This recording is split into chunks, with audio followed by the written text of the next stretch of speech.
Afterward by Edith Wharton, and read by Christopher Halton. Oh, there is one, of course, but you'll never know it. The assertion, laughingly flung out 6 months earlier in a bright June garden, came back to Mary Boyne with a sharp perception of its latent significance as she stood in the December dusk, waiting for the lamps to be brought into the library. The words had been spoken by their friend Alida Stair as they sat at tea on her lawn at Pangbourne, in reference to the very house of which the library in question was the central, the pivotal feature. Mary Boyne and her husband, in quest of a country place in one of the southern or southwestern counties, had on their arrival in England carried their problems straight to Alida Stair, who had successfully solved it in her own case. But it was not until they had rejected, almost capriciously, several practical and judicious suggestions that she threw it out. Well, there's Ling in Dorsetshire. It belongs to Hugo's cousins, and you can get it for a song. The reason she gave for its being obtainable on these terms, its remoteness from a station, its lack of electric light, hot water pipes, and other vulgar necessities, were exactly those pleading in its favour with two romantic Americans perversely in search of the economic drawbacks which were associated, in their tradition, with unusual architectural felicities. I should never believe I was living in an old house unless I was thoroughly uncomfortable, Ned Boyne, the more extravagant of the two, had jocosely insisted.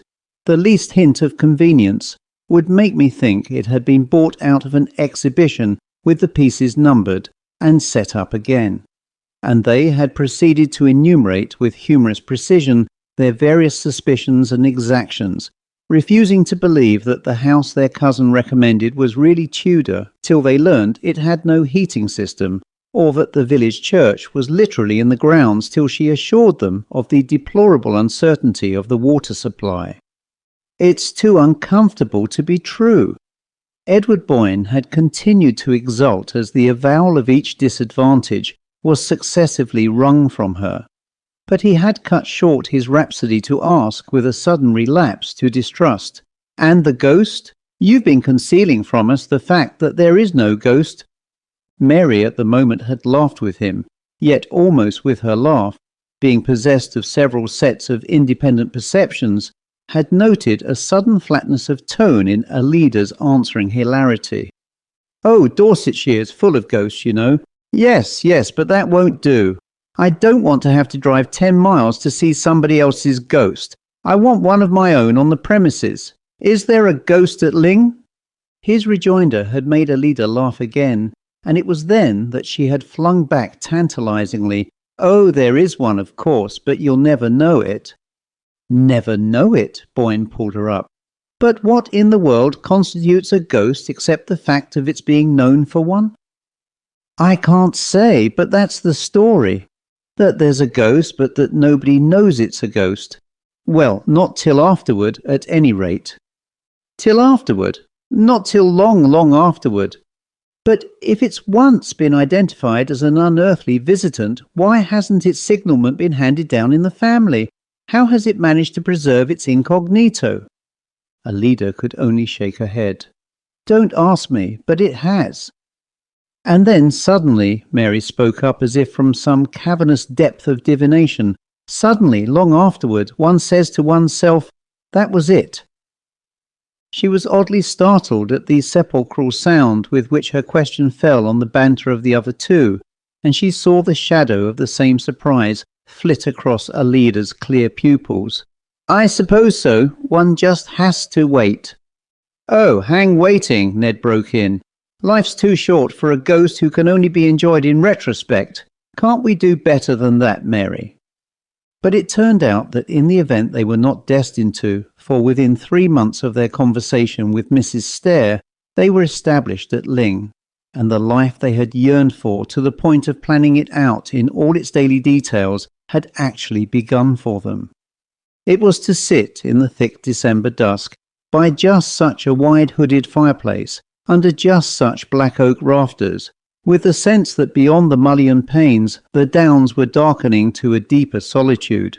It was for the ultimate indulgence in such sensations that Mary Boyne had endured for nearly 14 years the soul-deadening ugliness of the Middle West, and that Boyne had ground on doggedly at his engineering till, with a suddenness that still made her blink, the prodigious windfall of the Blue Star Mine had put them at a stroke in possession of life and the leisure to taste it.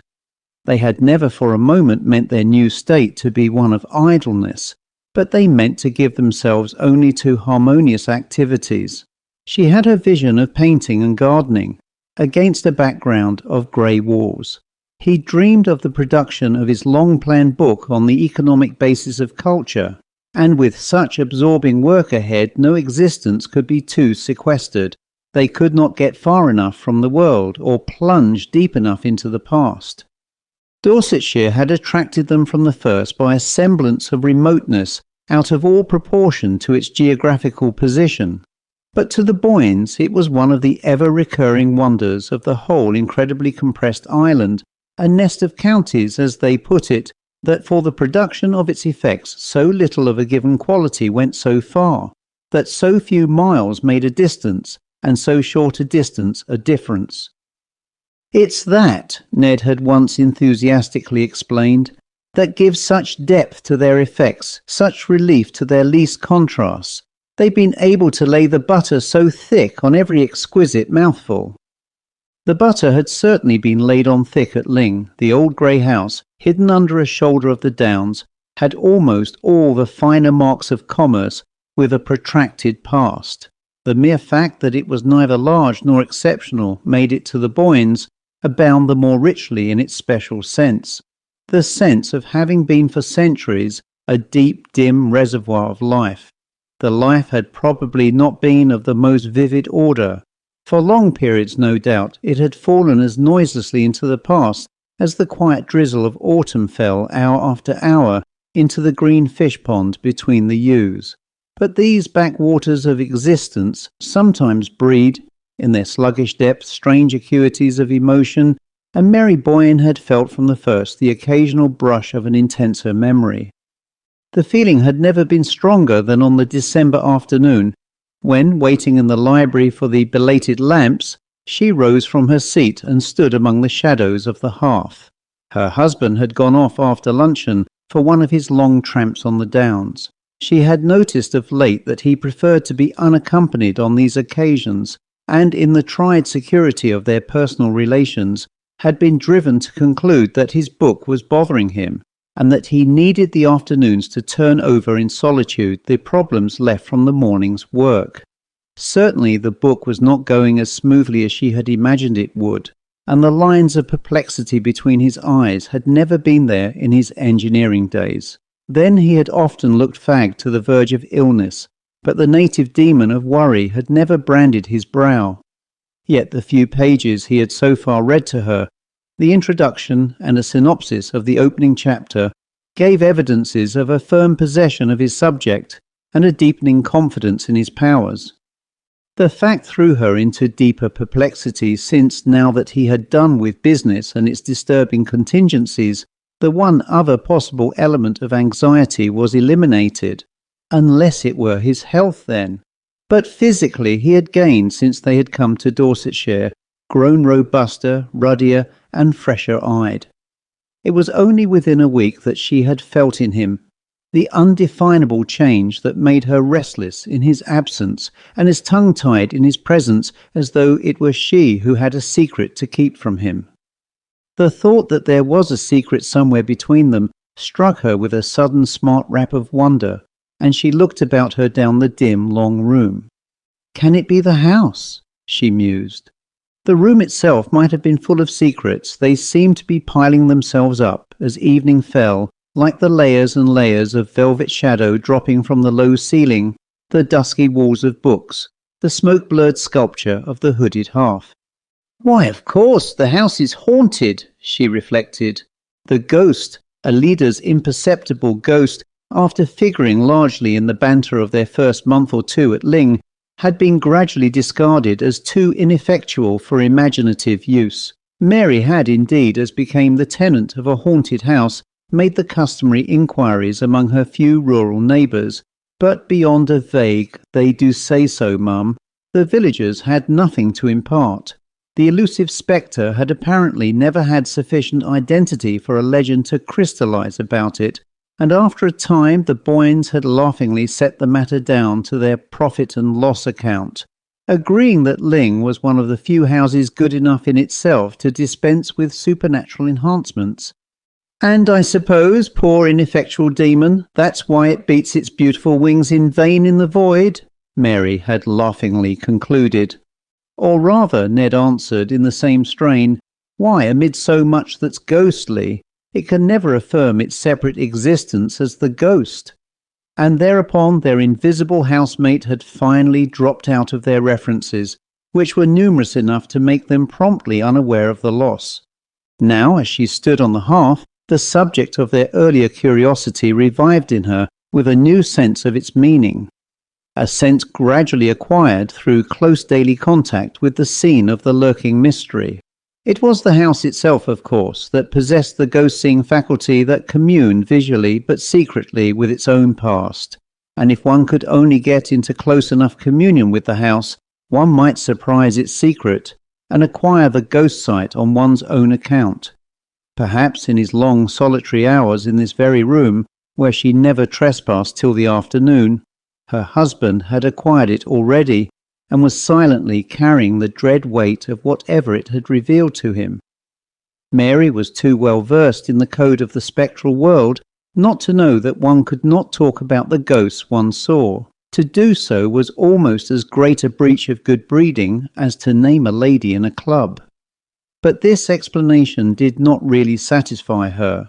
What, after all, except for the fun of the frisson, she reflected, would he really care for any of their old ghosts? And thence she was thrown back once more on the fundamental dilemma, the fact that one's greater or less susceptibility to spectral influences had no particular bearing on the case, since when one did see a ghost at Ling, one did not know it. Not till long afterward, Alida Stair had said. Well, supposing Ned had seen one when they first came, and had known only within the last week what had happened to him. More and more under the spell of the hour, she threw back her searching thoughts to the early days of their tenancy, but at first only to recall a gay confusion of unpacking, settling, arranging of books, and calling to each other from remote corners of the house as treasure after treasure of their habitation revealed itself to them.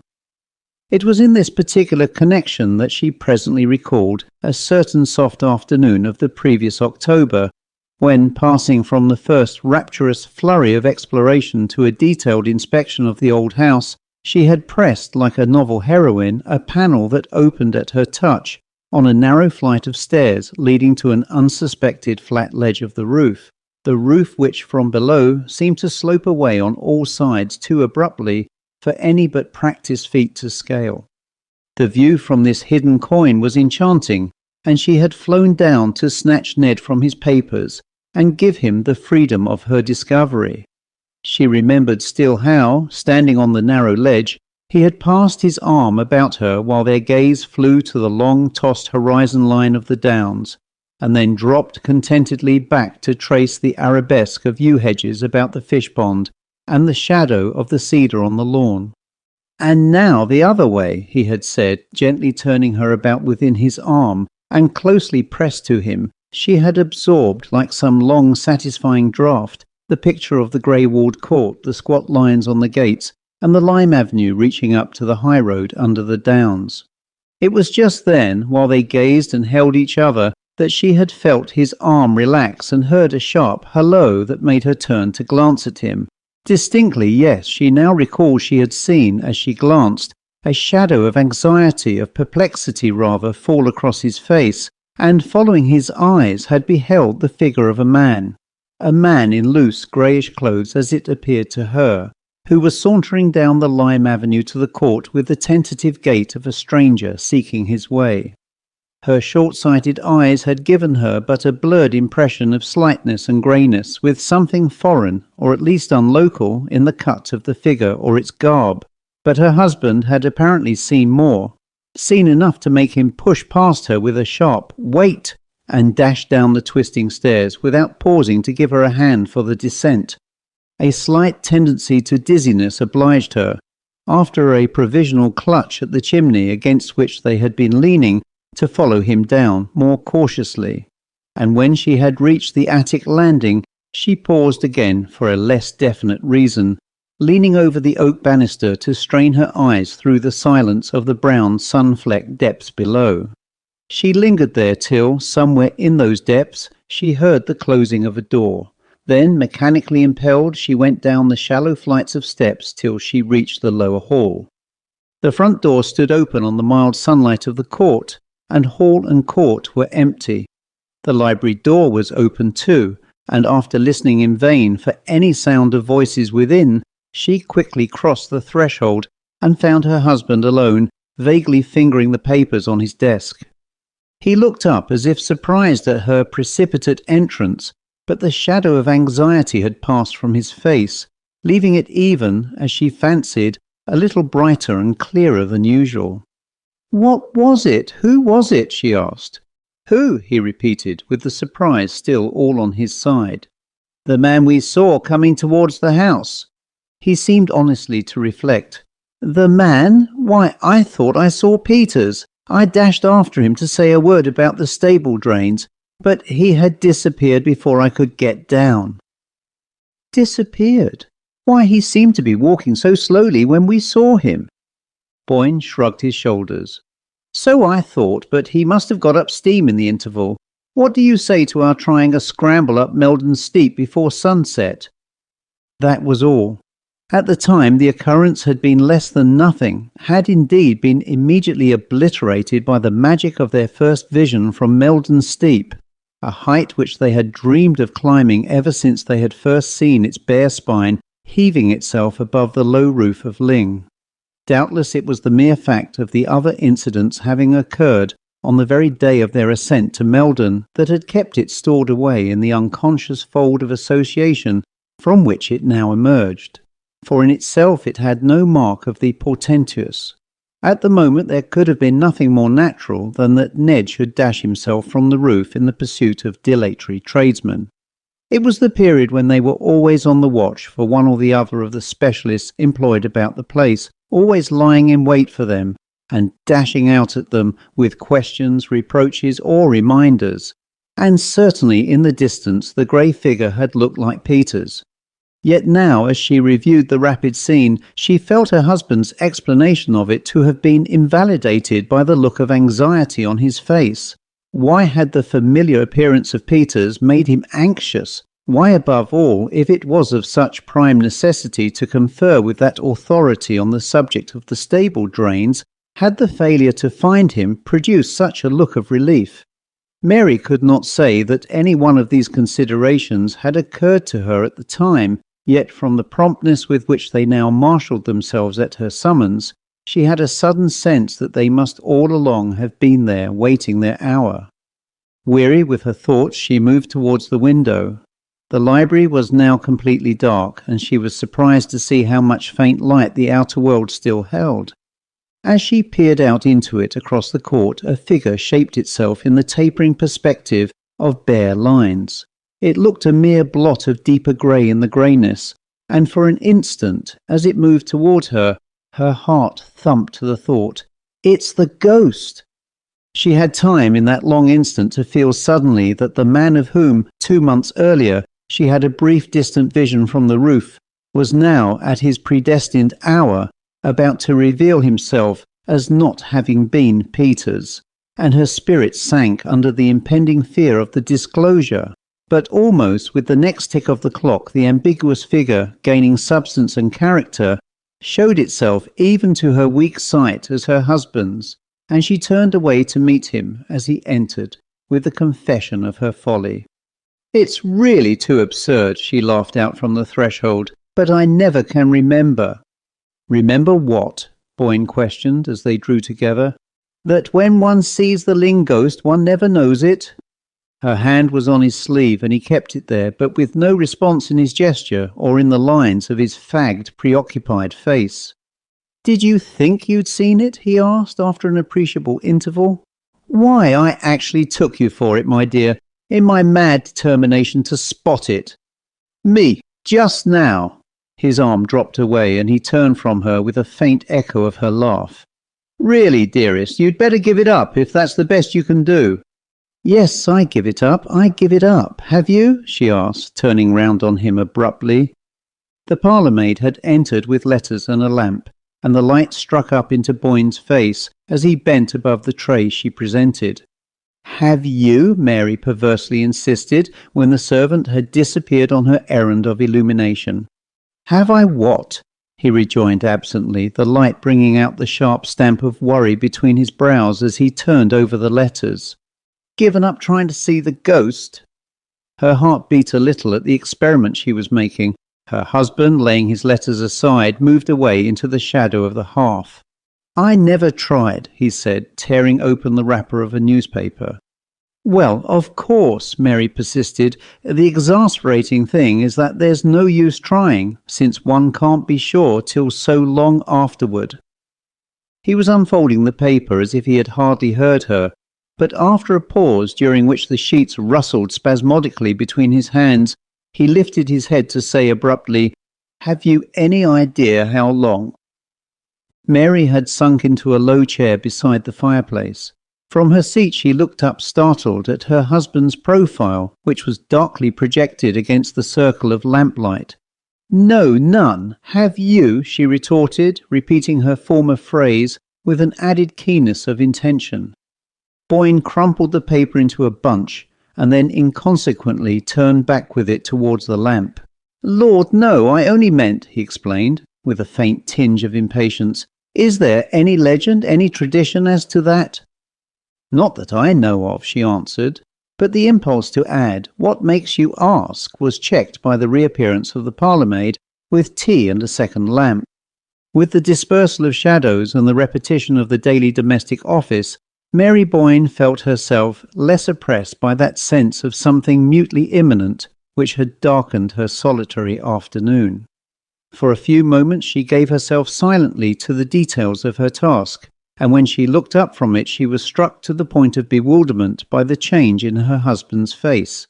He had seated himself near the farther lamp, and was absorbed in the perusal of his letters, but was it something he had found in them, or merely the shifting of her own point of view, that had restored his features to their normal aspect? The longer she looked, the more definitely the change affirmed itself. The lines of painful tension had vanished, and such traces of fatigue as lingered were of the kind easily attributable to steady mental effort. He glanced up as if drawn by her gaze and met her eyes with a smile. "I'm dying for my tea, you know, and here's a letter for you," he said. She took the letter he held out in exchange for the cup she proffered him, and returning to her seat, broke the seal with the languid gesture of the reader whose interests are all enclosed in the circle of one cherished presence. Her next conscious motion was that of starting to her feet, the letter falling to them as she rose, while she held out to her husband a long newspaper clipping. "Ned, what's this? What does it mean?" He had risen at the same instant, almost as if hearing her cry before she uttered it, and for a perceptible space of time he and she studied each other like adversaries watching for an advantage across the space between her chair and his desk. "What's what? You fairly made me jump," Boyne said at length, moving toward her with a sudden half-exasperated laugh. The shadow of apprehension was on his face again. Not now a look of fixed foreboding, but a shifting vigilance of lips and eyes that gave her the sense of his feeling himself invisibly surrounded. Her hand shook so that she could hardly give him the clipping. "This article from the Waukesha Sentinel, that a man named Elwell has brought suit against you, that there was something wrong about the Blue Star Mine. I can't understand more than half." They continued to face each other as she spoke, and to her astonishment she saw that her words had the almost immediate effect of dissipating the strained watchfulness of his look. "Oh, that!" He glanced down the printed slip, and then folded it with the gesture of one who handles something harmless and familiar. "What's the matter with you this afternoon, Mary? I thought you'd got bad news." She stood before him with her undefinable terror subsiding slowly under the reassuring touch of his composure. You knew about this then. It's all right. Certainly I knew about it, and it's all right. But what is it? I don't understand. What does this man accuse you of? Oh, pretty nearly every crime in the calendar. Boyne had tossed the clipping down and thrown himself comfortably into an armchair near the fire. Do you want to hear the story? It's not particularly interesting. Just a squabble over interests in the Blue Star. But who is this Elwell? I don't know the name. Oh, he's a fellow I put into it. Gave him a hand up. I told you all about him at the time. I dare say I must have forgotten. Vainly she strained back among her memories. But if you helped him, why does he make this return? Oh, probably some shyster lawyer got hold of him and talked him over. It's all rather technical and complicated. I thought that kind of thing bored you. His wife felt a sting of compunction. Theoretically, she deprecated the American wife's detachment from her husband's professional interests, but in practice she had always found it difficult to fix her attention on Boyne's report of the transactions in which his varied interests involved him. Besides, she had felt from the first that in a community where the amenities of living could be obtained only at the cost of efforts as arduous as her husband's professional labours, such brief leisure as they could command should be used as an escape from immediate preoccupations, a flight to the life they always dreamed of living. Once or twice, now that this new life had actually drawn its magic circle about them, she had asked herself if she had done right. But hitherto such conjectures had been no more than the retrospective excursions of an active fancy. Now, for the first time, it startled her a little to find how little she knew of the material foundation on which her happiness was built. She glanced again at her husband and was reassured by the composure of his face, yet she felt the need of more definite grounds for her reassurance. But doesn't this suit worry you? Why have you never spoken to me about it? He answered both questions at once. I didn't speak of it at first because it did worry me, annoyed me rather, but it's all ancient history now. Your correspondent must have got hold of a back number of the Sentinel. She felt a quick thrill of relief. You mean it's over? He's lost his case? There was a just perceptible delay in Boyne's reply. The suit's been withdrawn, that's all. But she persisted, as if to exonerate herself from the inward charge of being too easily put off. Withdrawn because he saw he had no chance? Oh, he had no chance, Boyne answered. She was still struggling with a dimly felt perplexity at the back of her thoughts. How long ago was it withdrawn? He paused as if with a slight return of his former uncertainty. I've just had the news now, but I've been expecting it. Just now, in one of your letters? Yes, in one of my letters. She made no answer and was aware only after a short interval of waiting that he had risen and, strolling across the room, had placed himself on the sofa at her side. She felt him, as he did so, pass an arm about her. She felt his hand seek hers and clasp it, and turning slowly, drawn by the warmth of his cheek, she met the smiling clearness of his eyes. It's all right, she questioned, through the flood of her dissolving doubts. And I give you my word, it never was righter. He laughed back at her, holding her close. One of the strangest things she was afterward to recall out of all the next day's incredible strangeness was the sudden and complete recovery of her sense of security. It was in the air when she woke in her low-ceilinged, dusky room. It accompanied her downstairs to the breakfast table, flashed out at her from the fire, and reduplicated itself brightly from the flanks of the urn and the sturdy flutings of the Georgian teapot. It was as if, in some roundabout way, all her diffused apprehensions of the previous day, with their moment of sharp concentration about the newspaper article, as if this dim questioning of the future and startled return upon the past had between them liquidated the arrears of some haunting moral obligation. If she had indeed been careless of her husband's affairs, it was, her new state seemed to prove, because her faith in him instinctively justified such carelessness, and his right to her faith had overwhelmingly affirmed itself in the very face of menace and suspicion. She had never seen him more untroubled, more naturally and unconsciously in possession of himself than after the cross-examination to which she had subjected him.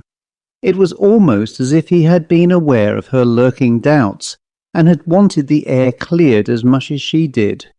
It was as clear, thank heaven, as the bright outer light that surprised her almost with a touch of summer when she issued from the house for her daily round of the gardens.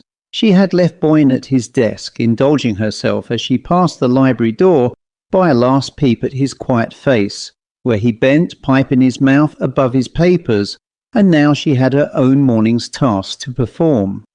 The task involved on such charm winter days almost as much delighted loitering about the different quarters of her domain as if spring were already at work on shrubs and borders. There were such inexhaustible possibilities still before her, such opportunities to bring out the latent graces of the old place without a single irreverent touch of alteration, that the winter months were all too short to plan what spring and autumn executed.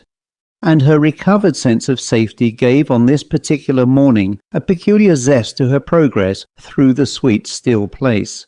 She went first to the kitchen garden, where the espaliered pear trees drew complicated patterns on the walls, and pigeons were fluttering and preening about the silvery slated roof of their cot. There was something wrong about the piping of the hothouse, and she was expecting an authority from Dorsetshire, who was to drive out between trains and make a diagnosis of the boiler. But when she dipped into the damp heat of the greenhouses, among the spiced scents and waxy pinks and reds of old-fashioned exotics, even the flora of Ling was in the note. She learned that the great man had not arrived, and the day being too rare to waste in an artificial atmosphere, she came out again and paced slowly along the springy turf of the bowling green to the gardens behind the house. At their farther end rose a grass terrace, commanding over the fish pond and the yew hedges a view of the long house front, with its twisted chimney stacks and the blue shadows of its roof angles, all drenched in the pale gold moisture of the air. Seen thus across the level tracery of the yews, under the suffused mild light, it sent her from its open windows and hospitably smoking chimneys the look of some warm human presence, of a mind slowly ripened on a sunny wall of experience. She had never before had so deep a sense of her intimacy with it, such a conviction that its secrets were all beneficent, kept, as they said to children, for one's good, so complete a trust in its power to gather up her life and Ned's into the harmonious pattern of the long, long story it sat there weaving in the sun. She heard steps behind her and turned, expecting to see the gardener accompanied by the engineer from Dorsetshire, but only one figure was in sight, that of a youngish, slightly built man, who, for reasons she could not on the spot have specified, did not remotely resemble her preconceived notion of an authority on hothouse boilers. The newcomer, on seeing her, lifted his hat and paused with the air of a gentleman, perhaps a traveller desirous of having it immediately known that his intrusion is involuntary. The local fame of Ling occasionally attracted the more intelligent sightseer, and Mary half expected to see the stranger dissemble a camera or justify his presence by producing it. But he made no gesture of any sort, and after a moment she asked, in a tone responding to the courteous deprecation of his attitude, "Is there anyone you wish to see?" "I came to see Mr. Boyne," he replied. His intonation, rather than his accent, was faintly American, and Mary, at the familiar note, looked at him more closely. The brim of his soft felt hat cast a shade on his face, which, thus obscured, wore to her short-sighted gaze a look of seriousness, as of a person arriving on business, and civilly but firmly aware of his rights. Past experience had made Mary equally sensible to such claims, but she was jealous of her husband's morning hours, and doubtful of his having given anyone the right to intrude on them. "Have you an appointment with Mr. Boyne?" she asked. He hesitated, as if unprepared for the question. "Not exactly an appointment," he replied. "Then I'm afraid, this being his working time, that he can't receive you now. Will you give me a message or come back later?" The visitor, again lifting his hat, briefly replied that he would come back later, and walked away, as if to regain the front of the house. As his figure receded down the walk between the yew hedges, Mary saw him pause and look up an instant at the peaceful house front bathed in faint winter sunshine, and it struck her, with a tardy touch of compunction, that it would have been more humane to ask if he had come from a distance, and to offer, in that case, to inquire if her husband could receive him. But as the thought occurred to her, he passed out of sight behind a pyramidal yew, and at the same moment her attention was distracted by the approach of the gardener, attended by the bearded pepper and salt figure of the boiler-maker from Dorsetshire. The encounter with this authority led to such far-reaching issues that they resulted in his finding it expedient to ignore his train, and beguiled Mary into spending the remainder of the morning in absorbed confabulation among the greenhouses. She was startled to find, when the colloquy ended, that it was nearly luncheon time, and she half expected, as she hurried back to the house, to see her husband coming out to meet her. But she found no one in the court but an under-gardener raking the gravel, and the hall, when she entered it, was so silent that she guessed Boyne to be still at work behind the closed door of the library. Not wishing to disturb him, she turned into the drawing-room, and there at her writing table lost herself in renewed calculations of the outlay to which the morning's conference had committed her. The knowledge that she could permit herself such follies had not yet lost its novelty, and somehow, in contrast to the vague apprehensions of the previous days, it now seemed an element of her recovered security, of the sense that, as Ned had said, things in general had never been righter. She was still luxuriating in a lavish play of figures when the parlour-maid from the threshold roused her with a dubiously worded inquiry as to the expediency of serving luncheon. It was one of their jokes that Trimmel announced luncheon as if she were divulging a state secret, and Mary, intent upon her papers, merely murmured an absent-minded assent. She felt Trimmel wavering expressively on the threshold, as if in rebuke of such off-hand acquiescence. Then her retreating steps sounded down the passage, and Mary, pushing away her papers, crossed the hall and went to the library door. It was still closed, and she wavered in her turn, disliking to disturb her husband, yet anxious that he should not exceed his normal measure of work. As she stood there, balancing her impulses, the esoteric Trimmel returned with the announcement of luncheon, and Mary, thus impelled, opened the door and went into the library. Boyne was not at his desk, and she peered about her, expecting to discover him at the bookshelves somewhere down the length of the room, but her call brought no response, and gradually it became clear to her that he was not in the library. She turned back to the parlour-maid. "Mr. Boyne must be upstairs. Please tell him that luncheon is ready." The parlour-maid appeared to hesitate between the obvious duty of obeying orders and an equally obvious conviction of the foolishness of the injunction laid upon her. The struggle resulted in her saying doubtfully, "If you please, madam, Mr. Boyne's not upstairs." "Not in his room? Are you sure?" "I'm sure, madam." Mary consulted the clock. "Where is he then?" "He's gone out," Trimmel announced, with the superior air of one who has respectfully waited for the question that a well-ordered mind would have first propounded. Mary's previous conjecture had been right then.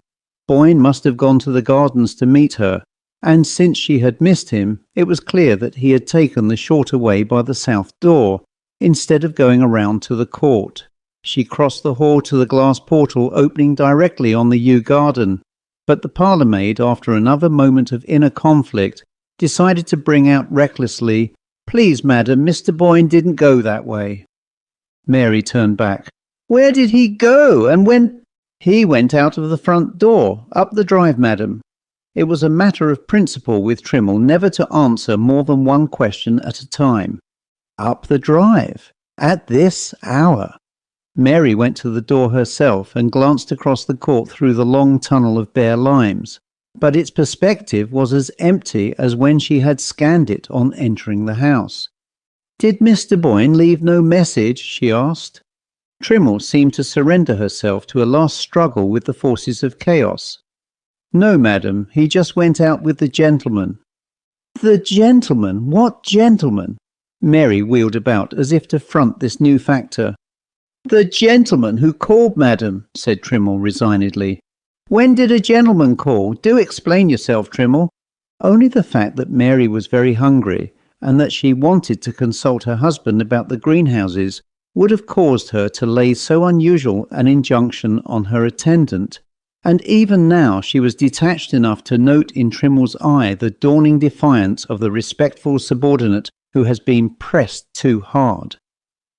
"I couldn't exactly say the hour, madam, because I didn't let the gentleman in," she replied, with the air of magnanimously ignoring the irregularity of her mistress's course. "You didn't let him in?" "No, madam. When the bell rang I was dressing, and Agnes—" "Go and ask Agnes then," Mary interjected. Trimmle still wore her look of patient magnanimity. "Agnes would not know, madam, for she had unfortunately burnt her hand in trying the wick of the new lamp from town." Trimmle, as Mary was aware, had always been opposed to the new lamp, "and so Mrs. Dockett sent the kitchen maid instead." Mary looked again at the clock. "It's after 2. Go and ask the kitchen maid if Mr. Boyne left any word." She went into luncheon without waiting, and Trimmle presently brought her there the kitchen maid's statement that the gentleman had called about 1 o'clock, that Mr. Boyne had gone out with him without leaving any message. The kitchen maid did not even know the caller's name, for he had written it on a slip of paper, which he had folded and handed to her, with the injunction to deliver it at once to Mr. Boyne. Mary finished her luncheon, still wondering, and when it was over and Trimmle had brought the coffee to the drawing-room, her wonder had deepened to a first faint tinge of disquietude. It was unlike Boyne to absent himself without explanation at so unwonted an hour, and the difficulty of identifying the visitor whose summons he had apparently obeyed made his disappearance the more unaccountable.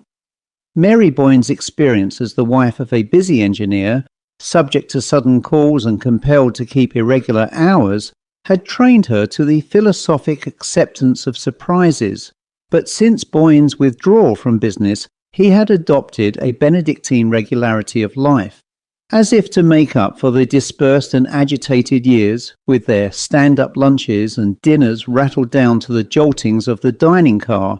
He cultivated the last refinements of punctuality and monotony, discouraging his wife's fancy for the unexpected, and declaring that to a delicate taste there were infinite gradations of pleasure in the fixed recurrences of habit.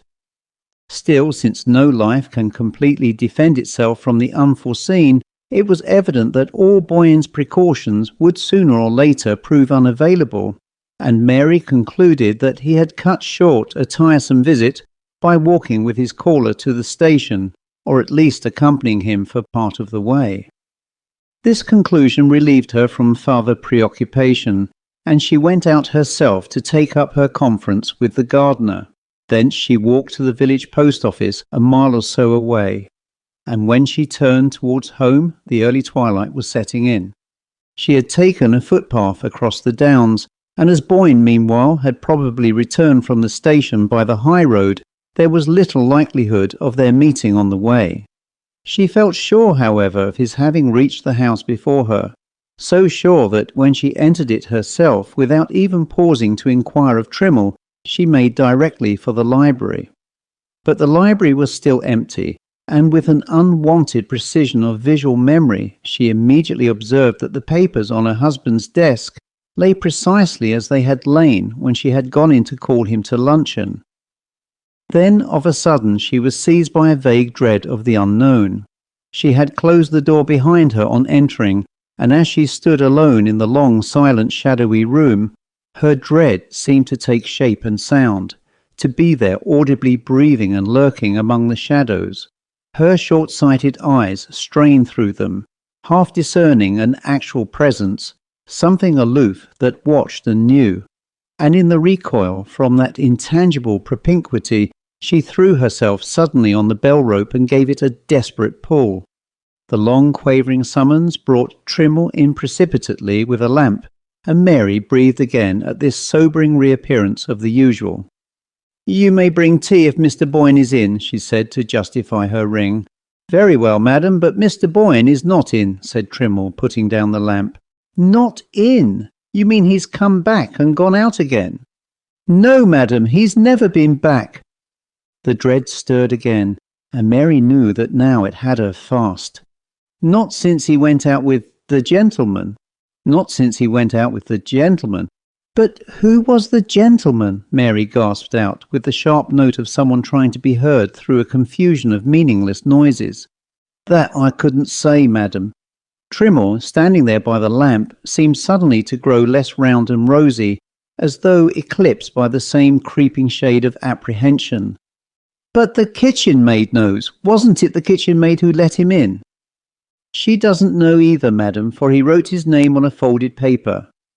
Mary, through her agitation, was aware that they were both designating the unknown visitor by a vague pronoun instead of the conventional formula which, till then, had kept their allusions within the bounds of custom, and at the same moment her mind caught at the suggestion of the folded paper. "But he must have a name. Where is the paper?"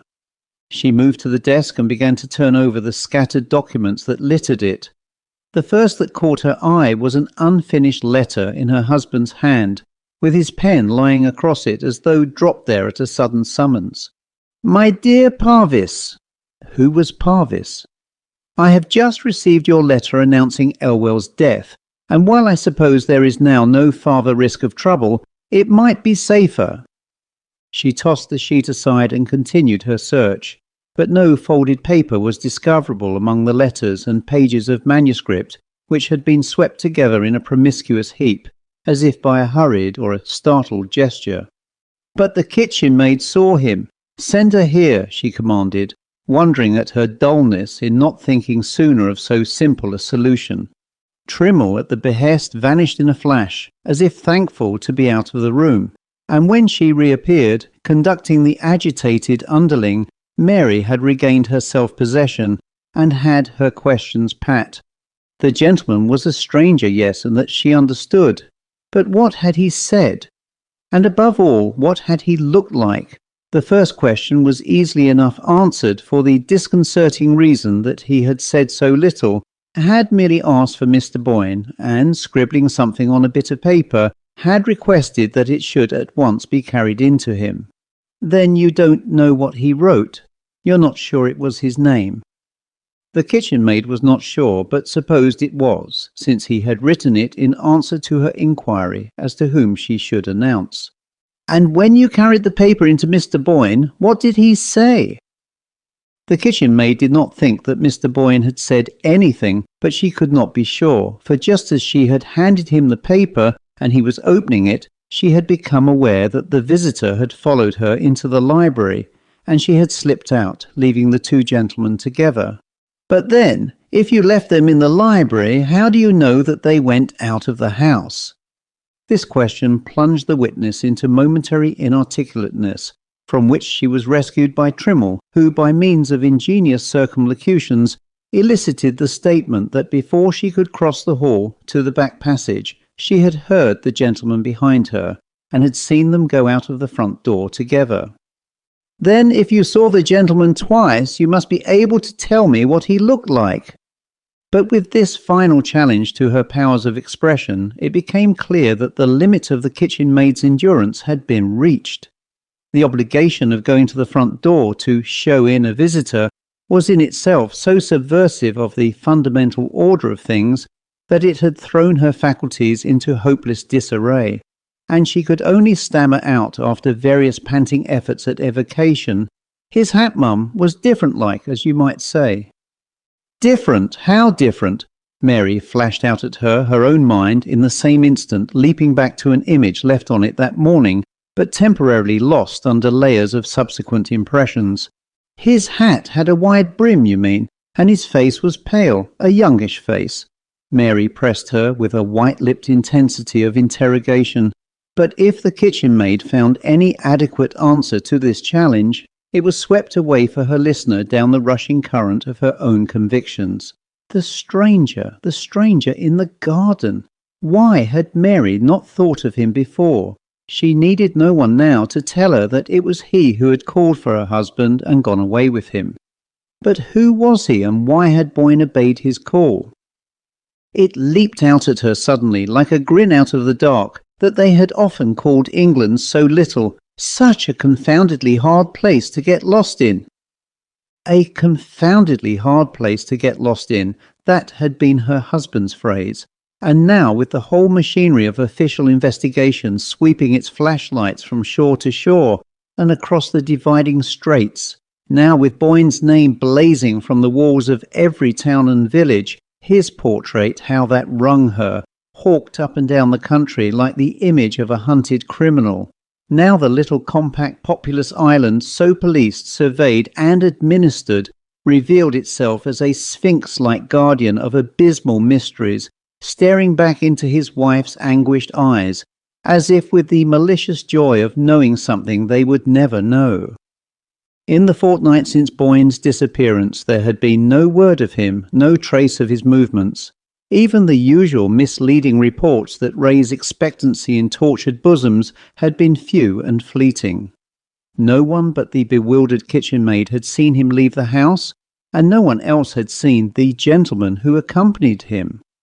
All inquiries in the neighbourhood failed to elicit the memory of a stranger's presence that day in the neighbourhood of Ling, and no one had met Edward Boyne, either alone or in company, in any of the neighbouring villages, or on the road across the downs, or at either of the local railway stations.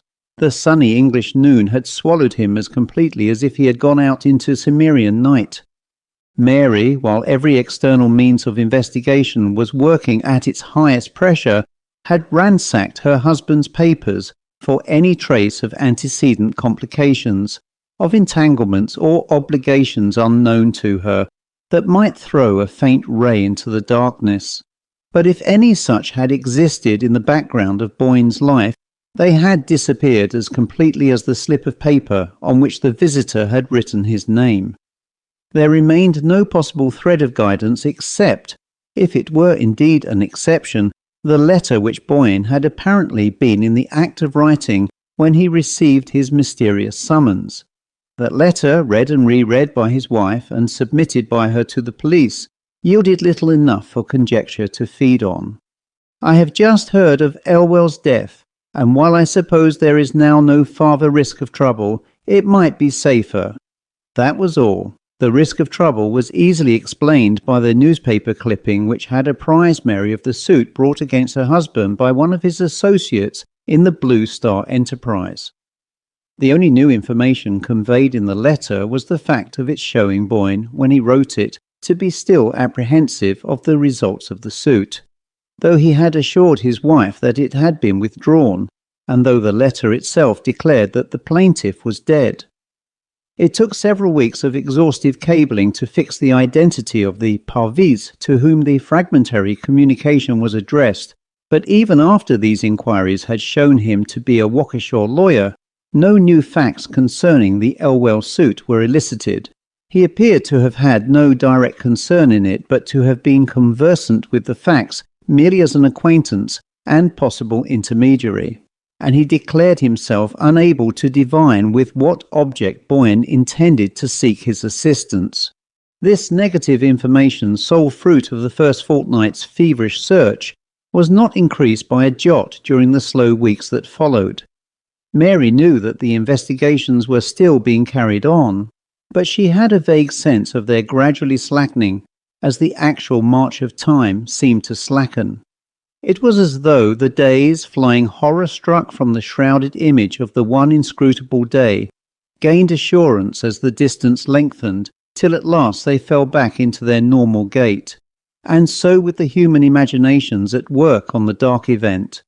No doubt it occupied them still, but week by week and hour by hour it grew less absorbing, took up less space, was slowly but inevitably crowded out of the foreground of consciousness by the new problems perpetually bubbling up from the vaporous cauldron of human experience.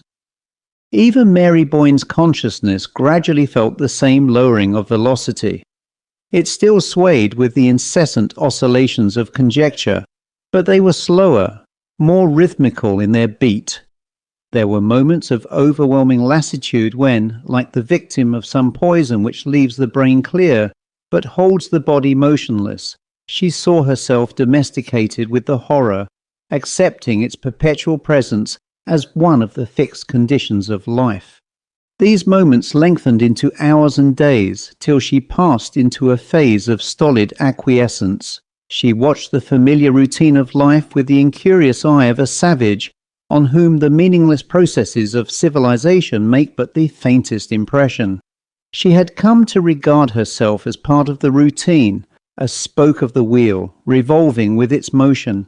She felt almost like the furniture of the room in which she sat, an insensate object to be dusted and pushed about with the chairs and tables. And this deepening apathy held her fast at Ling, in spite of the urgent entreaties of friends and the usual medical recommendation of change. Her friends supposed that her refusal to move was inspired by the belief that her husband would one day return to the spot from which he had vanished, and a beautiful legend grew up about this imaginary state of waiting. But in reality she had no such belief. The depths of anguish enclosing her were no longer lighted by flashes of hope. She was sure that Boyne would never come back, that he had gone out of her sight as completely as if death itself had waited that day on the threshold.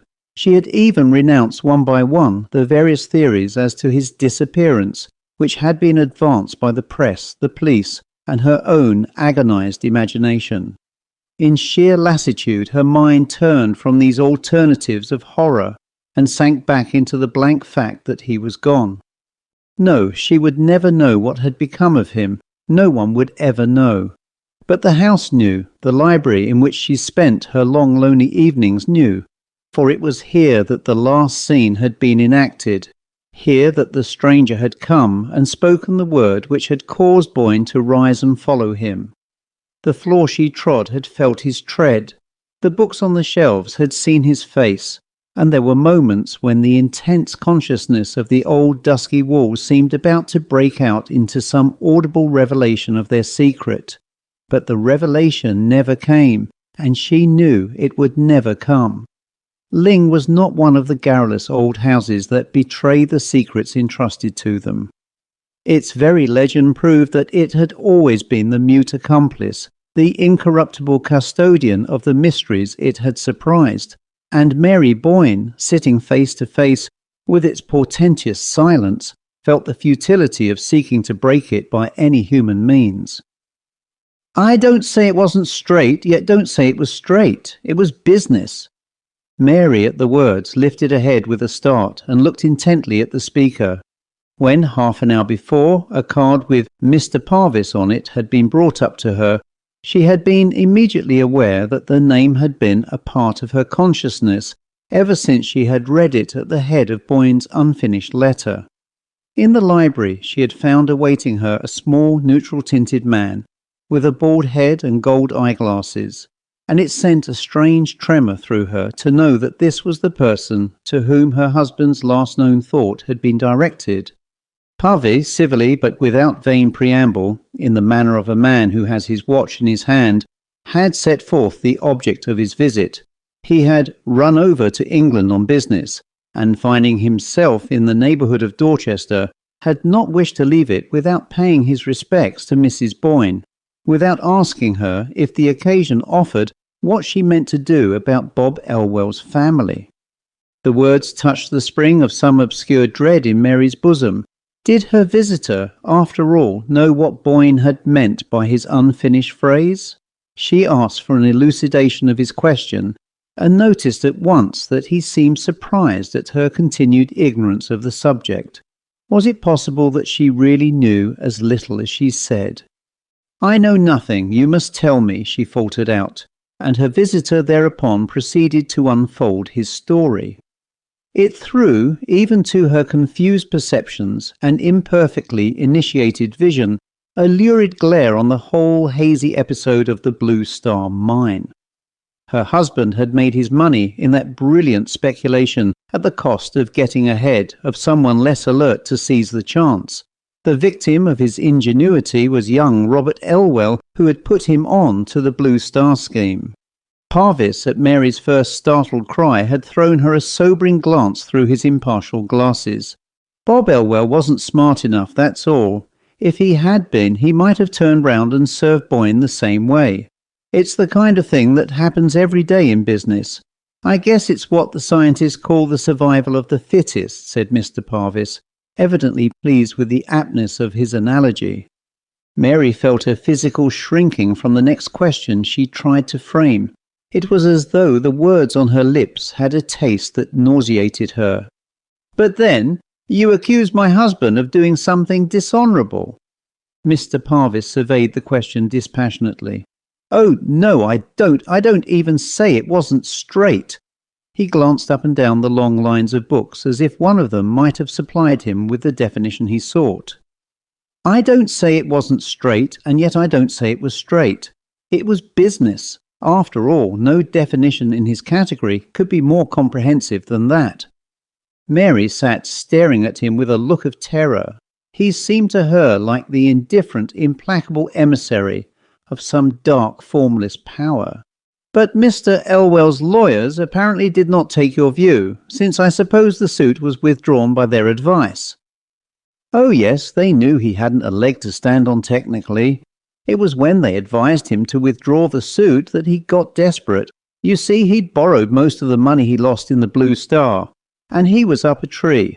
That's why he shot himself when they told him he had no show." The horror was sweeping over Mary in great deafening waves. He shot himself? He killed himself because of that? Well, he didn't kill himself exactly. He dragged on 2 months before he died. Parvis emitted the statement as unemotionally as a gramophone grinding out its record. "You mean that he tried to kill himself and failed? And tried again?" "Oh, he didn't have to try again," said Parvis grimly. They sat opposite each other in silence, he swinging his eyeglass thoughtfully about his finger, she motionless, her arms stretched along her knees in an attitude of rigid tension. "But if you knew all this," she began at length, hardly able to force her voice above a whisper, "how is it that when I wrote you at the time of my husband's disappearance, you said you didn't understand his letter?" Parvis received this without perceptible discomfiture. "Why, I didn't understand it, strictly speaking, and it wasn't the time to talk about it if I had. The Elwell business was settled when the suit was withdrawn. Nothing I could have told you would have helped you to find your husband." Mary continued to scrutinize him. "Then why are you telling me now?" Still Parvis did not hesitate. "Well, to begin with, I supposed you knew more than you appear to. I mean about the circumstances of Elwell's death. And then people are talking of it now. The whole matter's been raked up again. And I thought, if you didn't know, you ought to—" She remained silent, and he continued. "You see, it's only come out lately what a bad state Elwell's affairs were in. His wife's a proud woman, and she fought on as long as she could, going out to work and taking sewing at home when she got too sick, something with the heart, I believe. But she had his bedridden mother to look after, and the children, and she broke down under it, and finally had to ask for help. That attracted attention to the case, and the papers took it up, and a subscription was started. Everybody out there liked Bob Elwell, and most of the prominent names in the place are down on the list, and people began to wonder why." Parvis broke off to fumble in an inner pocket. "Here," he continued, "here's an account of the whole thing from the Sentinel. A little sensational, of course, but I guess you'd better look it over."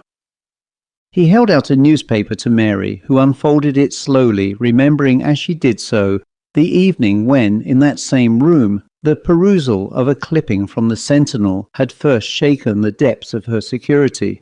As she opened the paper, her eyes shrinking from the glaring headlines, "Widow of Boyne's victim forced to appeal for aid," ran down the column of text to 2 portraits inserted in it. The first was her husband's, taken from a photograph made the year they had come to England. It was the picture of him that she liked best, the one that stood on the writing table upstairs in her bedroom. As the eyes in the photograph met hers, she felt it would be impossible to read what was said of him, and closed her lids with the sharpness of the pain. "I thought if you felt disposed to put your name down," she heard Parvis continue. She opened her eyes with an effort, and they fell on the other portrait. It was that of a youngish man, slightly built in rough clothes, with features somewhat blurred by the shadow of a projecting hat brim. Where had she seen that outline before? She stared at it confusedly, her heart hammering in her throat and ears. Then she gave a cry. "This is the man who came for my husband!" She heard Parvis start to his feet, and was dimly aware that she had slipped backward into the corner of the sofa, and that he was bending above her in alarm. With an intense effort she straightened herself and reached out for the paper, which she had dropped. "It's the man! I should know him anywhere," she cried in a voice that sounded in her own ears like a scream. Parvis's voice seemed to come to her from far off, down endless fog-muffled windings. "Mrs. Boyne, you're not very well. Shall I call somebody? Shall I get a glass of water?" "No, no, no!" She threw herself towards him, her hand frantically clenching the newspaper. "I tell you, it's the man. I know him. He spoke to me in the garden." Parvis took the journal from her, directing his glasses to the portrait. "It can't be, Mrs. Boyne. It's Robert Elwell." Robert Elwell! Her white stare seemed to travel into space. Then it was Robert Elwell who came for him. Came for Boyne the day he went away. Parvis's voice dropped as hers rose. He bent over, laying a fraternal hand on her, as if to coax her gently back into her seat. "Why, Elwell was dead. Don't you remember?" Mary sat with her eyes fixed on the picture, unconscious of what he was saying. "Don't you remember Boyne's unfinished letter to me, the one you found on his desk that day? It was written just after he'd heard of Elwell's death." She noticed an odd shake in Parvis's unemotional voice. "Surely you remember that," he urged her. Yes, she remembered. That was the profoundest horror of it. Elwell had died the day before her husband's disappearance, and this was Elwell's portrait. And it was the portrait of the man who had spoken to her in the garden. She lifted her head and looked slowly about the library. The library could have borne witness that it was also the portrait of the man who had come in that day to call Boyne from his unfinished letter. Through the misty surgings of her brain she heard the faint boom of half-forgotten words. Words spoken by Alida Stair on the lawn at Pangbourne before Boyne and his wife had ever seen the house at Ling, or had imagined that they might one day live there. "This was the man who spoke to me," she repeated. She looked again at Parvis. He was trying to conceal his disturbance under what he imagined to be an expression of indulgent commiseration, but the edges of his lips were blue. "He thinks me mad, but I'm not mad," she reflected, and suddenly there flashed upon her a way of justifying her strange affirmation. She sat quiet, controlling the quiver of her lips, and waiting till she could trust her voice to keep its habitual level. Then she said, looking straight at Parvis, "Will you answer me one question, please? When was it that Robert Elwell tried to kill himself?" When? Parvis stammered. "Yes, the date. Please try to remember." She saw that he was growing still more afraid of her. "I have a reason," she insisted gently. Yes, only I can't remember. About 2 months before, I should say." "I want the date," she repeated. Parvis picked up the newspaper. "We might see here," he said, still humouring her. He ran his eyes down the page. "Here it is. Last October, She caught the words from him.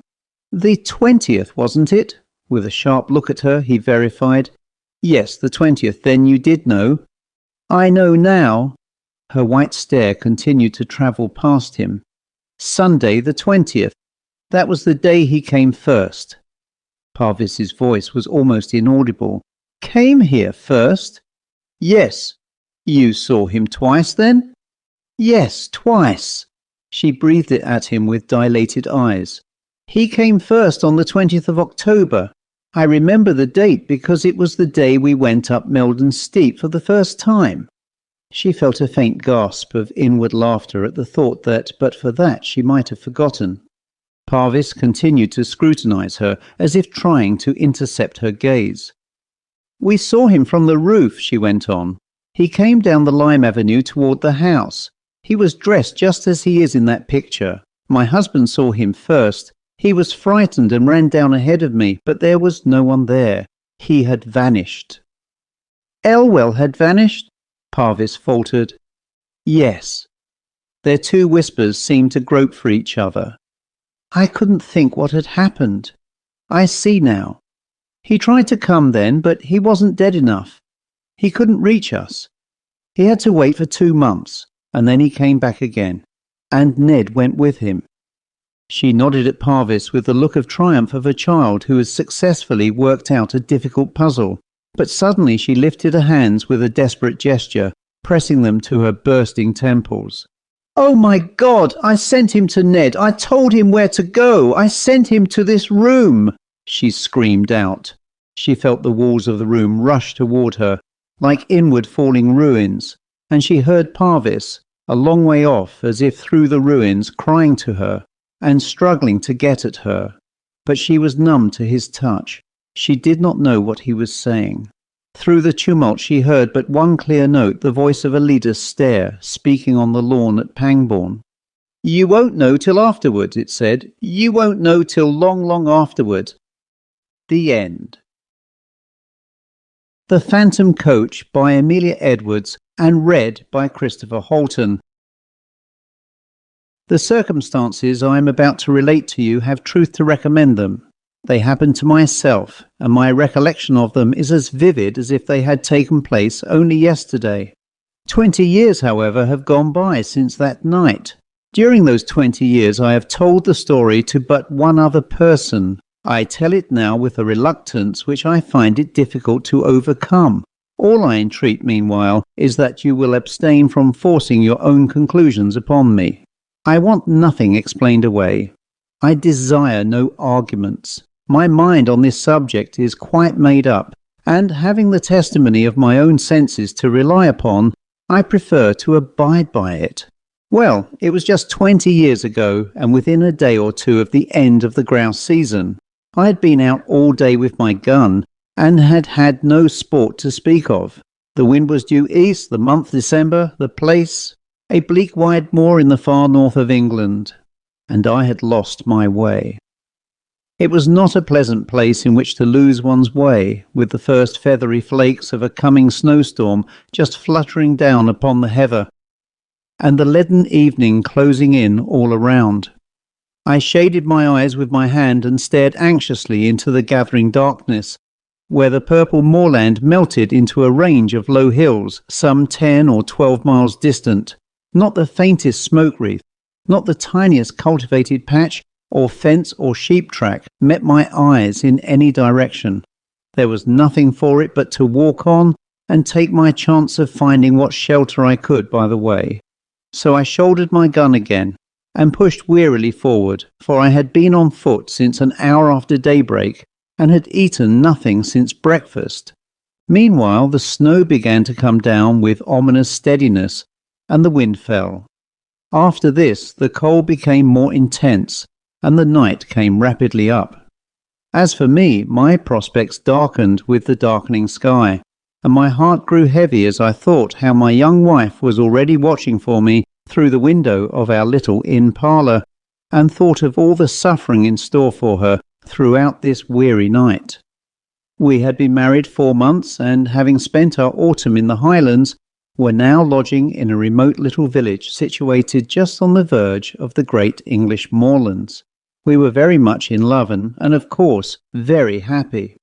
This morning when we parted, she had implored me to return before dusk, and I had promised her that I would. What would I not have given to have kept my word? Even now, weary as I was, I felt that with a supper, an hour's rest and a guide, I might still get back to her before midnight, if only guide and shelter could be found. And all this time the snow fell and the night thickened. I stopped and shouted every now and then, but my shouts seemed only to make the silence deeper. Then a vague sense of uneasiness came upon me, and I began to remember stories of travellers who had walked on in the falling snow, until, wearied out, they were fain to lie down and sleep their lives away. Would it be possible, I asked myself, to keep on thus through all the long dark night? Would there not come a time when my limbs must fail, and my resolution give way? When I too must sleep the sleep of death. Death! I shuddered. How hard to die just now, when life lay all so bright before me. How hard for my darling, whose whole loving heart but that thought was not to be borne. To banish it, I shouted again, louder and longer, and then listened eagerly.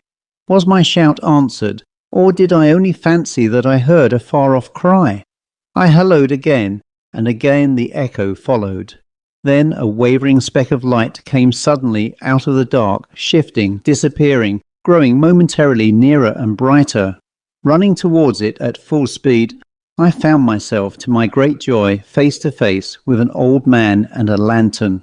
"Thank God!" was the exclamation that burst involuntarily from my lips. Blinking and frowning, he lifted his lantern and peered into my face. "What for?" growled he sulkily. "Well, for you. I began to fear I should be lost in the snow." "Eh, then, folks do get cast away hereabouts from time to time, and what's to hinder you from being cast away likewise, if the Lord so minded?" "If the Lord is so minded that you and I shall be lost together, friend, we must submit," I replied. "But I don't mean to be lost without you. How far am I now from Dwolding?" "A good 20 mile more or less." "And the nearest village?" "The nearest village is Wick, and that's 12 miles t'other side." "Where do you live then?" "Out yonder," said he with a vague jerk of the lantern. "You're going home, I presume?" "Maybe I am." "Then I'm going with you." The old man shook his head and rubbed his nose reflectively with the handle of the lantern. "It ain't a no use," growled he. "He won't let you in, not he." "We'll see about that," I replied briskly. "Who is he?" "The master." "Who is the master?" "That's nowt to you," was the unceremonious reply. "Well, well, you lead the way, and I'll engage that the master shall give me shelter and a supper tonight." "Hey, you can try him," muttered my reluctant guide, and still shaking his head, he hobbled, gnome-like, away through the falling snow. A large mass loomed up presently out of the darkness, and a huge dog rushed out, barking furiously. "Is this the house?" I asked. "Aye, it's the house, down bay," and he fumbled in his pocket for the key. I drew up close behind him, prepared to lose no chance of entrance, and saw in the little circle of light shed by the lantern that the door was heavily studded with iron nails, like the door of a prison. In another minute he had turned the key, and I had pushed past him into the house. Once inside, I looked round with curiosity and found myself in a great raftered hall, which served apparently a variety of uses. One end was piled to the roof with corn, like a barn. The other was stored with flour sacks, agricultural implements, casks, and all kinds of miscellaneous lumber, while from the beams overhead hung rows of hams, flitches, and bunches of dried herbs for winter use.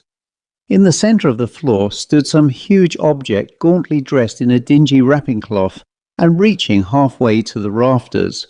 Lifting a corner of this cloth, I saw, to my surprise, a telescope of very considerable size, mounted on a crude movable platform with 4 small wheels.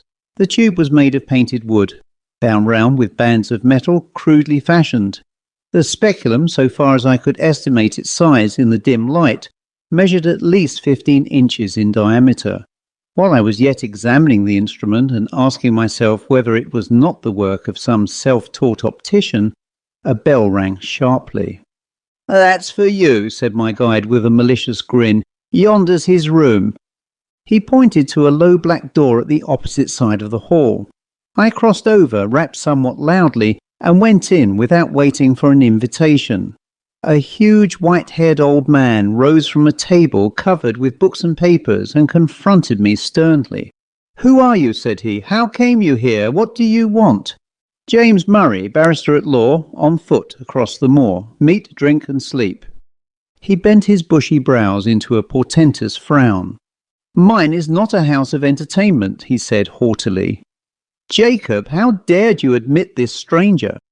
"I didn't admit him," grumbled the old man. "He followed me over the muir and shouldered his way in before me. I'm no match for 6'2".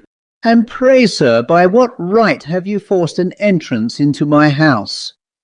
"The same by which I should have clung to your boat if I were drowning, the right of self-preservation." "Self-preservation? There's an inch of snow on the ground already," I replied briefly, "and it would be deep enough to cover my body before daybreak." He strode to the window, pulled aside a heavy black curtain, and looked out. "It is true," he said. "You can stay if you choose till morning. Jacob, serve the supper." With this he waved me to a seat, resumed his own, and became at once absorbed in the studies from which I had disturbed him. I placed my gun in a corner, drew a chair to the hearth, and examined my quarters at leisure. Smaller and less incongruous in its arrangements than the hall, this room contained, nevertheless, much to awaken my curiosity. The floor was carpetless. The whitewashed walls were in parts scrawled over with strange diagrams, and in others covered with shelves crowded with philosophical instruments, the uses of many of which were unknown to me. On one side of the fireplace stood a bookcase filled with dingy folios. On the other a small organ fantastically decorated with painted carvings of medieval saints and devils. Through the half-open door of a cupboard at the further end of the room, I saw a long array of geological specimens, surgical preparations, crucibles, retorts, and jars of chemicals, while on the mantel-shelf beside me, amid a number of small objects, stood a model of the solar system, a small galvanic battery, and a microscope. Every chair had its burden. Every corner was heaped high with books.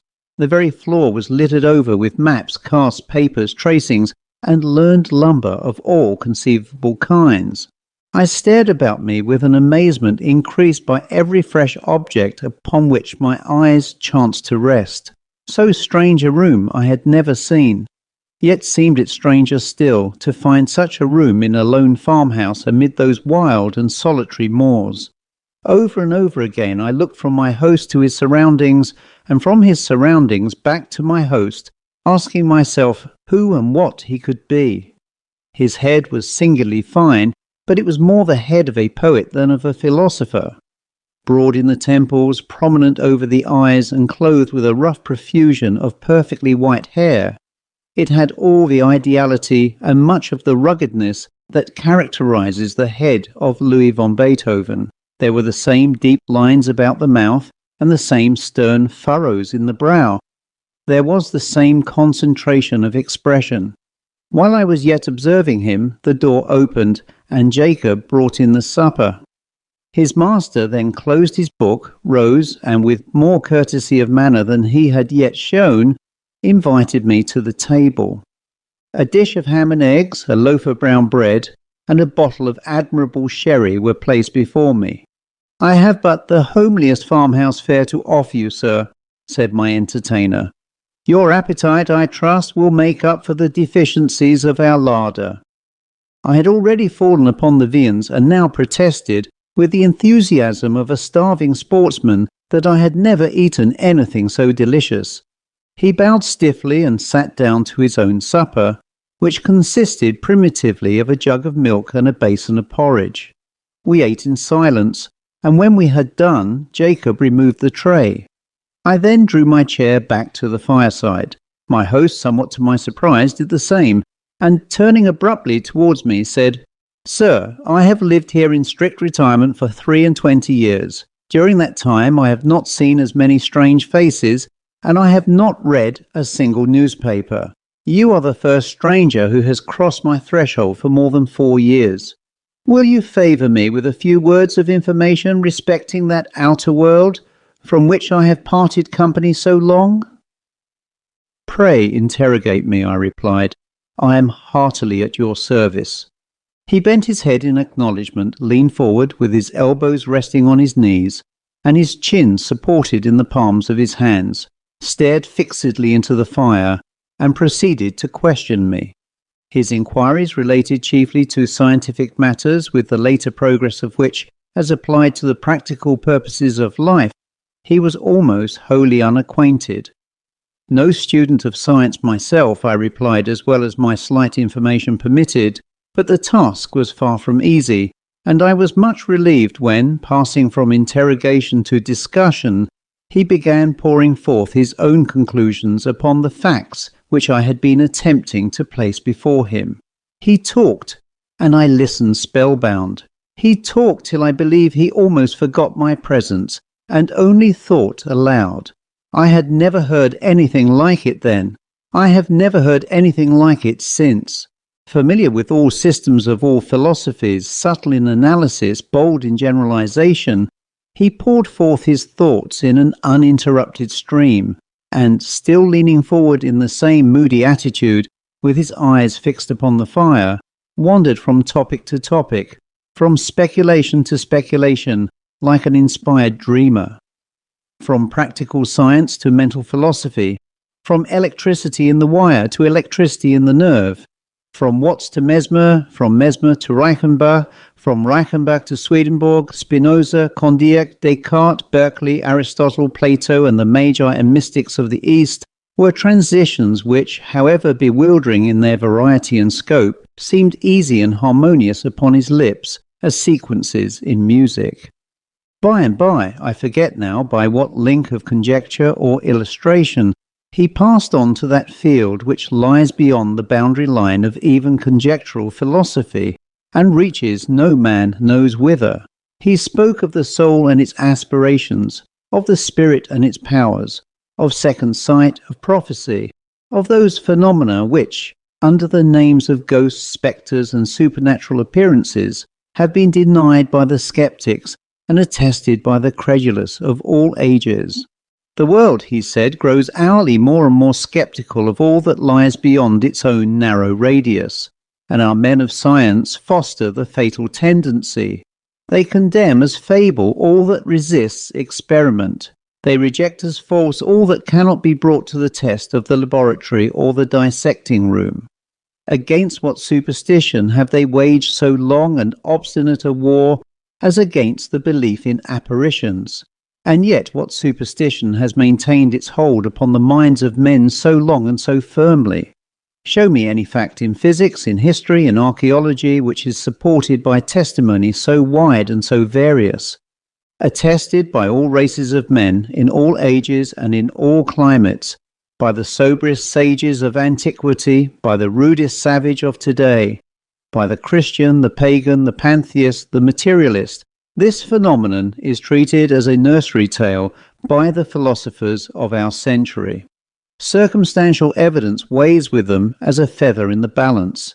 The comparison of causes with effects, however valuable in physical science, is put aside as worthless and unreliable. The evidence of competent witnesses, however conclusive in a court of justice, counts for nothing. He who pauses before he pronounces is condemned as a trifler. He who believes is a dreamer or a fool.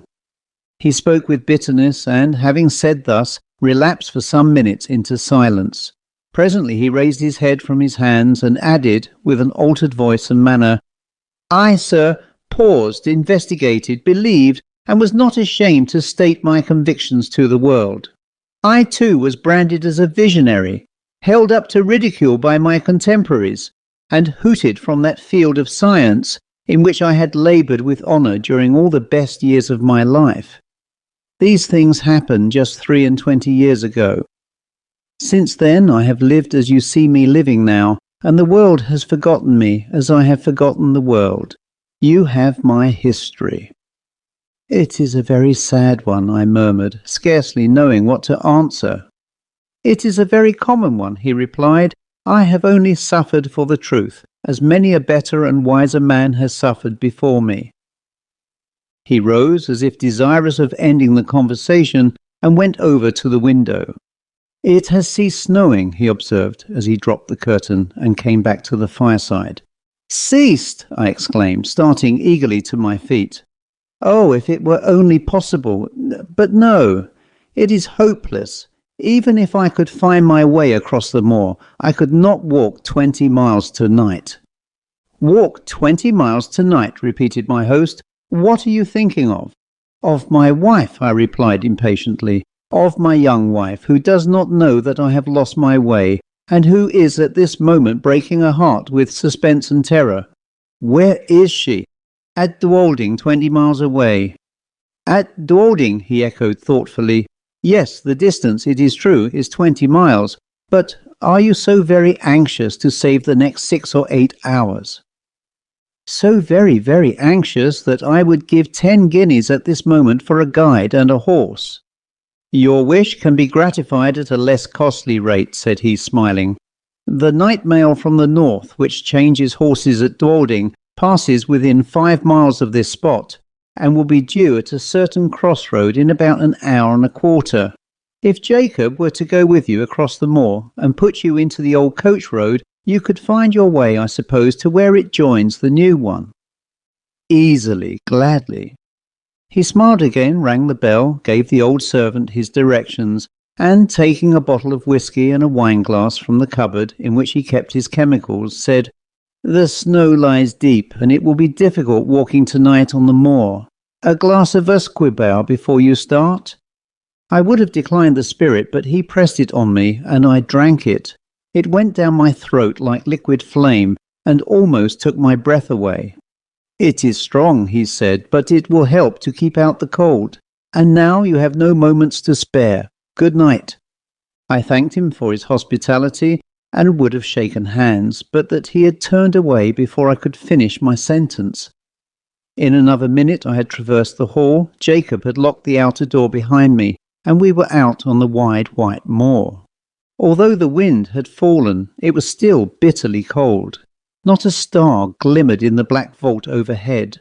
Not a sound, save the rapid crunching of the snow beneath our feet, disturbed the heavy stillness of the night.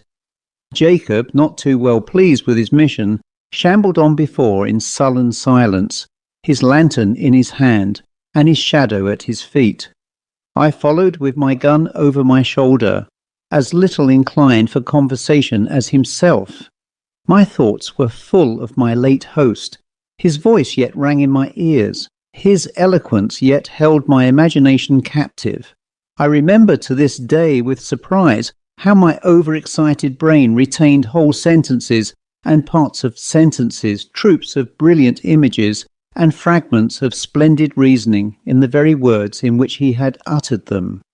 Musing thus over what I had heard, and striving to recall a lost link here and there, I strode on at the heels of my guide, absorbed and unobservant.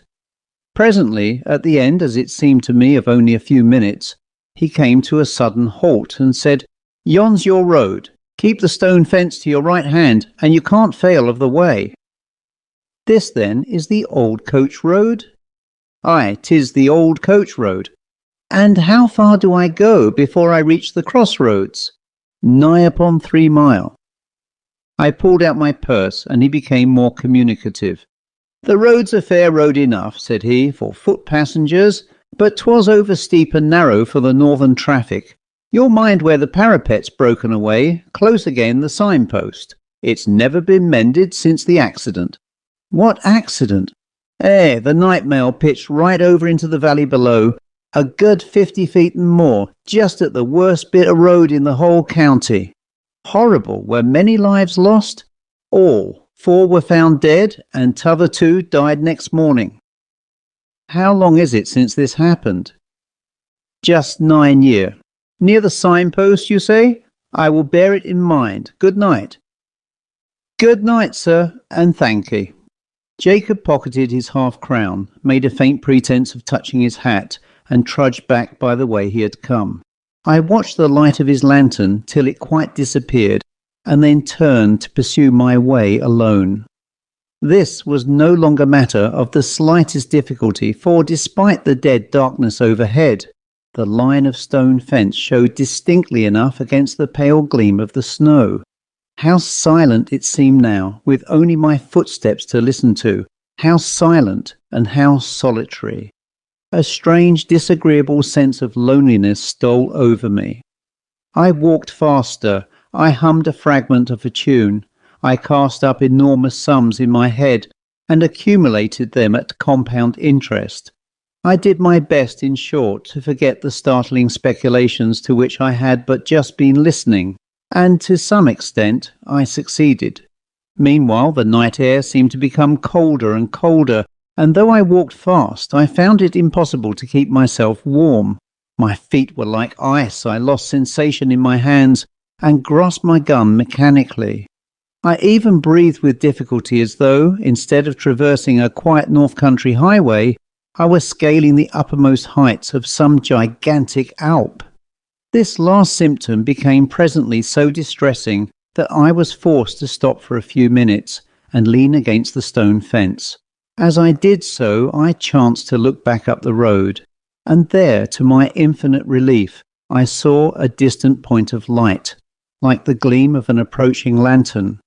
I at first concluded that Jacob had retraced his steps and followed me, but even as the conjecture presented itself, a second light flashed into sight, a light evidently parallel with the first, and approaching at the same rate of motion. It needed no second thought to show me that these must be the carriage lamps of some private vehicle, though it seemed strange that any private vehicle should take a road professedly disused and dangerous. There could be no doubt, however, of the fact, for the lamps grew larger and brighter every moment, and I even fancied I could already see the dark outline of the carriage between them. It was coming up very fast and quite noiselessly, the snow being nearly a foot deep under the wheels, and now the body of the vehicle became distinctly visible behind the lamps. It looked strangely lofty. A sudden suspicion flashed upon me. Was it possible that I had passed the crossroads in the dark without observing the signpost? And could this be the very coach which I had come to meet? No need to ask myself that question a second time, for here it came round the bend of the road, guard and driver, one outside passenger, and 4 steaming greys, all wrapped in a soft haze of light through which the lamps blazed out like a pair of fiery meteors. I jumped forward, waved my hat, and shouted. The mail came down at full speed and passed me.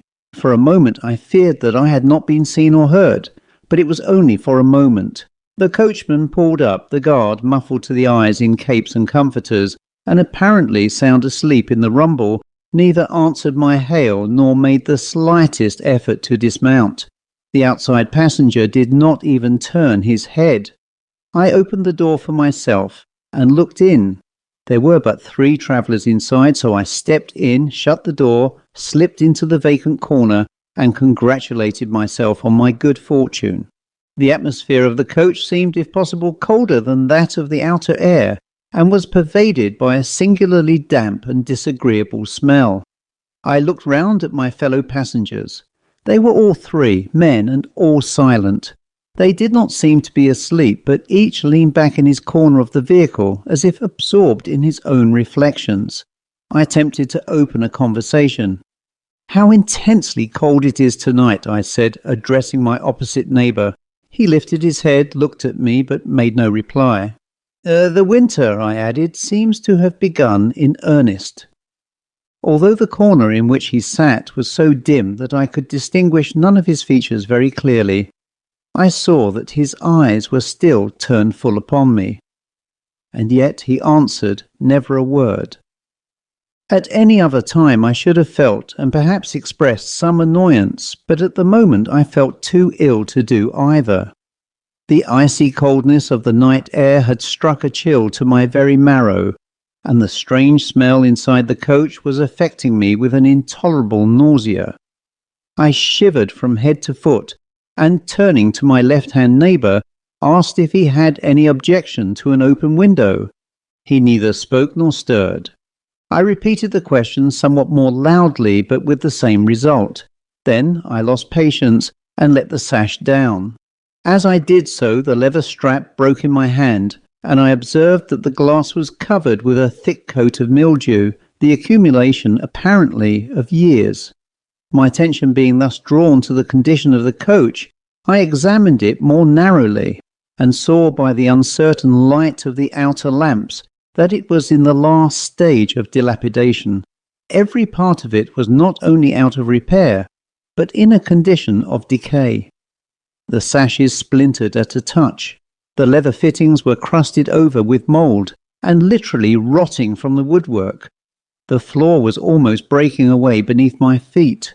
The whole machine, in short, was foul with damp, and had evidently been dragged from some outhouse in which it had been mouldering away for years, to do another day or two of duty on the road. I turned to the third passenger, whom I had not yet addressed, and hazarded one more remark. "This coach," I said, "is in a deplorable condition. The regular mail, I suppose, is under repair." He moved his head slowly and looked me in the face without speaking a word. I shall never forget that look while I live. I turned cold at heart under it. I turn cold at heart, even now when I recall it. His eyes glowed with a fiery, unnatural lustre. His face was livid as the face of a corpse. His bloodless lips were drawn back as if in the agony of death, and showed the gleaming teeth between. The words that I was about to utter died upon my lips, and a strange horror, a dreadful horror, came upon me.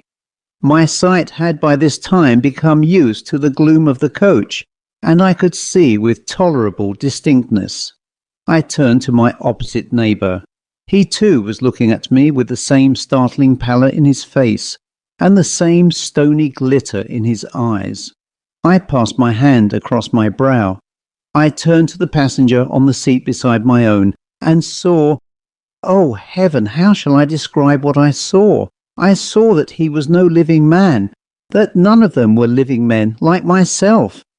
A pale phosphorescent light, the light of putrefaction, played upon their awful faces, upon their hair, dank with the dews of the grave, upon their clothes, earth-stained and dropping to pieces, upon their hands, which were as the hands of corpses long buried. Only their eyes, their terrible eyes, were living, and those eyes were all turned menacingly upon me. A shriek of terror, a wild, unintelligible cry for help and mercy, burst from my lips as I flung myself against the door and strove in vain to open it.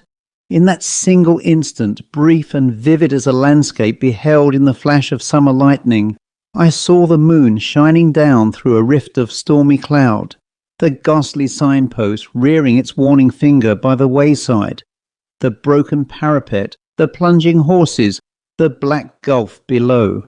Then the coach reeled like a ship at sea. Then came a mighty crash, a sense of crushing pain, and then darkness. It seemed as if years had gone by when I awoke one morning from a deep sleep, and found my wife watching by my bedside. I will pass over the scene that ensued, and give you in half a dozen words the tale she told me with tears of thanksgiving. I had fallen over a precipice, close against the junction of the old coach road and the new, and had only been saved from certain death by lighting upon a deep snowdrift that had accumulated at the foot of the rock beneath. In this snowdrift I was discovered at daybreak by a couple of shepherds, who carried me to the nearest shelter and brought a surgeon to my aid. The surgeon found me in a state of raving delirium, with a broken arm and a compound fracture of the skull. The letters in my pocket-book showed my name and address. My wife was summoned to nurse me, and thanks to youth and a fine constitution, I came out of danger at last. The place of my fall, I need scarcely say, was precisely that at which a frightful accident had happened to the North Mail 9 years before. I never told my wife the fearful events which I have just related to you. I told the surgeon who attended me, but he treated the whole adventure as a mere dream born of the fever in my brain. We discussed the question over and over again, until we found that we could discuss it with temper no longer, and then we dropped it. Others may form what conclusions they please. I know that 20 years ago I was the fourth inside passenger in that phantom coach. The End. Between the Lights by E.F.Benson and read by Christopher Horton. The day had been one unceasing fall of snow from sunrise until the gradual withdrawal of the vague white light outside indicated that the sun had set again. But as usual at this hospitable and delightful house of Everard Chandler, where I often spent Christmas, and was spending it now, there had been no lack of entertainment, and the hours had passed with a rapidity that had surprised us. A short billiard tournament had filled up the time between breakfast and lunch, with badminton and the morning papers for those who were temporarily not engaged, while afterwards the interval till tea time had been occupied by the majority of the party in a huge game of hide-and-seek all over the house, barring the billiard room, which was sanctuary for any who desired peace. But few had done that. The enchantment of Christmas, I must suppose, had, like some spell, made children of us again, and it was with palsied terror and trembling misgivings that we had tiptoed up and down the dim passages, from any corner of which some wild screaming form might dart out on us. Then, wearied with exercise and emotion, we had assembled again for tea in the hall, a room of shadows and panels on which the light from the wide open fireplace, where there burned a divine mixture of peat and logs, flickered and grew bright again on the walls. Then, as was proper, ghost stories, for the narration of which the electric light was put out, so that the listeners might conjecture anything they pleased to be lurking in the corners, succeeded. And we vied with each other in blood, bones, skeletons, armour and shrieks. I had just given my contribution, and was reflecting with some complacency that probably the worst was now known, when Everard, who had not yet administered to the horror of his guests, spoke. He was sitting opposite me in the full blaze of the fire, looking after the illness he had gone through during the autumn, still rather pale and delicate. All the same, he had been among the boldest and best in the exploration of dark places that afternoon, and the look on his face now rather startled me. "No, I don't mind that sort of thing," he said. "The paraphernalia of ghosts has become somehow rather hackneyed, and when I hear of screams and skeletons, I feel I am on familiar ground, and can at least hide my head under the bedclothes." "Ah, but the bedclothes were twitched away by my skeleton," said I in self-defence. "I know, but I don't even mind that. Why, there are 7-8 skeletons in this room now, covered with blood and skin and other horrors. No, the nightmares of one's childhood were the really frightening things, because they were vague. There was the true atmosphere of horror about them, because one didn't know what one feared. Now, if one could recapture that—" Mrs. Chandler got quickly out of her seat. "Oh, Everard," she said, "surely you don't wish to recapture it again? I should have thought once was enough." This was enchanting. A chorus of invitation asked him to proceed. The real true ghost story first hand, which was what seemed to be indicated, was too precious a thing to lose. Everard laughed. "No, dear, I don't want to recapture it again at all," he said to his wife. Then to us. "But really the nightmare perhaps, to which I was referring, is of the vaguest and most unsatisfactory kind. It has no apparatus about it at all. You will probably all say that it was nothing, and wonder why I was frightened. But I was. It frightened me out of my wits, and I only just saw something, without being able to swear what it was, and heard something which might have been a falling stone." "Anyhow, tell us about the falling stone," said I. There was a stir of movement about the circle round the fire, and the movement was not of purely physical order. It was as if, this is only what I personally felt, it was as if the childish gaiety of the hours we had passed that day was suddenly withdrawn. We had jested on certain subjects, we had played hide-and-seek with all the power of earnestness that was in us. But now, so it seemed to me, there was going to be real hide-and-seek, real terrors were going to lurk in dark corners, or if not real terrors, terrors so convincing as to assume the garb of reality, were going to pounce on us. And Mrs. Chandler's exclamation as she sat down again, "Oh, Everard, won't it excite you, tended in any case to excite us?" The room still remained in dubious darkness, except for the sudden lights disclosed on the walls by the leaping flames on the hearth. and there was wide field for conjecture as to what might lurk in the dim corners.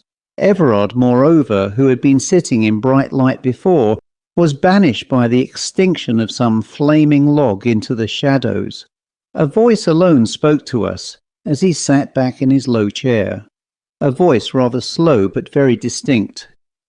"Last year," he said, "on the 24th of December, we were down here, as usual, Amy and I, for Christmas. Several of you who are here now were here then, 3 or 4 of you at least. I was one of these, but like the others kept silence, for the identification, so it seemed to me, was not asked for." And he went on again without a pause. "Those of you who were here then," he said, "and are here now, will remember how very warm it was this day year. You will remember, too, that we played croquet that day on the lawn. It was perhaps a little cold for croquet, and we played it rather in order to be able to say, with sound evidence to back the statement, that we had done so." Then he turned and addressed the whole little circle. "We played ties of half games," he said, "just as we have played billiards today, and it was certainly as warm on the lawn then as it was in the billiard room this morning directly after breakfast, while today I should not wonder if there was 3 feet of snow outside, more probably. Listen." A sudden draught fluted in the chimney, and the fire flared up as the current of air caught it. The wind also drove the snow against the windows, and as he said, "Listen," we heard a soft scurry of the falling flakes against the panes, like the soft tread of many little people who stepped lightly, but with the persistence of multitudes who were flocking to some rendezvous. Hundreds of little feet seemed to be gathering outside. Only the glass kept them out. And of the 8 skeletons present, 4 or 5 anyhow turned and looked at the windows. These were small paned with leaden bars. On the leaden bars little heaps of the snow had accumulated, but there was nothing else to be seen. "Yes, last Christmas Eve was very warm and sunny," went on Everard. "We had had no frost that autumn, and a temerarious dahlia was still in flower. I have always thought that it must have been mad." He paused a moment. "And I wonder if I were not mad too," he added. No one interrupted him. There was something arresting, I must suppose, in what he was saying. It chimed in anyhow with the hide and seek, with the suggestions of the lonely snow. Mrs. Chandler had sat down again, but I heard her stir in her chair. But never was there a gay party so reduced as we had been in the last 5 minutes. Instead of laughing at ourselves for playing silly games, we were all taking a serious game seriously. "Anyhow, I was sitting out," he said to me, "while you and my wife played your half game of croquet. Then it struck me that it was not so warm as I had supposed, because quite suddenly I shivered, and shivering I looked up. But I did not see you and her playing croquet at all. I saw something which had no relation to you and her. At least I hope not. Now the angler lands his fish, the stalker kills his stag, and the speaker holds his audience. And as the fish is gaffed, and as the stag is shot, so were we held. There was no getting away till he had finished with us. You all know the croquet lawn," he said, "and how it is bounded all round by a flower border with a brick wall behind it, through which, you will remember, there is only one gate. Well, I looked up and saw that the lawn, I could for one moment see it was still a lawn, was shrinking, and the walls closing in upon it. As they closed in too, they grew higher, and simultaneously the light began to fade and be sucked from the sky till it grew quite dark overhead, and only a glimmer of light came in through the gate. There was, as I told you, a dahlia in flower that day, and as this dreadful darkness and bewilderment came over me, I remember that my eyes sought it in a kind of despair, holding on, as it were, to any familiar object. But it was no longer a dahlia, and for the red of its petals I saw only the red of some feeble firelight. And at that moment the hallucination was complete. I was no longer sitting on the lawn watching croquet, but I was in a low-roofed room, something like a cattle shed, but round. Close above my head, though I was sitting down, ran rafters from wall to wall. It was nearly dark, but a little light came in from the door opposite to me. which seemed to lead into a passage that communicated with the exterior of the place. Little, however, of the wholesome air came into this dreadful den. The atmosphere was oppressive and foul beyond all telling. It was as if for years it had been the place of some human menagerie, and for those years had been uncleaned and unsweetened by the winds of heaven. Yet that oppressiveness was nothing to the awful horror of the place from the view of the spirit. Some dreadful atmosphere of crime and abomination dwelt heavy in it. Its denizens, whoever they were scarce human, so it seemed to me, and though men and women were akin more to the beasts of the field. And in addition there was present to me some sense of the weight of years. I had been taken and thrust down into some epoch of dim antiquity. He paused a moment, and the fire on the hearth leapt up for a second, and then died down again. But in that gleam I saw that all faces were turned to Everard, and that all wore some look of dreadful expectancy. Certainly I felt it myself, and waited in a sort of shrinking horror for what was coming. As I told you, he continued, where there had been that unseasonable dahlia, there now burned a dim firelight, and my eyes were drawn there. Shapes were gathered round it. What they were I could not at first see. Then perhaps my eyes got more accustomed to the dusk, or the fire burned better, for I perceived that they were of human form, but very small, for when one rose with a horrible chattering to his feet, his head was still some inches off the low roof. He was dressed in a sort of shirt that came to his knees, but his arms were bare and covered with hair. Then the gesticulation and chattering increased, and I knew that they were talking about me, for they kept pointing in my direction. At that my horror suddenly deepened, for I became aware that I was powerless, and could not move hand or foot. A helpless nightmare impotence had possession of me. I could not lift a finger or turn my head, and in the paralysis of that fear I tried to scream, but not a sound could I utter.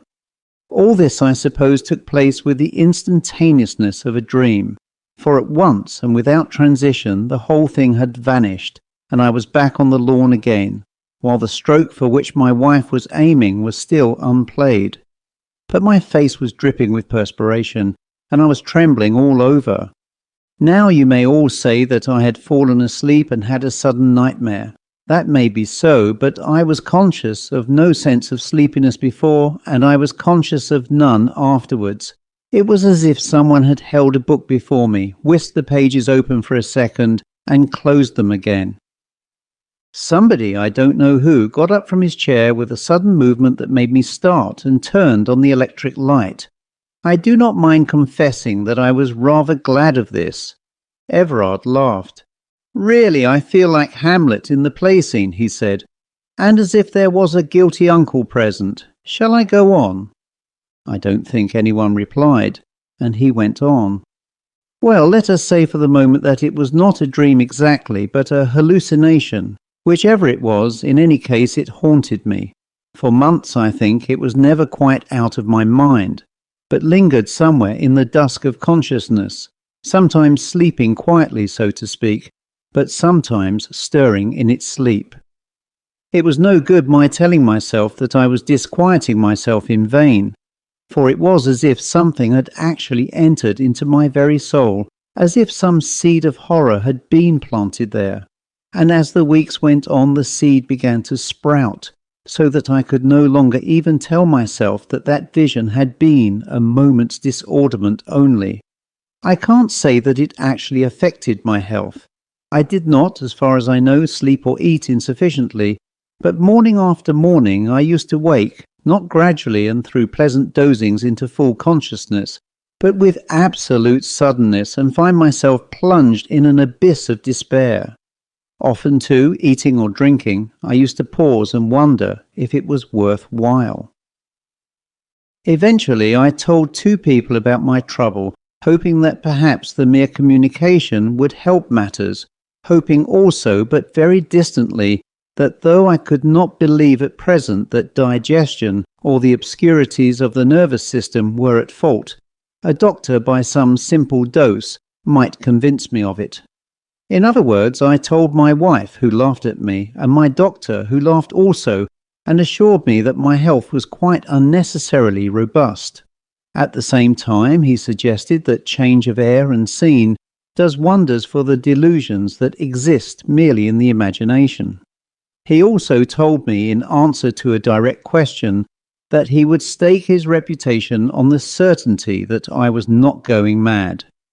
Well, we went up to London as usual for the season, and though nothing whatever occurred to remind me in any way of that single moment on Christmas Eve, the reminding was seen to all right. The moment itself took care of that, for instead of fading as is the way of sleeping or waking dreams, it grew every day more vivid, and ate, so to speak, like some corrosive acid into my mind, etching itself there.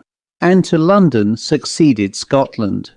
I took last year for the first time a small forest up in Sutherland called Glencallan, very remote and wild, but affording excellent stalking.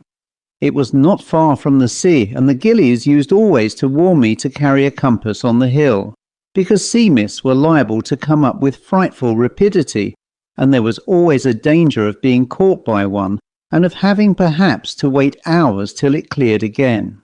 This, at first, I always used to do, but as everyone knows, any precaution that one takes which continues to be unjustified gets gradually relaxed, and at the end of a few weeks, since the weather had been uniformly clear, it was natural that, as often as not, my compass remained at home. One day the stork took me onto a part of my ground that I had seldom been on before, a very high tableland on the limit of my forest, which went down very steeply on one side to a loch that lay below it, and on the other, by gentler gradations, to the river that came from the loch, 6 miles below which stood the lodge. The wind had necessitated our climbing up, or so my stalker had insisted, not by the easier way, but up the crags from the loch. I had argued the point with him, for it seemed to me that it was impossible that the deer could get our scent if we went by the more natural path, but he still held to his opinion. And therefore, since after all this was his part of the job, I yielded. A dreadful climb we had of it, over big boulders with deep holes in between, masked by clumps of heather, so that a wary eye and a prodding stick were necessary for each step if one wished to avoid broken bones. Adders also literally swarmed in the heather. We must have seen a dozen at least on our way up, and adders are a beast for which I have no manner of use. But a couple of hours saw us to the top, only to find that the stalker had been utterly at fault, and that the deer must quite infallibly have got wind of us, if they had remained in the place where we last saw them. That, when we could spy the ground again, we saw had happened. In any case, they had gone. The man insisted the wind had changed, a palpably stupid excuse, and I wondered at that moment what other reason he had, for reason I felt sure there must be, for not wishing to take what would clearly now have been a better route. But this piece of bad management did not spoil our luck, for within an hour we had spied more deer, and about 2 o'clock I got a shot, killing a heavy stag. Then, sitting on the heather, I ate lunch, and enjoyed a well-earned bask and smoke in the sun. The pony, meantime, had been saddled with the stag and was plodding homewards. The morning had been extraordinarily warm, with a little wind blowing off the sea, which lay a few miles off, sparkling beneath a blue haze, and all morning, in spite of our abominable climb, I had had an extreme sense of peace, so much so that several times I had probed my mind, so to speak, to find if the horror still lingered there, but I could scarcely get any response from it. Never since Christmas had I been so free of fear, and it was with a great sense of repose, both physical and spiritual, that I lay looking up into the blue sky, watching my smoke whirls curl slowly away into nothingness. But I was not allowed to take my ease long, for Sandy came and begged that I would move. The weather had changed, he said, the wind had shifted again, and he wanted me to be off this high ground and on the path again as soon as possible, because it looked to him as if a sea mist would presently come up. "And yon's a bad place to get down in the mist," he added, nodding towards the crags we had come up. I looked at the man in amazement, for to our right lay a gentle slope down onto the river, and there was now no possible reason for again tackling those hideous rocks up which we had climbed this morning. More than ever I was sure he had some secret reason for not wishing to go the obvious way. But about one thing he was certainly right. The mist was coming up from the sea, and I felt in my pocket for the compass and found I had forgotten to bring it. Then there followed a curious scene which lost us time that we could really ill afford to waste, I insisting on going down by the way that common sense directed, he imploring me to take his word for it that the crags were the better way. Eventually I marched off to the easier descent, and told him not to argue any more but follow. What annoyed me about him was that he would only give the most senseless reasons for preferring the crags. There were mossy places, he said, on the way I wished to go, a thing patently false since the summer had been one spell of unbroken weather, or it was longer, also obviously untrue, or there were so many vipers about. But seeing that none of these arguments produced any effect, at last he desisted, and came after me in silence. We were not yet half down when the mist was upon us, shooting up from the valley like the broken water of a wave, and in 3 minutes we were enveloped in a cloud of fog so thick that we could barely see a dozen yards in front of us. It was therefore another cause for self-congratulation that we were not now, as we should otherwise have been, precariously clambering on the face of those crags up which we had come with such difficulty in the morning, and as I rather prided myself on my powers of generalship in the matter of direction, I continued leading, feeling sure that before long we should strike the track by the river. More than all, the absolute freedom from fear elated me. Since Christmas I had not known the instinctive joy of that. I felt like a schoolboy home for the holidays, but the mist grew thicker and thicker, and whether it was that real rain clouds had formed above it, or that it was of an extraordinary density itself, I got wetter in the next hour than I have ever been before or since. The wet seemed to penetrate the skin and chill the very bones, and still there was no sign of the track for which I was making. Behind me, muttering to himself, followed the stalker, but his arguments and protestations were dumb, and it seemed as if he kept close to me, as if afraid. Now, there are many unpleasant companions in this world. I would not, for instance, care to be on the hill with a drunkard or a maniac, but worse than either, I think, is a frightened man, because his trouble is infectious, and insensibly I began to be afraid of being frightened too. From that, it is but a short step to fear. Other perplexities, too, beset us. At one time we seemed to be walking on flat ground. At another I felt sure we were climbing again, whereas all the time we ought to have been descending, unless we had missed the way very badly indeed.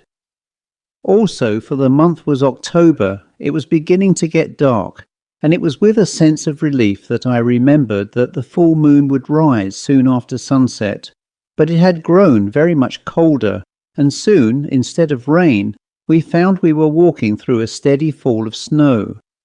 Things were pretty bad, but then for the moment they seemed to mend, for far away to the left I suddenly heard the brawling of the river. It should, it is true, have been straight in front of me, and we were perhaps a mile out of our way. But this was better than the blind wandering of the last hour, and turning to the left I walked towards it. But before I had gone 100 yards, I heard a sudden choked cry behind me, and just saw Sandy's form flying as if in terror of pursuit, into the mists. I called to him, but got no reply and heard only the spurned stones of his running. What had frightened him I had no idea, but certainly with his disappearance, the infection of his fear disappeared also, and I went on, I may almost say, with gaiety. On the moment, however, I saw a sudden, well-defined blackness in front of me, and before I knew what I was doing, I was half stumbling, half walking up a very steep grass slope. During the last few minutes the wind had got up, and the driving snow was peculiarly uncomfortable, but there had been a certain consolation in thinking that the wind would soon disperse these mists, and I had nothing more than a moonlight walk home. But as I paused on this slope, I became aware of two things. One, that the blackness in front of me was very close. The other, that whatever it was, it sheltered me from the snow. So I climbed on a dozen yards into its friendly shelter, for it seemed to me to be friendly. A wall some 12 feet high crowned the slope, and exactly where I struck it there was a hole in it, or door rather, through which a little light appeared. Wondering at this, I pushed on, bending down, for the passage was very low, and in a dozen yards came out on the other side. Just as I did this, the sky suddenly grew lighter, the wind, I suppose, having dispersed the mists, and the moon, though not yet visible through the flying skirts of cloud, made sufficient illumination. I was in a circular enclosure, and above me there projected from the walls some 4 feet from the ground, broken stones which must have been intended to support a floor. Then simultaneously two things occurred. The whole of my 9 months' terror came back to me, for I saw that the vision in the garden was fulfilled, and at the same moment I saw stealing towards me a little figure as of a man, but only about 3'6" in height. That my eyes told me, my ears told me that he stumbled on a stone, my nostrils told me that the air I breathed was of an overpowering foulness, and my soul told me that it was sick unto death. I think I tried to scream, but could not. I know I tried to move and could not, and it crept closer. Then I suppose the terror which held me spellbound so spurred me that I must move, for next moment I heard a cry break from my lips, and was stumbling through the passage. I made one leap of it down the grass slope and ran as I hoped never to have to run again. What direction I took I did not pause to consider, so long as I put distance between me and that place. Luck, however, favoured me, and before long I struck the track by the river, and an hour afterwards reached the lodge. Next day I developed a chill, and as you know, pneumonia laid me on my back for 6 weeks. Well, that is my story, and there are many explanations. You may say that I fell asleep on the lawn, and was reminded of that by finding myself, under discouraging circumstances, in an old Pict's castle, where a sheep or a goat that, like myself, had taken shelter from the storm, was moving about. Yes, there are hundreds of ways in which you may explain it, but the coincidence was an odd one, and those who believe in second sight might find an instance of their hobby in it. "And that is all?" I asked. "Yes, it was nearly too much for me. I think the dressing bell has sounded." The end. Markheim by Robert Louis Stevenson and read by Christopher Holton. "Yes," said the dealer, "our windfalls are of various kinds. Some customers are ignorant, and then I touch a dividend on my superior knowledge. Some are dishonest." And here he held up the candle so that the light fell strongly on his visitor. "And in that case," he continued, "I profit by my virtue." Markheim had but just entered from the daylight streets, and his eyes had not yet grown familiar with the mingled shine and darkness in the shop. At these pointed words, and before the near presence of the flame, he blinked painfully and looked aside. The dealer chuckled. "You come to me on Christmas Day," he resumed, "when you know that I am alone in my house. Put up my shutters and make a point of refusing business. Well, you will have to pay for that. You will have to pay for my loss of time when I should be balancing my books. You will have to pay besides for a kind of manner that I remark in you today very strongly. I am the essence of discretion, and ask no awkward questions. But when a customer cannot look me in the eye, he has to pay for it." The dealer once more chuckled, and then, changing to his usual business voice, though still with a note of irony, "You can give as usual a clear account of how you came into the possession of the object," he continued. "Still your uncle's cabinet. A remarkable collector, sir."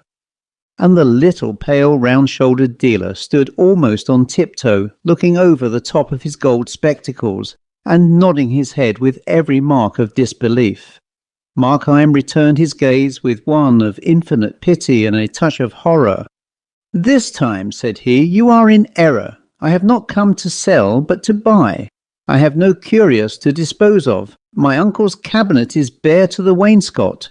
Even were it still intact, I have done well on the stock exchange, and should more likely add to it than otherwise, and my errand today is simplicity itself. I seek a Christmas present for a lady, he continued, waxing more fluent as he struck into the speech he had prepared. And certainly I owe you every excuse for thus disturbing you upon so small a matter. But the thing was neglected yesterday. I must produce my little compliment at dinner, and, as you very well know, a rich marriage is not a thing to be neglected. There followed a pause, during which the dealer seemed to weigh this statement incredulously. The ticking of many clocks among the curious lumber of the shop, and the faint rushing of the cabs in a near thoroughfare, filled up the interval of silence. "Well, sir," said the dealer, "be it so. You are an old customer after all. And if, as you say, you have the chance of a good marriage, far be it from me to be an obstacle. Here is a nice thing for a lady now," he went on. "This hand glass, 15th century, warranted. Comes from a good collection too, but I reserve the name in the interests of my customer, who was just like yourself, my dear sir, the nephew and sole heir of a remarkable collector." The dealer, while he thus ran on in his dry and biting voice, had stooped to take the object from its place, and as he had done so, a shock had passed through Markheim, a start both of hand and foot, a sudden leap of many tumultuous passions to the face.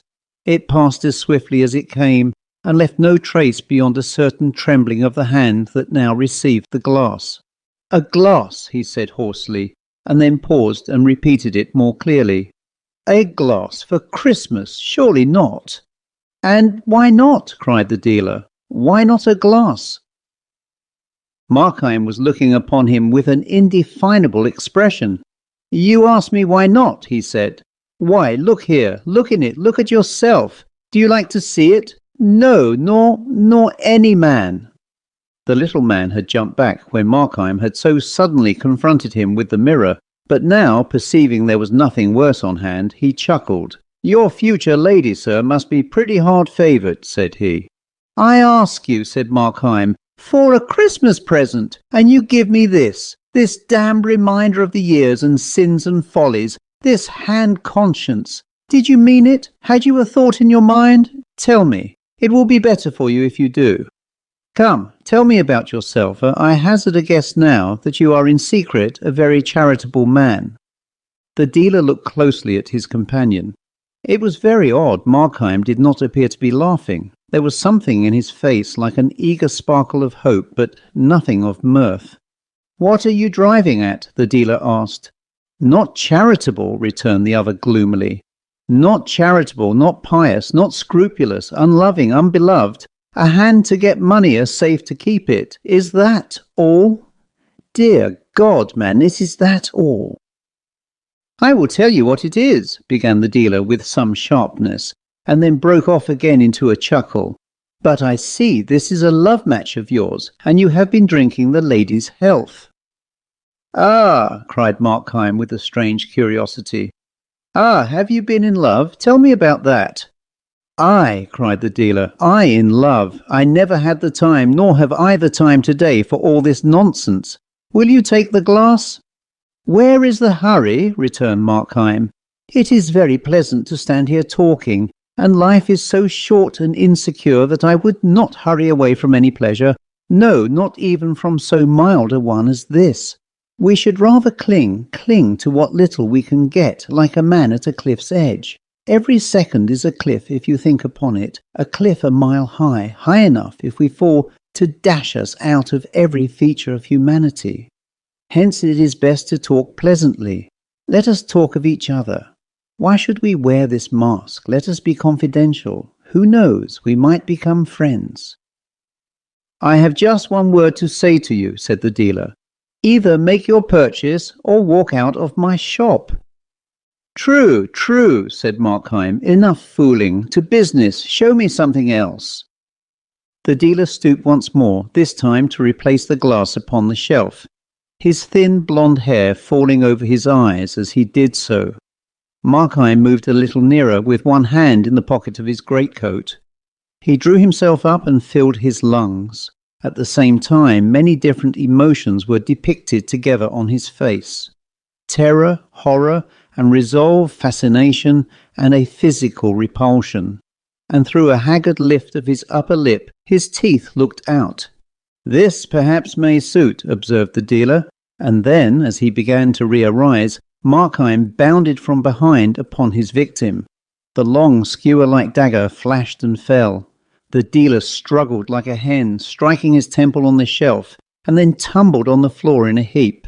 Time had some score of small voices in that shop, some stately and slow, as was becoming to their great age, others garrulous and hurried. All these told out the seconds in an intricate chorus of tickings. Then the passage of a lad's feet, heavily running on the pavement, broke in upon these smaller voices and startled Markheim into the consciousness of his surroundings. He looked about him awfully. The candle stood on the counter, its flame solemnly wagging in a draught, and by that inconsiderable movement the whole room was filled with noiseless bustle and kept heaving like a sea. The tall shadows nodding, the gross blots of darkness swelling and dwindling as with respiration, the faces of the portraits and the china gods changing and wavering like images in water. The inner door stood ajar and peered into that leaguer of shadows with a long slit of daylight, like a pointing finger. From these fear-stricken rovings, Markheim's eyes returned to the body of his victim, where it lay both humped and sprawling, incredibly small and strangely meaner than in life. In these poor, miserly clothes, in that ungainly attitude, the dealer lay like so much sawdust. Markheim had feared to see it, and lo, it was nothing. And yet, as he gazed, this bundle of old clothes and pool of blood began to find eloquent voices. There it must lie. There was none to work the cunning hinges or direct the miracle of locomotion. There it must lie till it was found. Found! Aye, and then would this dead flesh lift up a cry that would ring over England and fill the world with the echoes of pursuit. Aye, dead or not, this was still the enemy. Time was that, when the brains were out, he thought, and the first word struck into his mind. Time, now that the deed was accomplished, time which had closed for the victim, had become instant and momentous for the slayer. The thought was yet in his mind, when first one and then another, with every variety of pace and voice, one deep as the bell from a cathedral turret, another ringing on its treble notes the prelude of a waltz, the clocks began to strike the hour of 3 in the afternoon. The sudden outbreak of so many tongues in that dumb chamber staggered him. He began to bestir himself, going to and fro with the candle, beleaguered by moving shadows, and startled to the soul by chance reflections. In many rich mirrors, some of home design, some from Venice or Amsterdam, he saw his face repeated and repeated, as it were an army of spies. His own eyes met and detected him, and the sound of his own steps, lightly as they fell, vexed the surrounding quiet. And still, as he continued to fill his pockets, his mind accused him with a sickening iteration of the 1,000 faults of his design. He should have chosen a more quiet hour. He should have prepared an alibi. He should not have used a knife. He should have been more cautious, and only bound and gagged the dealer, and not killed him. He should have been more bold, and killed the servant also. He should have done all things otherwise. Poignant regrets, weary incessant toiling of the mind to change what was unchangeable, to plan what was now useless, to be the architect of the irrevocable past. Meanwhile, and behind all this activity, brute terrors like the scurrying of rats in a deserted attic filled the more remote chambers of his brain with riot. The hand of the constable would fall heavy on his shoulder, and his nerves would jerk like a hooked fish. Or he beheld in galloping defile the dock, the prison, the gallows, and the black coffin. Terror of the people in the street sat down before his mind like a besieging army.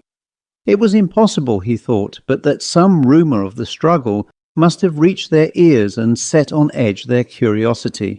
And now in all the neighbouring houses he divined them sitting motionless and with uplifted ear. solitary people condemned to spend Christmas dwelling alone on memories of the past, and now startlingly recalled from that tender exercise.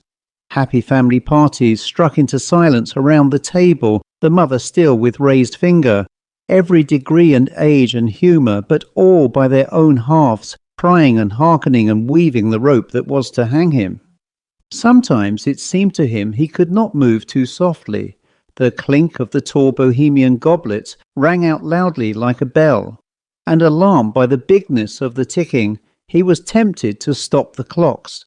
And then again, with a swift transition of his terrors, the very silence of the place appeared a source of peril, and a thing to strike and freeze the passer-by. And he would step more boldly and bustle aloud among the contents of the shop, and imitate with elaborate bravado the movements of a busy man at ease in his own house. But he was now so pulled about by different alarms that, while one portion of his mind was still alert and cunning, another trembled on the brink of lunacy. One hallucination in particular took a strong hold on his credulity. The neighbour hearkening with white face beside his window, the passer-by arrested by a horrible surmise on the pavement. These could at worst suspect, they could not know. Through the brick walls and shuttered windows only sounds could penetrate. But here, within the house, was he alone. He knew he was. He had watched the servant set forth sweethearting in her poor best, out for the day, written in every ribbon and smile. Yes, he was alone, of course. And yet, in the bulk of empty house above him, he could surely hear a stir of delicate footing. He was surely conscious, inexplicably conscious, of some presence. Aye, surely, to every room and corner of the house, his imagination followed it. And now it was a faceless thing, and yet had eyes to see with. And again it was a shadow of himself. And yet again behold the image of the dead dealer, re-inspired with cunning and hatred. At times, with a strong effort, he would glance at the open door which still seemed to repel his eyes. The house was tall, the skylight small and dirty, the day blind with fog, and the light that filtered down to the ground story was exceedingly faint, and showed dimly on the threshold of the shop. And yet in that strip of doubtful brightness did there not hang wavering a shadow? Suddenly from the street outside a very jovial gentleman began to beat with a staff on the shop door, accompanying his blows with shouts and railleries, in which the dealer was continually called upon by name. Markheim, smitten into ice, glanced at the dead man. But no! He lay quite still. He was fled away far beyond earshot of these blows and shoutings. He was sunk beneath seas of silence, and his name, which would once have caught his notice above the howling of a storm, had become an empty sound. And presently the jovial gentleman desisted from his knocking and departed.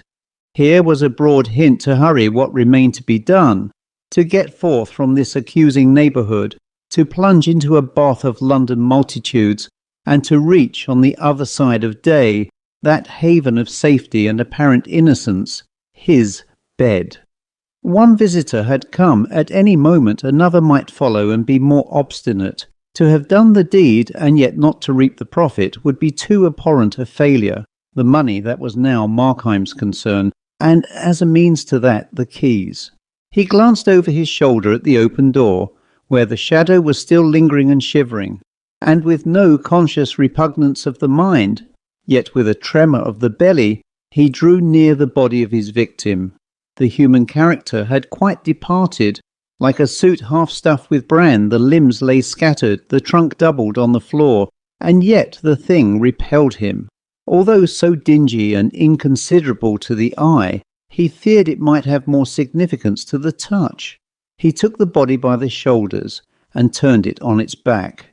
It was strangely light and supple, and the limbs, as if they had been broken, fell into the oddest postures. The face was robbed of all expression, but it was as pale as wax and shockingly smeared with blood about one temple. That was, for Markheim, the one displeasing circumstance. It carried him back upon the instant to a certain fair day in a fisher's village.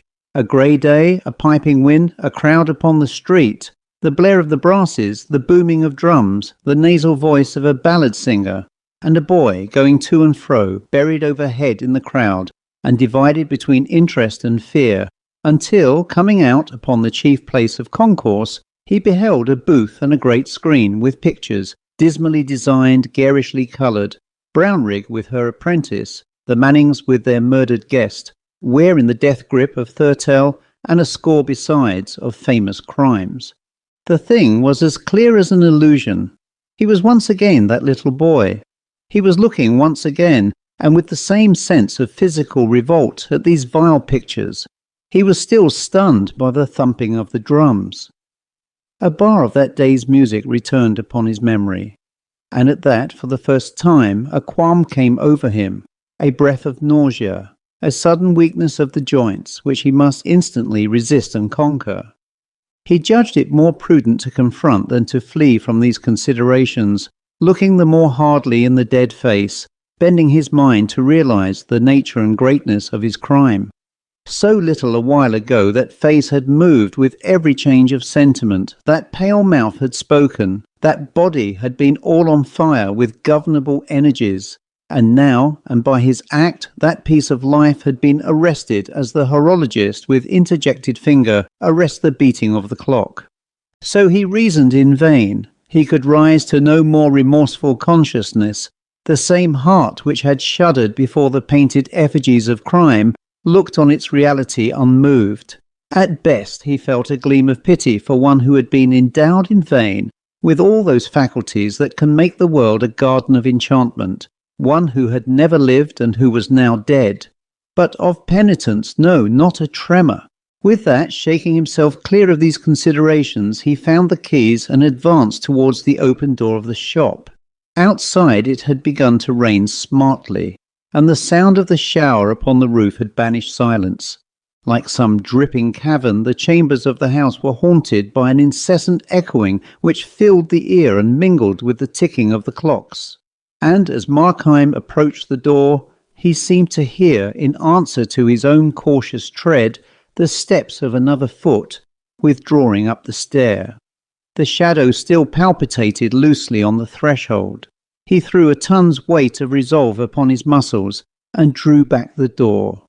The faint foggy daylight glimmered dimly on the bare floor and stairs, on the bright suit of armour posted, halbert in hand, upon the landing, and on the dark wood carvings and framed pictures that hung against the yellow panels of the wainscot.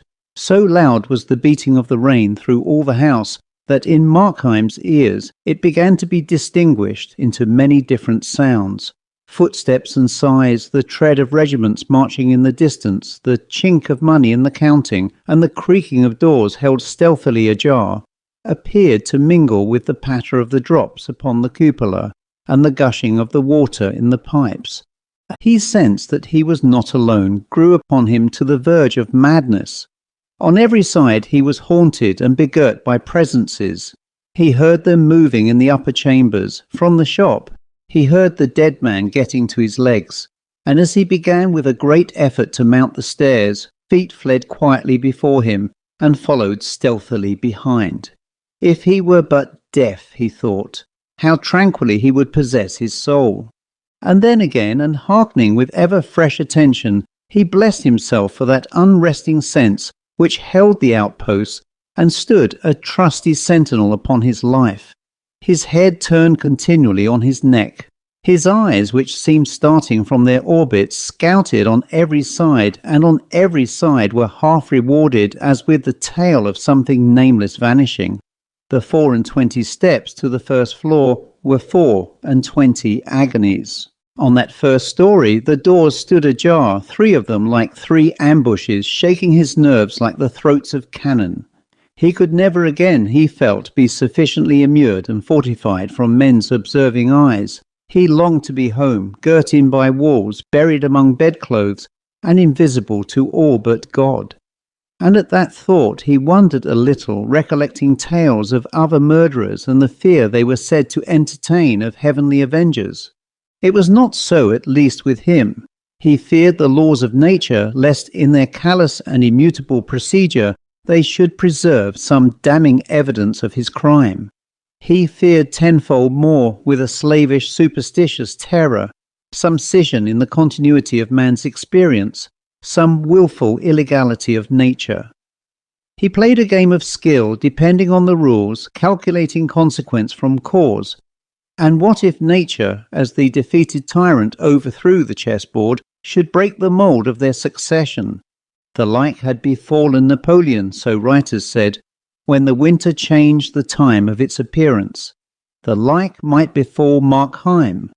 The solid walls might become transparent and reveal his doings like those of bees in a glass hive. The stout planks might yield under his foot like quicksands and detain him in their clutch. Aye, and there were soberer accidents that might destroy him, if, for instance, the house should fall and imprison him beside the body of his victim, or the house next door should fly on fire and the firemen invade him from all sides. These things he feared, and in a sense these things might be called the hands of God reached forth against sin. But about God himself he was at ease. His act was doubtless exceptional, but so were his excuses, which God knew. It was there, and not among men, that he felt sure of justice. When he had got safe into the drawing-room and shut the door behind him, he was aware of a respite from alarms. The room was quite dismantled, uncarpeted besides, and strewn with packing cases and incongruous furniture. Several great pier glasses in which he beheld himself at various angles, like an actor on a stage. Many pictures, framed and unframed, standing with their faces to the wall. A fine Sheraton sideboard, a cabinet of marquetry, and a great old bed with tapestry hangings. The windows opened to the floor, but by great good fortune the lower part of the shutters had been closed, and this concealed him from the neighbours. Here then Markheim drew in a packing case before the cabinet and began to search among the keys. It was a long business, for there were many, and it was irksome besides, for after all there might be nothing in the cabinet, and time was on the wing. But the closeness of the occupation sobered him. With the tail of his eye he saw the door, even glanced at it from time to time directly, like a besieged commander pleased to verify the good estate of his defences. But in truth he was at peace. The rain falling in the street sounded natural and pleasant. Presently on the other side the notes of a piano were wakened to the music of a hymn, and the voices of many children took up the air and words. How stately, how comfortable was the melody, how fresh the youthful voices. Markheim gave ear to it smilingly as he sorted out the keys, and his mind was thronged with answerable ideas and images. Church-going children, and the pealing of the high organ. Children afield, bathers by the brookside, ramblers on the brambly common, kite-flyers in the windy and cloud-navigated sky. And then, at another cadence of the hymn, back again to church, and the somnolence of summer Sundays, and the high genteel voice of the parson, which he smiled a little to recall, and the painted Jacobean tombs, and the dim lettering of the 10 Commandments in the chancel. And as he sat thus, at once busy and absent, he was startled to his feet. A flash of ice, a flash of fire, a bursting gush of blood went over him, and then he stood transfixed and thrilling. A step mounted the stair slowly and steadily, and presently a hand was laid upon the knob, and the lock clicked, and the door opened. Fear held Markheim in a vice. What to expect he knew not, whether the dead man walking or the official ministers of human justice, or some chance witness, blindly stumbling in to consign him to the gallows. But when a face was thrust into the aperture, glanced round the room, looked at him, nodded and smiled as if in friendly recognition, and then withdrew again, and the door closed behind it, his fear broke loose from his control in a hoarse cry. At the sound of this the visitant returned. "Did you call me?" he asked pleasantly, and with that he entered the room and closed the door behind him. Markheim stood and gazed at him with all his eyes. Perhaps there was a film upon his sight, but the outlines of the newcomer seemed to change and waver like those of the idols in the wavering candlelight of the shop, and at times he thought he knew him, and at times he thought he bore a likeness to himself, and always, like a lump of living terror, there lay in his bosom the conviction that this thing was not of the earth and not of God.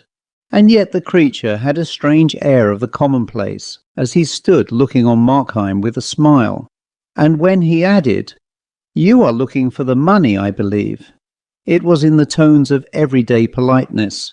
Markheim made no answer. "I should warn you," resumed the other, "that the maid has left her sweetheart earlier than usual and will soon be here. If Mr. Markheim be found in this house, I need not describe to him the consequences." "You know me," cried the murderer. The visitor smiled. "You have long been a favourite of mine," he said, "and I have long observed and often sought to help you." "What are you?" cried Markheim. "The devil?" "What I may be," returned the other, "cannot affect the service I propose to render you." "It can," cried Markheim. "It does. Be helped by you? No, never, not by you. You do not know me yet. Thank God you do not know me." "I know you," replied the visitant with a sort of kind severity, or rather firmness. "I know you to the soul." "Know me," cried Markheim. "Who can do so? My life is but a travesty and slander on myself. I have lived to belie my nature. All men do. All men are better than this disguise that grows about and stifles them. You see each dragged away by life like one whom bravos have seized and muffled in a cloak. If they had their own control, if you could see their faces, they would be altogether different. They would shine out for heroes and saints. I am worse than most. Myself is more overlaid. My excuse is known to men and God. But had I the time, I could disclose myself." "To me?" inquired the visitant. "To you before all," returned the murderer. "I supposed you were intelligent. I thought, since you exist, you could prove a reader of the heart. And yet you would propose to judge me by my acts. Think of it, my acts. I was born and I have lived in a land of giants. Giants have dragged me by the wrist since I was born out of my mother, the giants of a circumstance, and you would judge me by my acts. But can you not look within? Can you not understand that evil is hateful to me? Can you not see within me the clear writing of conscience, never blurred by any wilful sophistry, although too often disregarded? Can you not read me for a thing that surely must be common as humanity, the unwilling sinner?" "All this is very feelingly expressed," was the reply, "but it regards me not. These points of consistency are beyond my province, and I care not in the least by what compulsion you may have been dragged away, so as you are but carried in the right direction. But time flies. The servant delays, looking in the faces of the crowd and at the pictures on the hoardings, but still she keeps moving nearer. And remember, it is as if the gallows itself was striding towards you through the Christmas streets. Shall I help you? I who know all. Shall I tell you where to find the money?" "For what price?" asked Markheim. "I offer you the service for a Christmas gift," returned the other. Markheim could not refrain from smiling with a kind of bitter triumph. "No," said he, "I will take nothing at your hands. If I were dying of thirst, and it was your hand that put the pitcher to my lips, I should find the courage to refuse. It may be credulous, but I will do nothing to commit myself to evil." "I have no objection to a deathbed repentance," observed the visitant. "Because you disbelieve their efficacy," Markheim cried. "I do not say so," returned the other, "but I look on these things from a different side, and when the life is done, my interest falls. The man has lived to serve me, to spread black looks under colour of religion, or to sow tares in the wheat field, as you do in a course of weak compliance with desire. Now that he draws so near to his deliverance, he can add but one act of service, to repent, to die smiling, and thus to build up in confidence and hope the more timorous of my surviving followers. I am not so hard a master. Try me. Accept my help. Please yourself in life as you have done hitherto. Please yourself more amply. Spread your elbows at the board, and when the night begins to fall and the curtains to be drawn, I tell you for your greater comfort that you will find it even easy to compound your quarrel with your conscience and to make a truckling peace with God. I came but now from such a deathbed, and the room was full of sincere mourners listening to the man's last words. And when I looked into that face, which had been set as a flint against mercy, I found it smiling with hope. "And do you, then, suppose me such a creature?" asked Markheim. "Do you think I have no more generous aspirations than to sin, and at the last sneak into heaven? My heart rises at the thought. Is this, then, your experience of mankind? Or is it because you find me with red hands that you presume such baseness? And is this crime of murder indeed so impious as to dry up the very springs of good?" "Murder is to me no special category," replied the other. "All sins are murder, even as all life is war. I behold your race like starving mariners on a raft, plucking crusts out of the hands of famine and feeding on each other's lives. I follow sins beyond the moment of their acting. I find in all that the last consequence is death. And to my eyes, the pretty maid who thwarts her mother with such taking graces on a question of a ball drips no less visibly with human gore than such a murderer as yourself. Do I say that I follow sins? I follow virtues also. They differ not by the thickness of a nail. They are both scythes for the reaping angel of death. Evil for which I live consists not in action, but in character. The bad man is dear to me, not the bad act, whose fruits, if we could follow them far enough down the hurtling cataract of the ages, might yet be found more blessed than those of the rarest virtues. And it is not because you have killed a dealer, but because you are Markheim, that I offer to forward your escape." "I will lay my heart open to you," answered Markheim. "This crime on which you find me is my last. On my way to it I have learned many lessons. Itself is a lesson, a momentous lesson. Hitherto I have been driven with revolt to what I would not. I was a bond-slave to poverty, driven and scourged. There are robust virtues that can stand in these temptations. Mine are not so. I had a thirst of pleasure, but today and out of this deed I pluck both warning and riches, both the power and a fresh resolve to be myself. I become in all things a free actor in the world. I begin to see myself all changed, hands the agents of good, this heart at peace. Something comes over me out of the past, something of what I have dreamed on Sabbath evenings to the sound of the church organ, of what I forecast when I shed tears over noble books, or talked, an innocent child, with my mother. There lies my life. I have wandered a few years, but now I see once more my city of destination." "You are to use this money on the stock exchange, I think," remarked the visitor, "and there, if I mistake not, you have already lost some thousands." "Ah," said Markheim, "but this time I have a sure thing." "This time again you will lose," replied the visitor quietly. "Ah, but I keep back the half," cried Markheim. "That also you will lose," said the other. The sweat started upon Markheim's brow. "Well then, what matter?" he exclaimed. "Say it be lost. Say I have plunged again in poverty. Shall one part of me, and that the worst, continue until the end to override the better? Evil and good run strong in me, hailing me both ways. I do not love the one thing. I love all. I can conceive great deeds, renunciations, martyrdoms, and though I be fallen to such a crime as murder, pity is no stranger to my thoughts. I pity the poor, who knows their trials better than myself. I pity and help them. I prize love. I love honest laughter. There is no good thing, not true thing on earth, but I love it from my heart. And are my vices only to direct my life and my virtues without effect like some passive lumber of the mind? Not so. Good also is a spring of axe." But the visitant raised his finger.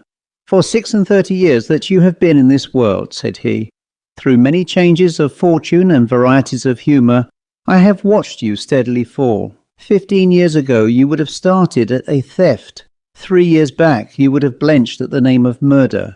Is there any crime, is there any cruelty or meanness from which you still recoil? 5 years from now I shall detect you in the fact. Downward, downward lies your way, nor can anything but death avail to stop you."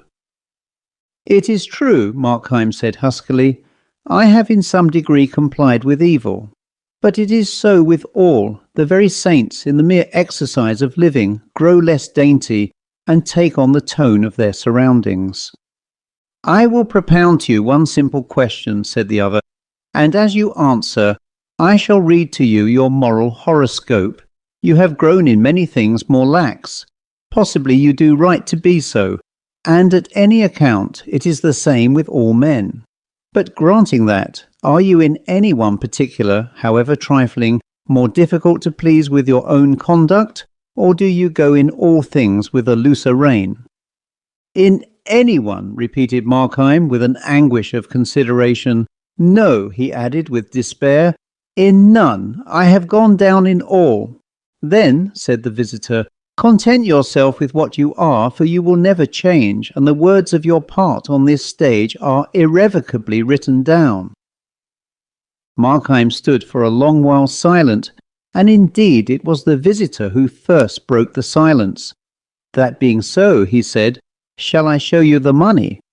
"And grace!" cried Markheim. "Have you not tried it?" returned the other. 2 or 3 years ago. Did I not see you on the platform of revival meetings, and was not your voice the loudest in the hymn?" "It is true," said Markheim, "and I see clearly what remains for me by way of duty. I thank you for these lessons from my soul. My eyes are opened, and I behold myself at last for what I am."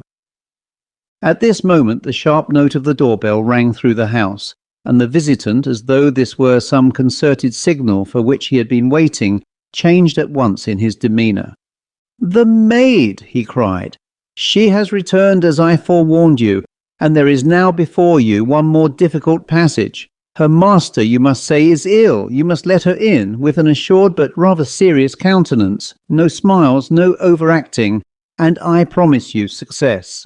Once the girl within and the door closed, the same dexterity that has already rid you of the dealer will relieve you of this last danger in your path. Thenceforward you have the whole evening, the whole night, if needful, to ransack the treasures of the house and to make good your safety. This is help that comes to you with the mask of danger. Up!" he cried. "Up, friend, your life hangs trembling in the scales. Up and act!" Markheim steadily regarded his counsellor. "If I be condemned to evil acts," he said, "there is still one door of freedom open. I can cease from action. If my life be an ill thing, I can lay it down. Though I be, as you say truly, at the beck of every small temptation, I can yet, by one decisive gesture, place myself beyond the reach of all. My love of good is damned to barrenness. It may, and let it be. But I have still my hatred of evil, and from that to your galling disappointment, you shall see that I can draw both energy and courage." The features of the visitor began to undergo a wonderful and lovely change. They brightened and softened with a tender triumph, and even as they brightened, faded and dislimned. But Markheim did not pause to watch or understand the transformation. He opened the door and went downstairs very slowly, thinking to himself. His past went soberly before him. He beheld it as it was, ugly and strenuous like a dream, random as chance medley, a scene of defeat. Life, as he thus reviewed it, tempted him no longer. But on the farther side he perceived a quiet haven for his bark. He paused in the passage and looked into the shop where the candle still burned by the dead body. It was strangely silent.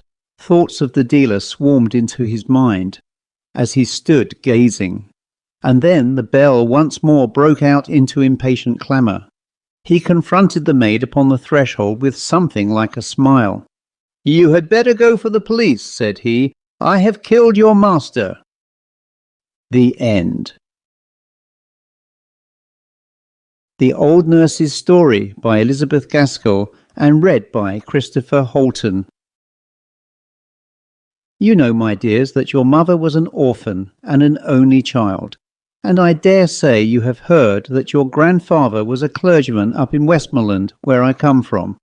I was just a girl in the village school, when one day your grandmother came in to ask the mistress if there was any scholar there who would do for a nursemaid, and mighty proud I was, I can tell ye, when the mistress called me up, and spoke to my being a good girl at my needle, and a steady, honest girl, and one whose parents were very respectable, though they might be poor, I thought I should like nothing better than to serve the pretty young lady, who was blushing as deep as I was as she spoke of the coming baby, and what I should have to do with it.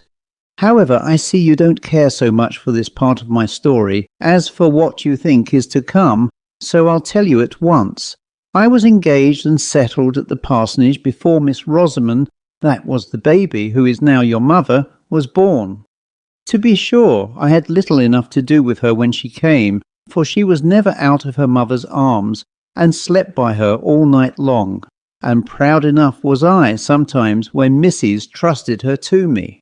There never was such a baby before or since, though you've all of you been fine enough in your turns, but for sweet winning ways, you've none of you come up to your mother.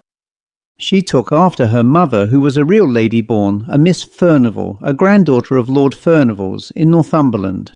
I believe she had neither brother nor sister, and had been brought up in my lord's family till she had married your grandfather, who was just a curate, son to a shopkeeper in Carlisle, but a clever, fine gentleman as ever was, and one who was a right-down hard worker in his parish, which was very wide and scattered all abroad over the Westmoreland fells. When your mother, little Miss Rosamond, was about 4 or 5 years old, both her parents died in a fortnight, one after the other.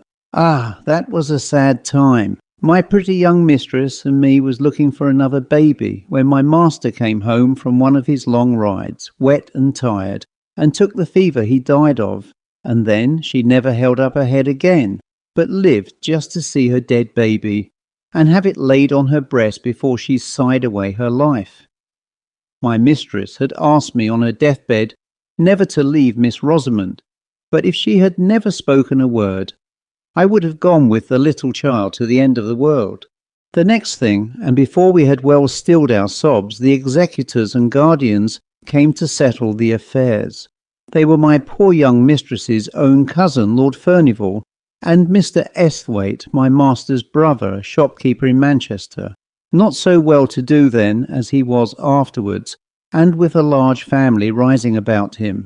Well, I don't know if it were their settling, or because of a letter my mistress wrote on her deathbed to her cousin my lord, but somehow it was settled that Miss Rosamond and me were to go to Furnivall Manor House in Northumberland, and my lord spoke as if it had been her mother's wish that she should live with his family, and as if he had no objections, for that 1 or 2 more or less could make no difference in so grand a household. So though that was not the way in which I should have wished the coming of my bright and pretty pet to have been looked at, who was like a sunbeam in any family, be it never so grand, I was well pleased that all the folks in the Dale should stare and admire when they heard I was going to be young lady's maid at my Lord Furnivall's at Furnivall Manor. But I made a mistake in thinking we were to go and live where my lord did. It turned out that the family had left Furnivall Manor House 50 years or more. I could not hear that my poor young mistress had ever been there, though she had been brought up in the family, and I was sorry for that, for I should have liked Miss Rosamond's youth to have passed where her mother's had been. My lord's gentleman, from whom I asked as many questions as I durst, said that the manor house was at the foot of the Cumberland Fells, and a very grand place, that an old Miss Furnivall, a great aunt of my lord's, lived there with only a few servants, but that it was a very healthy place, and my lord had thought that it would suit Miss Rosamond very well for a few years, and that her being there might perhaps amuse his old aunt. I was bidden by my lord to have Miss Rosamond's things ready by a certain day. He was a stern, proud man, as they say all the Lords Furnivall were, and he never spoke a word more than was necessary. Folk did say he had loved my young mistress, but that because she knew that his father would object, she would never listen to him, and married Esthwaite, but I don't know. He never married at any rate, but he never took much notice of Miss Rosamond, which I thought he might have done if he had cared for her dead mother. He sent his gentleman with us to the manor house, telling him to join him at Newcastle that same evening, so there was no great length of time for him to make us known to all the strangers before he, too, shook us off. And we were left, 2 lonely young things, I was not 18, in the great old manor house. It seems like yesterday that we drove there. We had left our own dear parsonage very early, and we had both cried as if our hearts would break, though we were travelling in my lord's carriage, which I thought so much of once. And now it was long past noon on a September day, and we stopped to change horses for the last time at a little smoky town, all full of colliers and miners. Miss Rosamond had fallen asleep, but Mr. Henry told me to waken her, that she might see the park and the manor house as we drove up. I thought it rather a pity, but I did what he bade me for fear he should complain of me to my lord. We had left all signs of a town or even a village, and were then inside the gates of a large wild park, not like the parks here in the south, but with rocks and the noise of running water and gnarled thorn trees, and old oaks all white and peeled with age. The road went up about 2 miles, and then we saw a great and stately house, with many trees close around it, so close that in some places their branches dragged against the walls when the wind blew, and some hung broken down, for no one seemed to take much charge of the place, to lop the wood, or to keep the moss-covered carriageway in order. Only in front of the house all was clear. The great oval drive was without a weed, and neither tree nor creeper was allowed to grow over the long, many-windowed front, at both sides of which a wing projected, which were each the ends of other-side fronts, for the house, although it was so desolate, was even grander than I expected.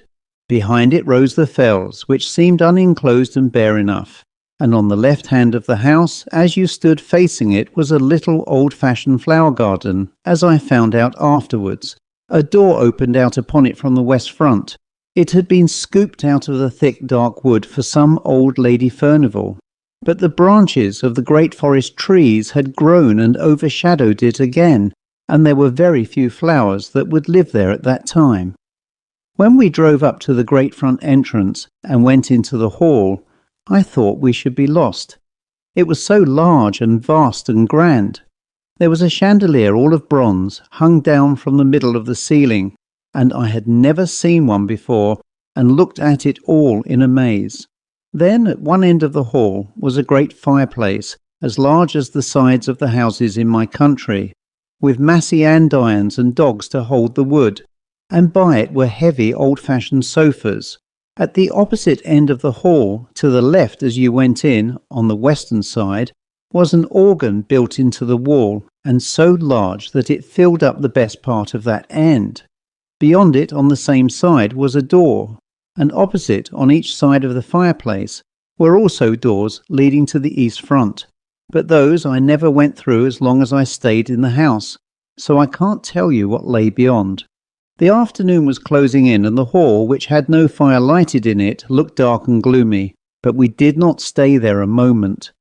The old servant who had opened the door for us bowed to Mr. Henry, and took us in through the door at the further side of the great organ, and led us through several smaller halls and passages into the west drawing-room, where he said that Miss Furnival was sitting. Poor little Miss Rosamond held very tight to me, as if she were scared and lost in that great place, and as for myself, I was not much better.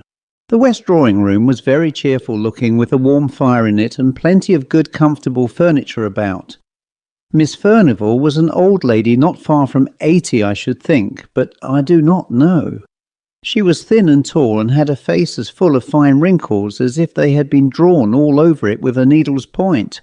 Her eyes were very watchful to make up, I suppose, for her being so deaf as to be obliged to use a trumpet. Sitting with her, working at the same great piece of tapestry, was Mrs. Stark, her maid and companion, and almost as old as she was. She had lived with Miss Furnival ever since they both were young, and now she seemed more like a friend than a servant. She looked so cold and grey and stony, as if she had never loved or cared for anyone. And I don't suppose she did care for anyone except her mistress, and owing to the great deafness of the latter, Mrs. Stark treated her very much as if she were a child.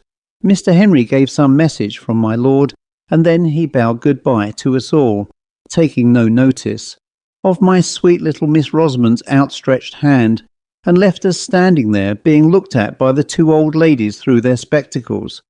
I was right glad when they rung for the old footman who had shown us in at first and told him to take us to our rooms. So we went out of that great drawing room and into another sitting room, and out of that, and then up a great flight of stairs, and along a broad gallery, which was something like a library, having books all down one side and windows and writing tables all down the other, till we came to our rooms, which I was not sorry to hear were just over the kitchens, for I began to think I should be lost in that wilderness of a house.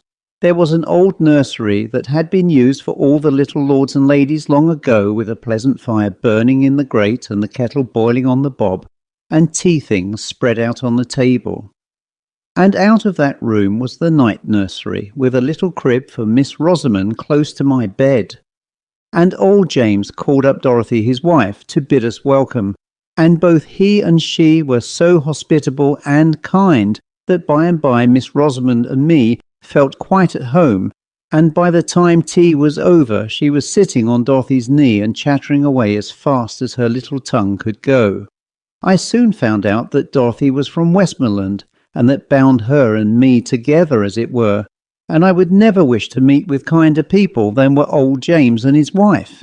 James had lived pretty nearly all his life in my lord's family, and thought there was no one so grand as they. He even looked down a little on his wife, because till he had married her, she had never lived in any but a farmer's household.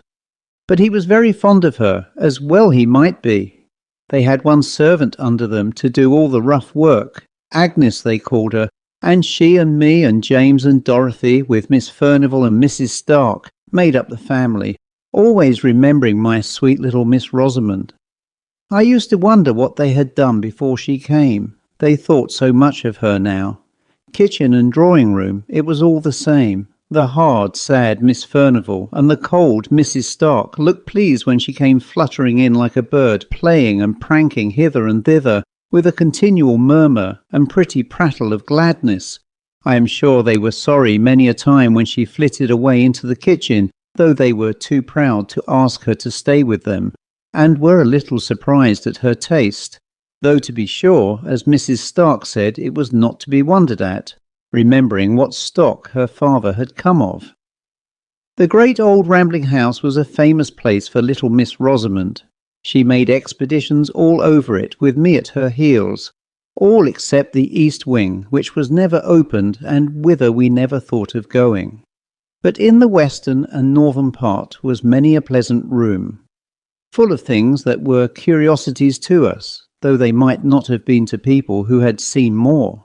The windows were darkened by the sweeping boughs of the trees and the ivy which had overgrown them, but in the green gloom we could manage to see old china jars and carved ivory boxes, and great heavy books, and above all the old pictures. Once I remember my darling would have Dorothy go with us to tell us who they all were, for they were all portraits of some of my lord's family, though Dorothy could not tell us the names of every one.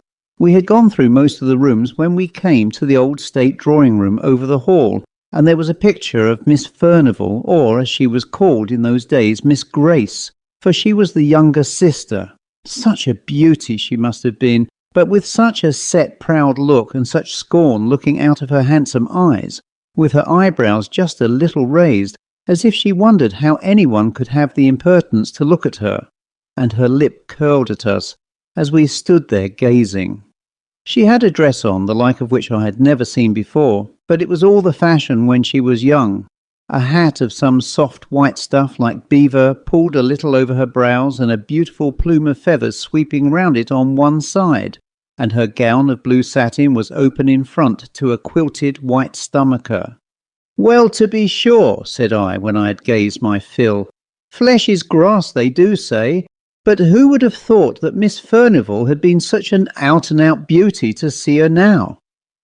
"Yes," said Dorothy, "folks change sadly, but if what my master's father used to say was true, Miss Furnivall, the elder sister, was handsomer than Miss Grace. Her picture is here somewhere, but if I show it you, you must never let on, even to James, that you have seen it. "Can the little lady hold her tongue, thank you?" asked she. I was not so sure, for she was such a little sweet, bold, open-spoken child, so I set her to hide herself. And then I helped Dorothy to turn a great picture that leaned with its face towards the wall and was not hung up as the others were. To be sure, it beat Miss Grace for beauty, and I think for scornful pride too, though in that matter it might be hard to choose.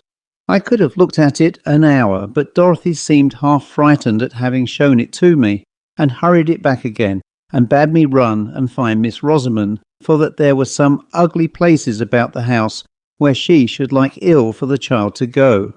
I was a brave, high-spirited girl, and thought little of what the old woman said, for I liked hide-and-seek as well as any child in the parish, so off I ran to find my little one. As winter drew on and the days grew shorter, I was sometimes almost certain that I heard a noise as if someone was playing on the great organ in the hall. I did not hear it every evening, but certainly I did very often, usually when I was sitting with Miss Rosamond after I had put her to bed and keeping quite still and silent in the bedroom. Then I used to hear it booming and swelling away in the distance.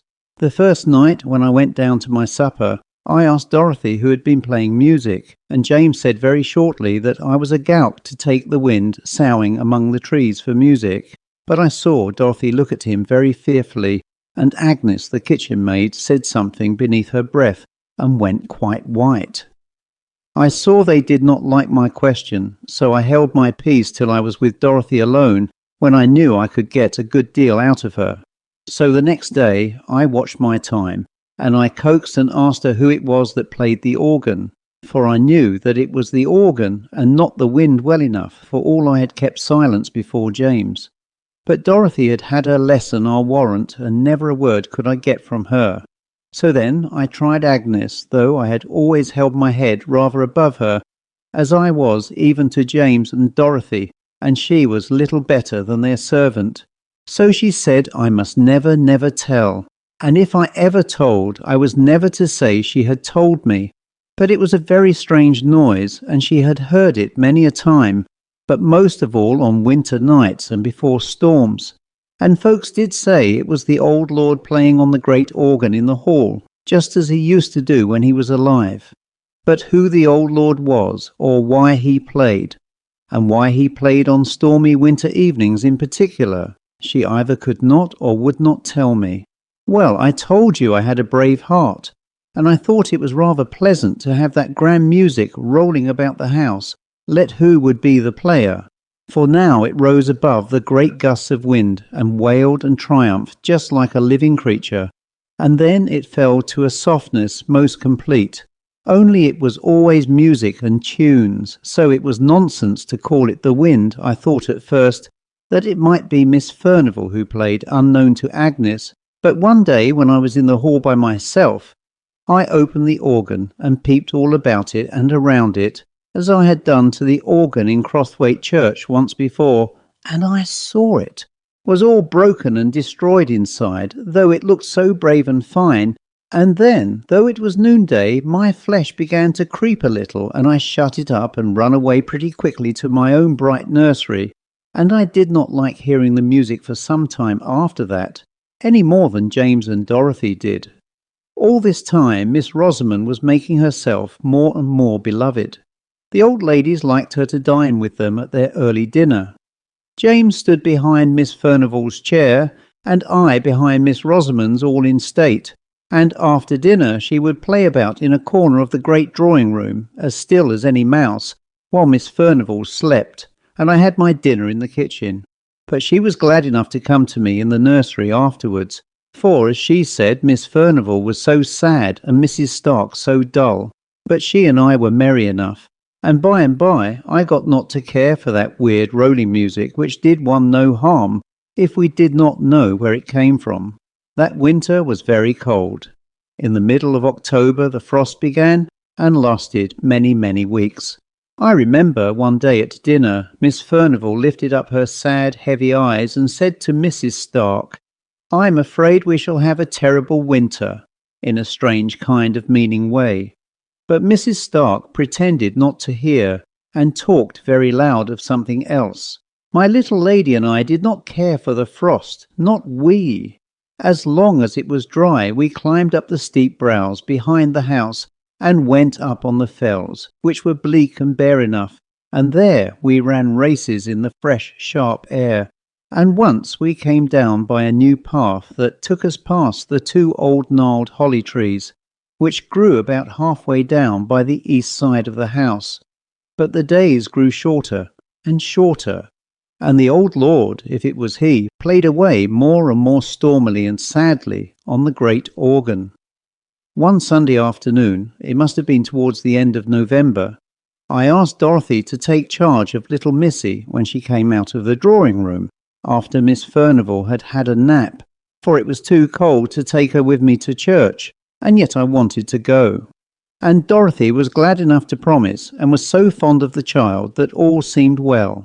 And Agnes and I set off very briskly, though the sky hung heavy and black over the white earth, as if the night had never fully gone away, and the air, though still, was very biting and keen.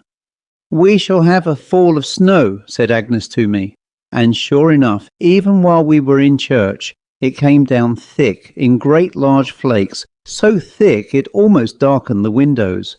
It had stopped snowing before we came out, but it lay soft, thick and deep beneath our feet as we tramped home. Before we got to the hall the moon rose, and I think it was lighter then, what with the moon, and what with the white dazzling snow, than it had been when we went to church between 2 and 3 o'clock. I have not told you that Miss Furnivall and Mrs. Stark never went to church. They used to read the prayers together in their quiet, gloomy way. They seemed to feel the Sunday very long without their tapestry work to be busy at. So when I went to Dorothy in the kitchen to fetch Miss Rosamond and take her upstairs with me, I did not much wonder when the old woman told me that the ladies had kept the child with them, and that she had never come to the kitchen, as I had bidden her, when she was tired of behaving pretty in the drawing-room. So I took off my things and went to find her, and bring her to her supper in the nursery.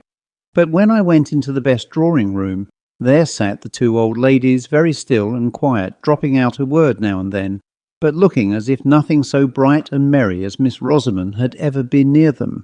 Still I thought she might be hiding from me. It was one of her pretty ways, and that she had persuaded them to look as if they knew nothing about her. So I went softly peeping under this sofa and behind that chair, making believe I was sadly frightened at not finding her. "What's the matter, Hester?" said Mrs. Stark sharply. "I don't know if Miss Furnivall had seen me, for as I told you she was very deaf, and she sat quite still, idly staring into the fire with her hopeless face." "I'm only looking for my little Rosy Posy," replied I, still thinking that the child was there and near me, though I could not see her. "Miss Rosamond is not here," said Mrs. Stark. "She went away more than an hour ago to find Dorothy." And she too turned and went on looking into the fire. My heart sank at this, and I began to wish I had never left my darling. I went back to Dorothy and told her. James was gone out for the day, but she and me and Agnes took lights and went up into the nursery first, and then we roamed over the great large house, calling out and entreating Miss Rosamond to come out of her hiding place and not frighten us to death in that way. But there was no answer, no sound. "Oh," said I at last, "can she have got into the east wing and hidden there?" But Dorothy said it was not possible, for that she herself had never been in there, that the doors were always locked, and my Lord Steward had the keys, she believed. At any rate, neither she nor James had ever seen them. So I said I would go back and see if after all she was not hidden in the drawing-room, unknown to the old ladies. And if I found her there, I said, I would whip her well for the fright she had given me. But I never meant to do it. Well, I went back to the west drawing-room, and I told Mrs. Stark we could not find her anywhere, and asked for leave to look all about the furniture there. For I thought now that she might have fallen asleep in some warm hidden corner, but no, we looked. Miss Furnivall got up and looked, trembling all over, and she was nowhere there. Then we set off again, everyone in the house, and looked in all the places we had searched before. but we could not find her. Miss Furnivall shivered and shook so much that Mrs. Stark took her back into the warm drawing-room, but not before they had made me promise to bring her to them when she was found. Well-a-day. I began to think she never would be found when I bethought me to look out into the great front court, all covered with snow. I was upstairs when I looked out, but it was such dear moonlight I could see quite plain 2 little footprints, which might be traced from the hall door and round the corner of the east wing. I don't know how I got down, but I tugged open the great stiff hall door, and throwing the skirt of my gown overhead for a cloak, I ran out.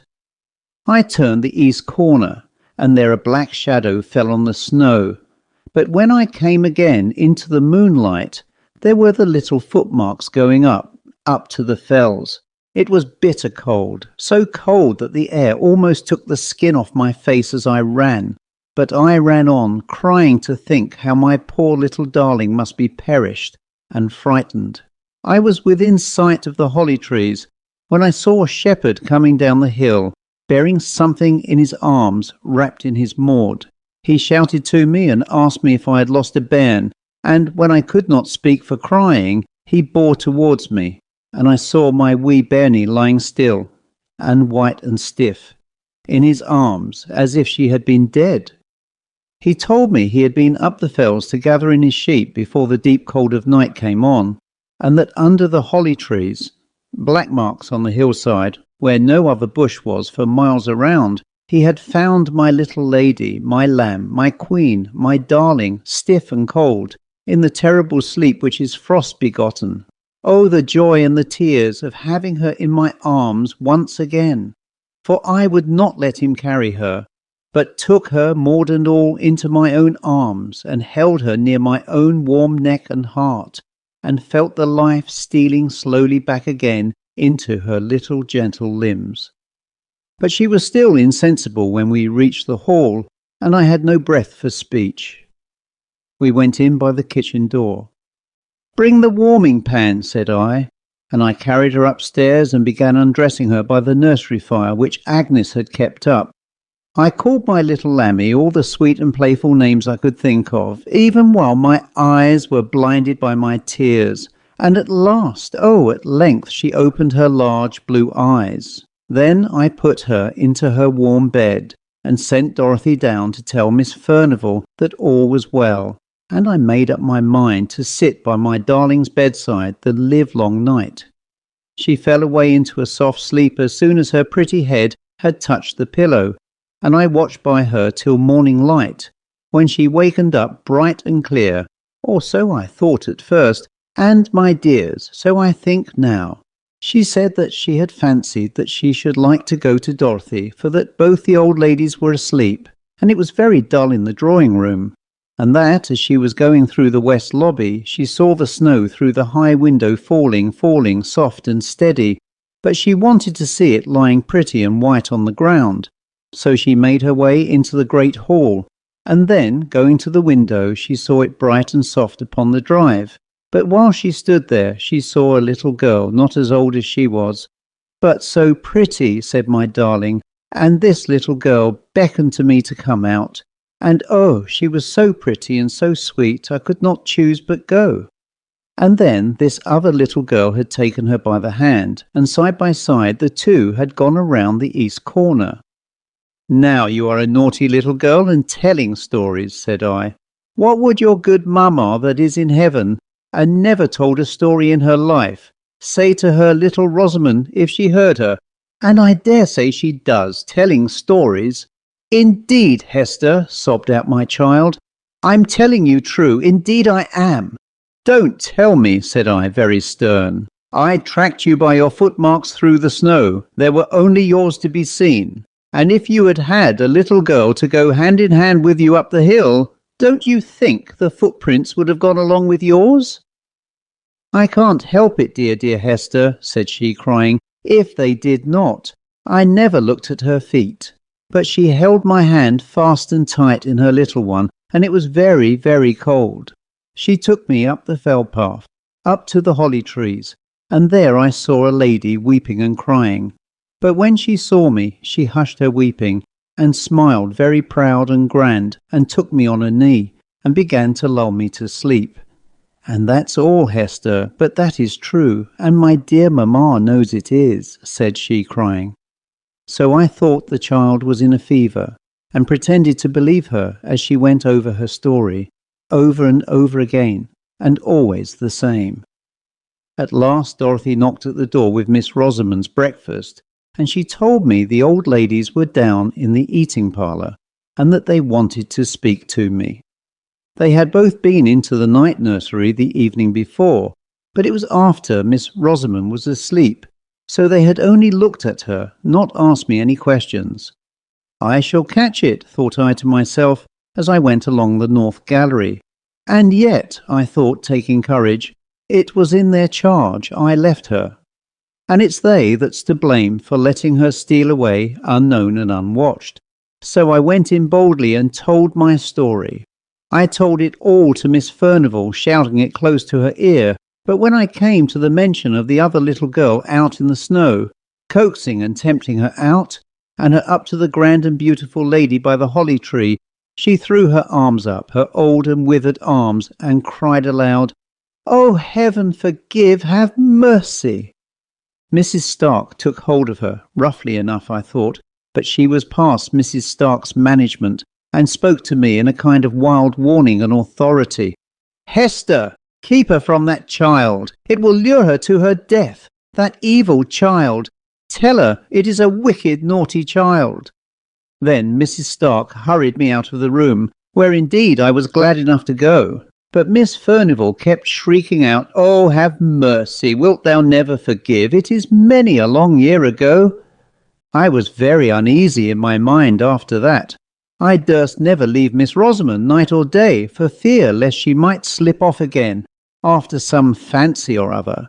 And all the more because I thought I could make out that Miss Furnivall was crazy from their odd ways about her, and I was afraid lest something of the same kind, which might be in the family, you know, hung over my darling. And the great frost never ceased all this time, and whenever it was a more stormy night than usual, between the gusts and through the wind, we heard the old lord playing on the great organ. But, old lord or not, wherever Miss Rosamond went, there I followed, for my love for her, pretty helpless orphan, was stronger than my fear for the grand and terrible sound. Besides, it rested with me to keep her cheerful and merry, as beseemed her age. So we played together and wandered together here and there and everywhere, for I never dared to lose sight of her again, in that large and rambling house.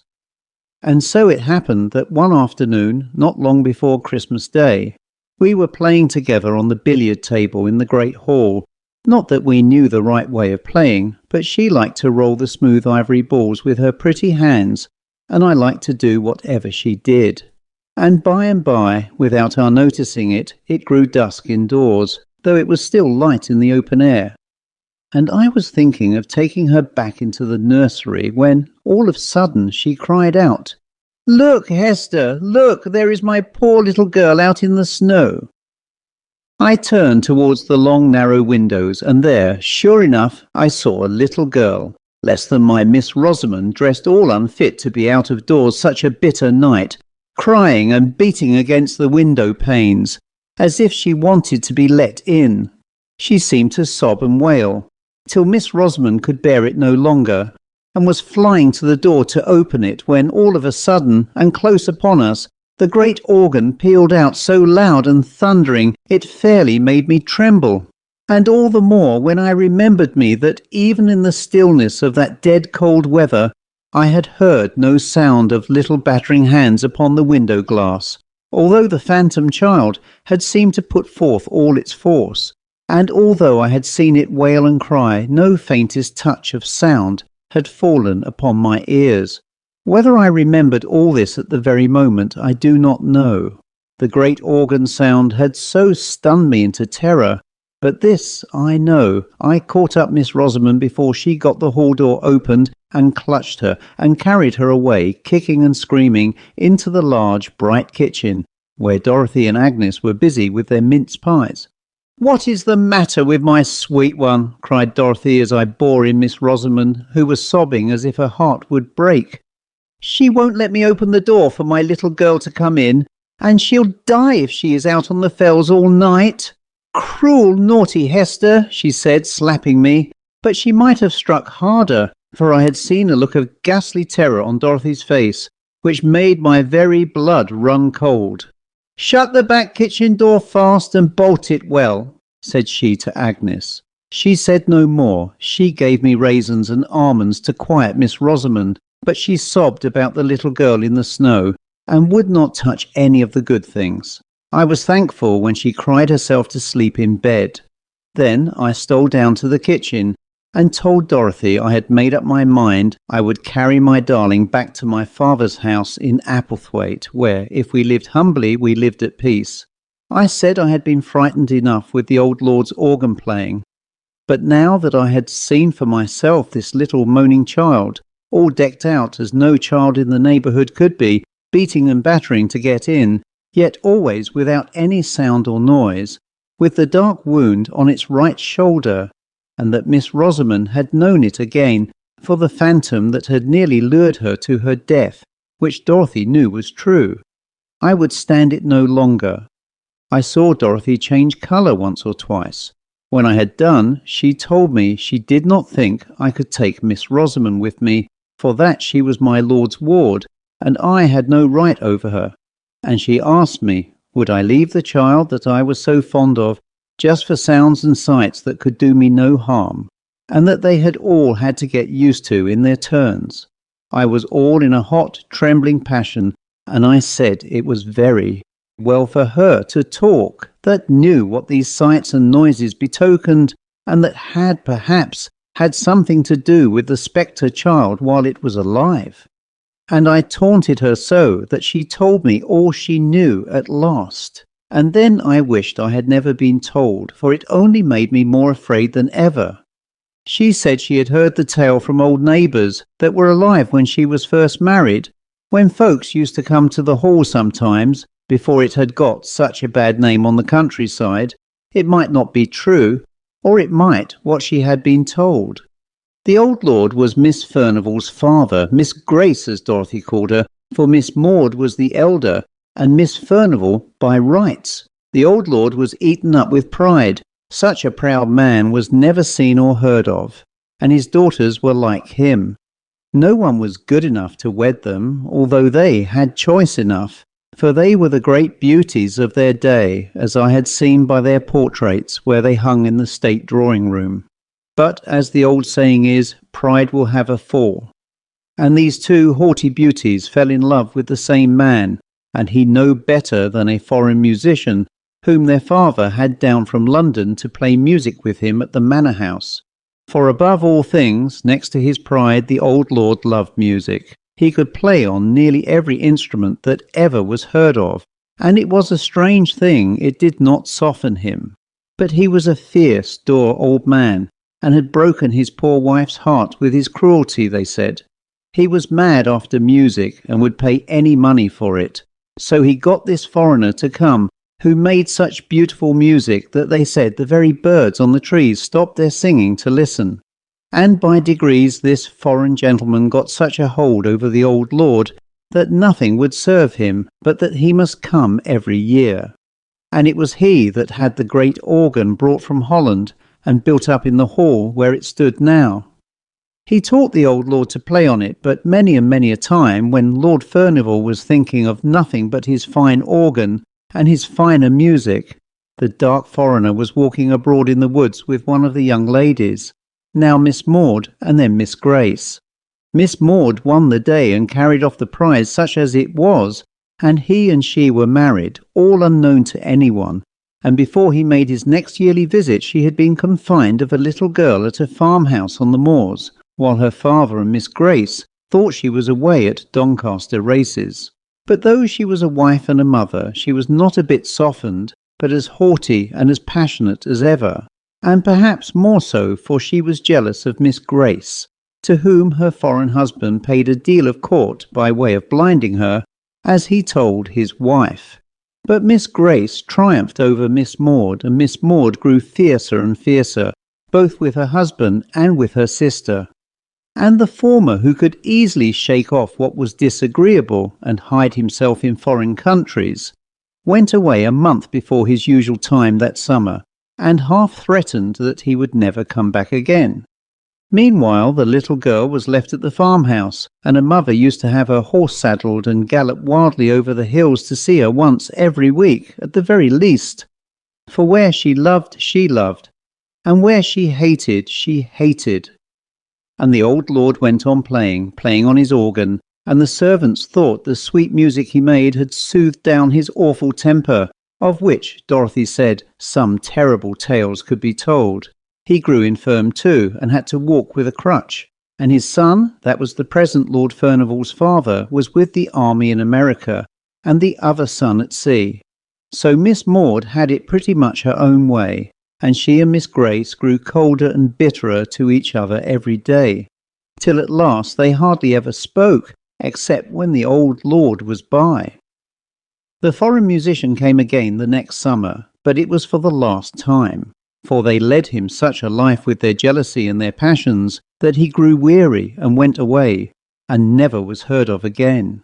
And Miss Maud, who had always meant to have her marriage acknowledged when her father should be dead, was left now a deserted wife, whom nobody knew to have been married, with a child that she dared not own, although she loved it to distraction, living with a father whom she feared, and a sister whom she hated. When the next summer passed over and the dark foreigner never came, both Miss Maud and Miss Grace grew gloomy and sad. They had a haggard look about them, though they looked handsome as ever. But by and by Miss Maud brightened, for her father grew more and more infirm, and more than ever carried away by his music, and she and Miss Grace lived almost entirely apart, having separate rooms, the one on the west side, Miss Maud on the east, those very rooms which were now shut up. So she thought she might have her little girl with her, and no one need ever know except those who dared not speak about it, and were bound to believe that it was, as she said, a cottager's child she had taken a fancy to. All this Dorothy said was pretty well known, but what came afterwards no one knew, except Miss Grace and Mrs. Stock, who was even then her maid, and much more of the friend to her than ever her sister had been. But the servants supposed, from words that were dropped, that Miss Maud had triumphed over Miss Grace, and told her that all the time the dark foreigner had been mocking her with pretended love. He was her own husband. The colour left Miss Grace's cheek and lips that very day for ever, and she was heard to say many a time that sooner or later she would have her revenge, and Mrs. Stark was for ever spying about the east rooms. One fearful night just after the New Year had come in, when the snow was lying thick and deep and the flakes were still falling fast enough to blind anyone who might be out and abroad, there was a great and violent noise heard, and the old lord's voice above all, cursing and swearing awfully, and the cries of a little child, and the proud defiance of a fierce woman, and the sound of a blow, and a dead stillness, and moans and wailings dying away on the hillside.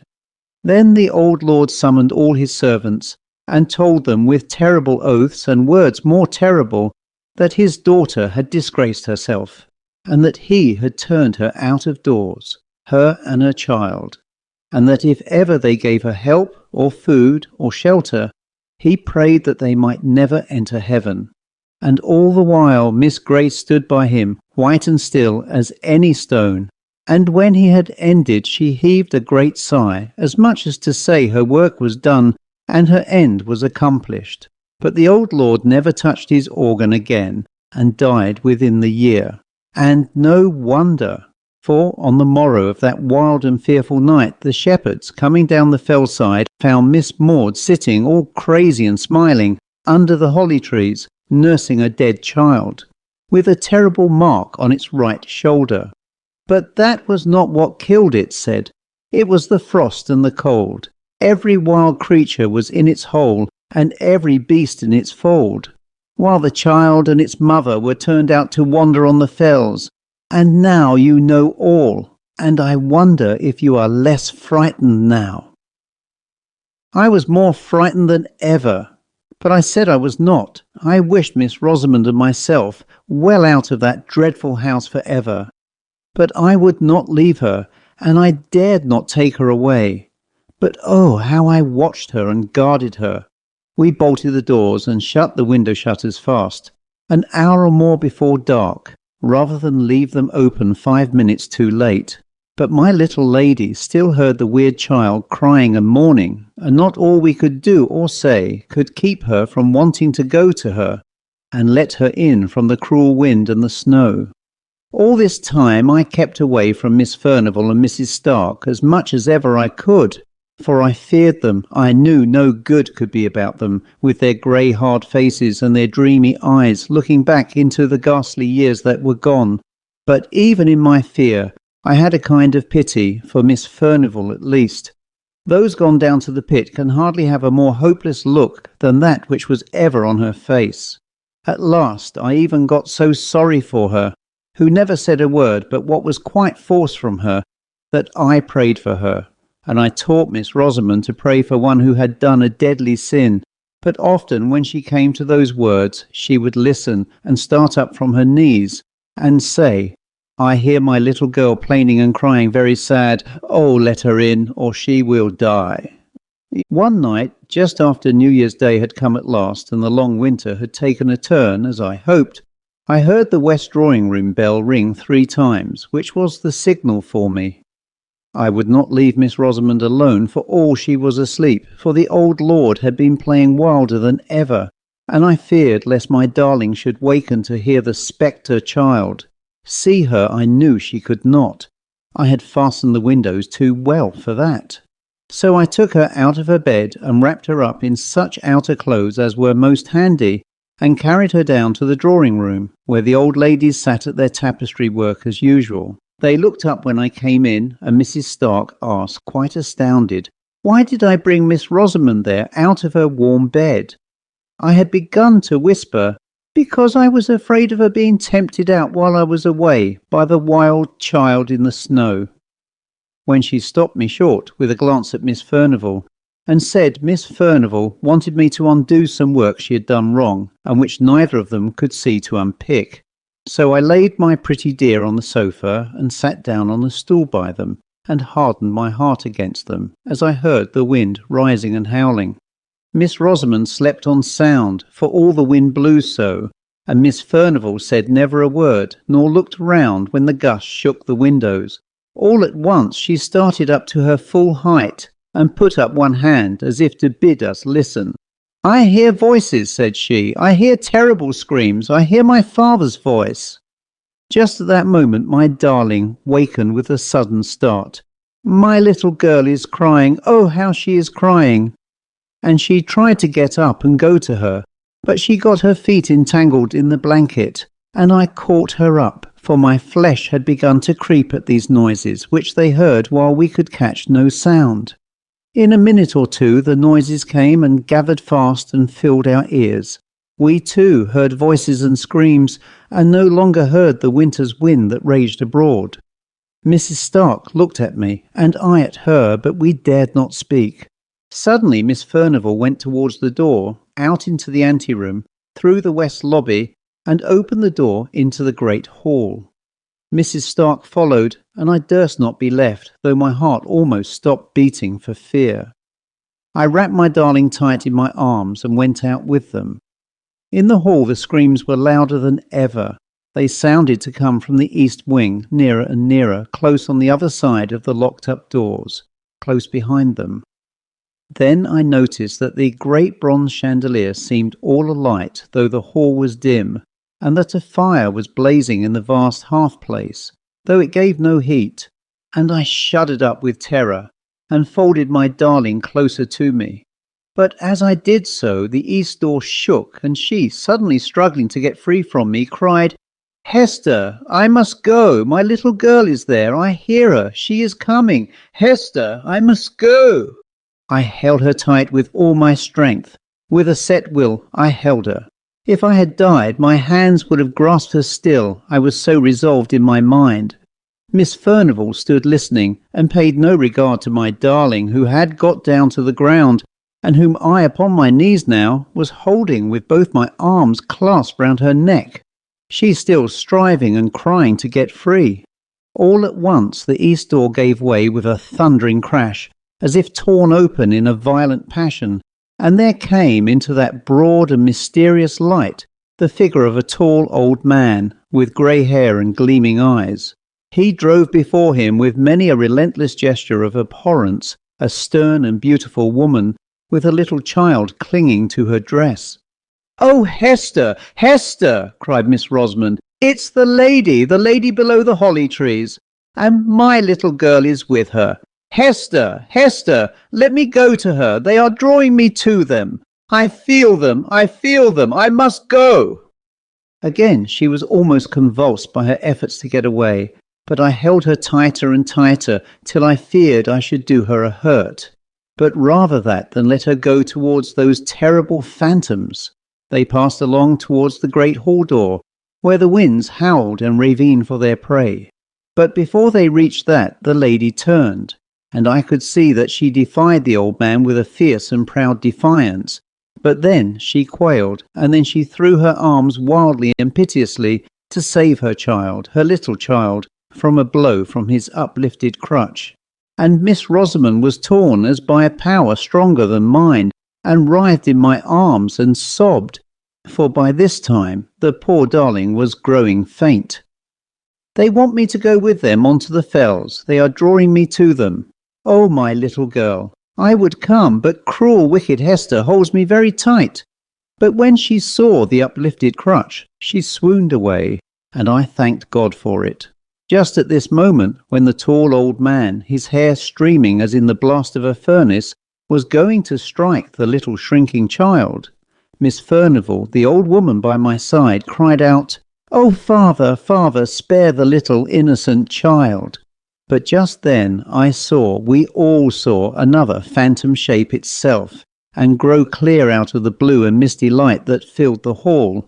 We had not seen her till now, for it was another lady who stood by the old man with a look of relentless hate and triumphant scorn. That figure was very beautiful to look upon, with a soft white hat drawn down over the proud brows, and a red and curling lip. It was dressed in an open robe of blue satin. I had seen that figure before. It was the likeness of Miss Furnivall in her youth, and the terrible phantoms moved on, regardless of old Miss Furnivall's wild entreaty, and the uplifted crutch fell on the right shoulder of the little child, and the younger sister looked on, stony and deadly serene. But at that moment the dim lights and the fire that gave no heat went out of themselves, and Miss Furnivall lay at our feet, stricken down by the palsy, death-stricken. Yes, she was carried to her bed that night, never to rise again. She lay with her face to the wall, muttering low, but muttering always. Alas, alas, what is done in youth can never be undone in age. What is done in youth can never be undone in age. The End. Jerry Bundler by w.w.jacobs and read by Christopher Holton. It wanted a few nights to Christmas, a festival for which the small market town of Dorsetshire was making extensive preparations. The narrow streets, which had been thronged with people, were now almost deserted.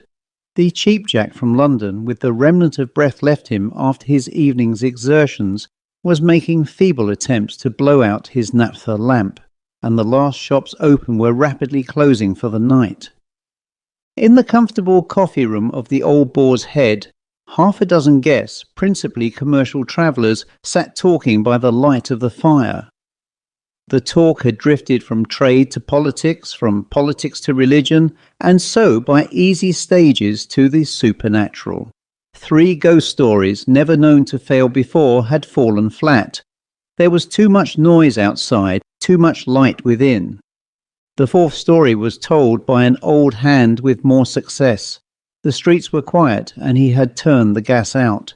In the flickering light of the fire, as it shone on the glasses and danced with shadows on the walls, the story proved so enthralling that George, the waiter, whose presence had been forgotten, created a very disagreeable sensation by suddenly starting up from a dark corner and gliding silently from the room. "That's what I call a good story," said one of the men, sipping his hot whisky. "Of course, it's an old idea that spirits like to get into the company of human beings. A man told me once that he travelled down the Great Western with a ghost and hadn't the slightest suspicion of it until the inspector came for tickets. My friend said the way that ghost tried to keep up appearances by feeling for it in all its pockets and looking on the floor was quite touching. Ultimately it gave it up and with a faint groan vanished through the ventilator." "That'll do, Hurst," said another man. "It's not a subject for jesting," said a little old gentleman who had been an attentive listener. "I've never seen an apparition myself, but I know people who have, and I consider that they form a very interesting link between us and the afterlife. There's a ghost story connected with this house, you know." "Never heard of it," said another speaker, "and I've been here some years now." "It dates back a long time now," said the old gentleman. "You've heard about Jerry Bundler, George?" "Well, I've just heard odds and ends, sir," said the old waiter, "but I never put much count to 'em. There was one chap here what said he saw it, and the governor sacked him prompt." "My father was a native of this town," said the old gentleman, "and knew the story well. He was a truthful man and a steady churchgoer, but I've heard him declare that once in his life he saw the appearance of Jerry Bundler in this house." "And who was this Bundler?" inquired a voice. "A London thief, pickpocket, highwayman, anything he could turn his dishonest hand to," replied the old gentleman. "And he was run to earth in this house one Christmas week some 80 years ago. He took his last supper in this very room, and after he had gone up to bed, a couple of Bow Street runners who had followed him from London but lost the scent a bit, went upstairs with the landlord and tried the door. It was stout oak and fast, so one went into the yard and by means of a short ladder got onto the window-sill while the other stayed outside the door. Those below in the yard saw the man crouching on the sill, and then there was a sudden smash of glass, and with a cry he fell in a heap on the stones at their feet.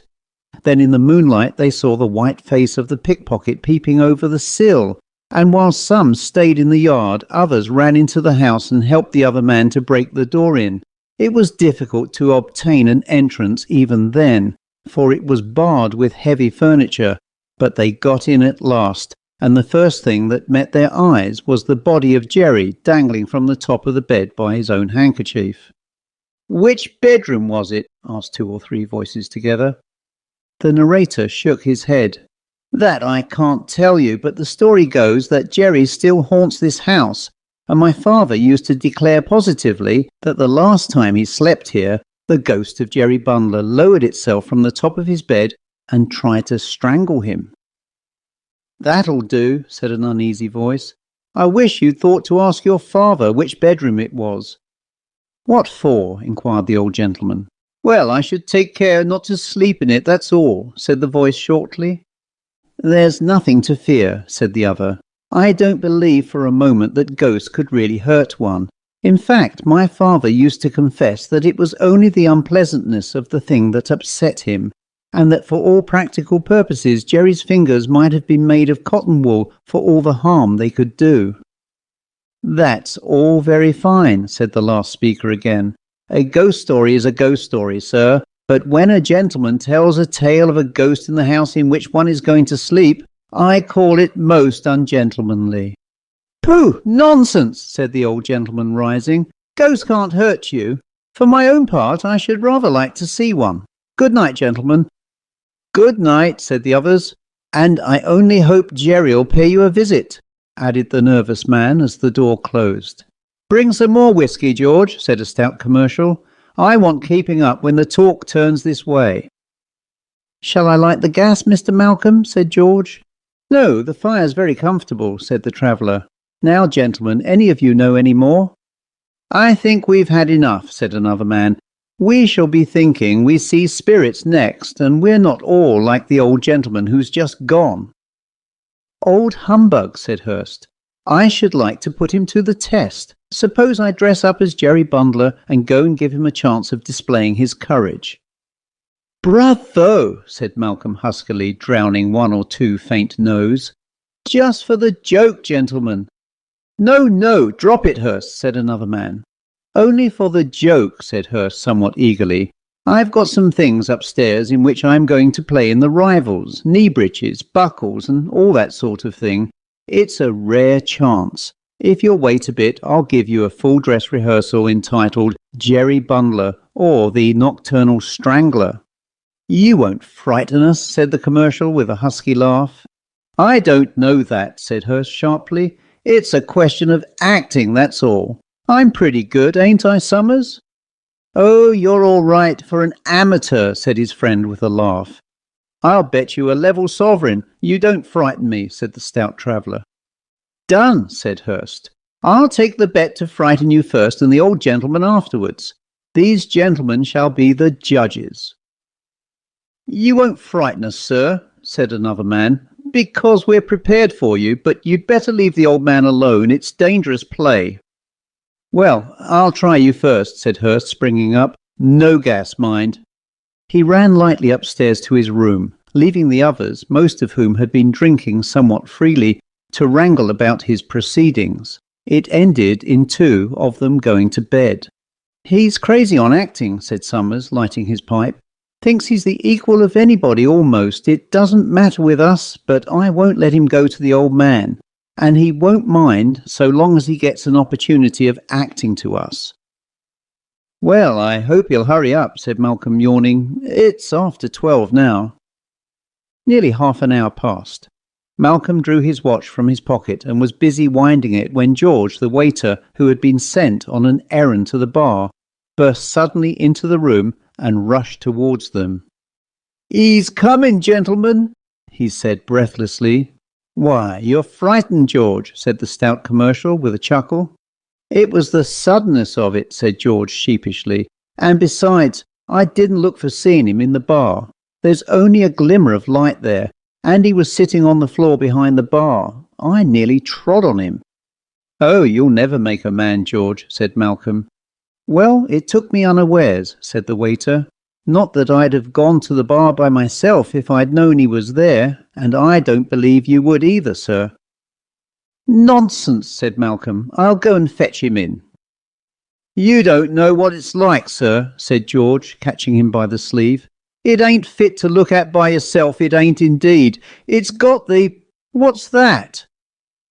They all started at the sound of a smothered cry from the staircase, and the sound of somebody running hurriedly along the passage. Before anybody could speak, the door flew open, and a figure bursting into the room flung itself, gasping and shivering, upon them. "What is it? What's the matter?" demanded Malcolm. "Why, it's Mr. Hurst." He shook him roughly and then held some spirit to his lips. Hurst drank it greedily, and with a sharp intake of his breath gripped him by the arm. "Light the gas, George," said Malcolm. The waiter obeyed hastily. Hurst, a ludicrous but pitiable figure in knee breeches and coat, a large wig all awry, and his face a mess of grease paint, clung to him, trembling. "Now what's the matter?" asked Malcolm. "I've seen it," said Hurst with a hysterical sob. "Oh, Lord, I'll never play the fool again, never." "Seen what?" said the others. "Him, the ghost, anything," said Hurst wildly. "Rot," said Malcolm uneasily. "I was coming down the stairs," said Hurst, "just capering down as I thought it ought to do. I felt a tap." He broke off suddenly and peered nervously through the open door into the passage. "I thought I saw it again," he whispered. "Look at the foot of the stairs. Can you see anything?" "No, there's nothing there," said Malcolm, whose own voice shook a little. "Go on. You felt a tap on your shoulder." "I turned round and saw it, a little wicked head and a white dead face. Pah!" "That's what I saw in the bar," said George. "'Orrid it was, devilish." Hurst shuddered, and still retaining his nervous grip of Malcolm's sleeve, dropped into a chair. "Well, it's a most unaccountable thing," said the dumbfounded Malcolm, turning round to the others. "It's the last time I come to this house." "I leave tomorrow," said George. "I wouldn't go down to that bar again by myself. No, Not for £50. It's talking about the thing that's caused it, I expect, said one of the men. We've all been talking about this and having it in our minds. Practically, we've been forming a spiritualistic circle without knowing it. Hang the old gentleman, said Malcolm heartily. Upon my soul, I'm half afraid to go to bed. It's odd they should both think they saw something. I saw it as plain as I see you, sir, said George solemnly. Perhaps if you keep your eyes turned up the passage, you'll see it for yourself. They followed the direction of his finger, but saw nothing, although one of them fancied that a head peeped round the corner of the wall.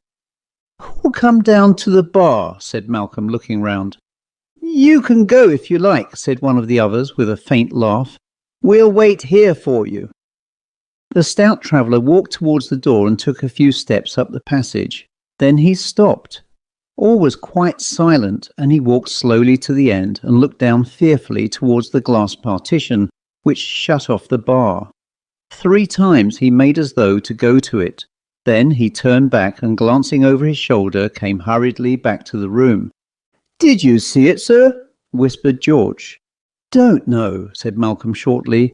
I fancied I saw something, but it might have been fancy. I'm in the mood to see anything just now. How are you feeling now, sir? Oh, I feel a bit better now, said Hurst somewhat brusquely, as all eyes were turned upon him. I dare say you think I'm easily scared, but you didn't see it. Not at all, said Malcolm, smiling faintly despite himself. I'm going to bed, said Hurst, noticing the smile and resenting it. Will you share my room with me, Summers? I will with pleasure, said his friend, provided you don't mind sleeping with the gas on full all night.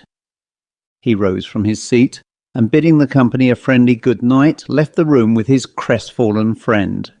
The others saw them to the foot of the stairs, and having heard their door close, returned to the coffee room. Well, I suppose the bet's off, said the stout commercial, poking the fire and then standing with his legs apart on the hearthrug. Though, as far as I can see, I won it. I never saw a man so scared in all my life. Sort of poetic justice about it, isn't there? Never mind about poetry or justice, said one of his listeners. Who's going to sleep with me? I will, said Malcolm affably. And I suppose we share a room together, Mr. Leake, said the third man, turning to the fourth. No, thank you, said the other briskly. I don't believe in ghosts. If anything comes into my room, I shall shoot it. That won't hurt a spirit, Leake, said Malcolm decisively. Well, the noise will be like company to me, said Leake. And it'll wake the house too, but if you're nervous, sir, he added with a grin to the man who had suggested sharing his room. George will be only too pleased to sleep on the doormat inside your room, I know. That I will, sir, said George fervently. And if you gentlemen would only come down with me to the bar to put the gas out, I could never be sufficiently grateful. They went out in a body, with the exception of Leake, peering carefully before them as they went. George turned the light out in the bar, and they returned unmolested to the coffee room, and, avoiding the sardonic smile of Leake, prepared to separate for the night. Give me the candle while you put the gas out, George, said the traveller. The waiter handed it to him and extinguished the gas, and at the same moment all distinctly heard a step in the passage outside. It stopped at the door, and as they watched with bated breath, the door creaked and slowly opened.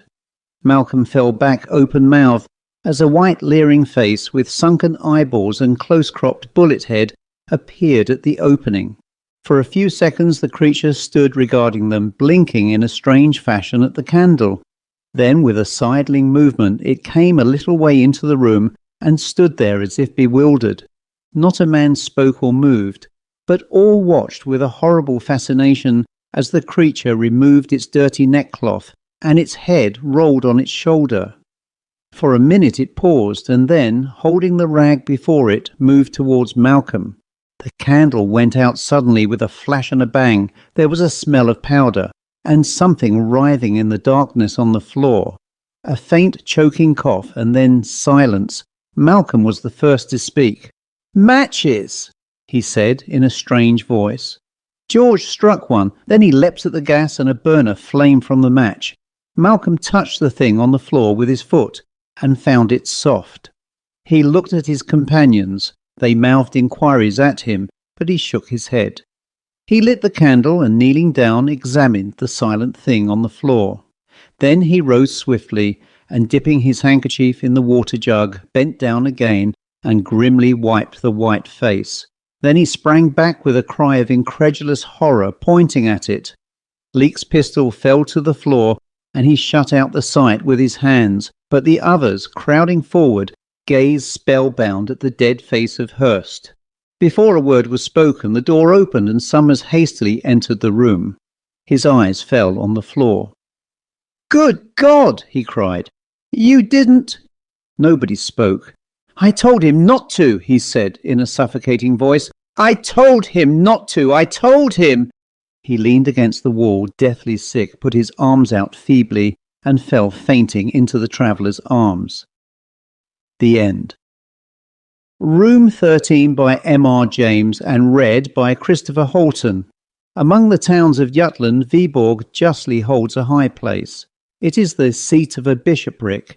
It has a handsome but almost entirely new cathedral, a charming garden, a lake of great beauty, and many storks.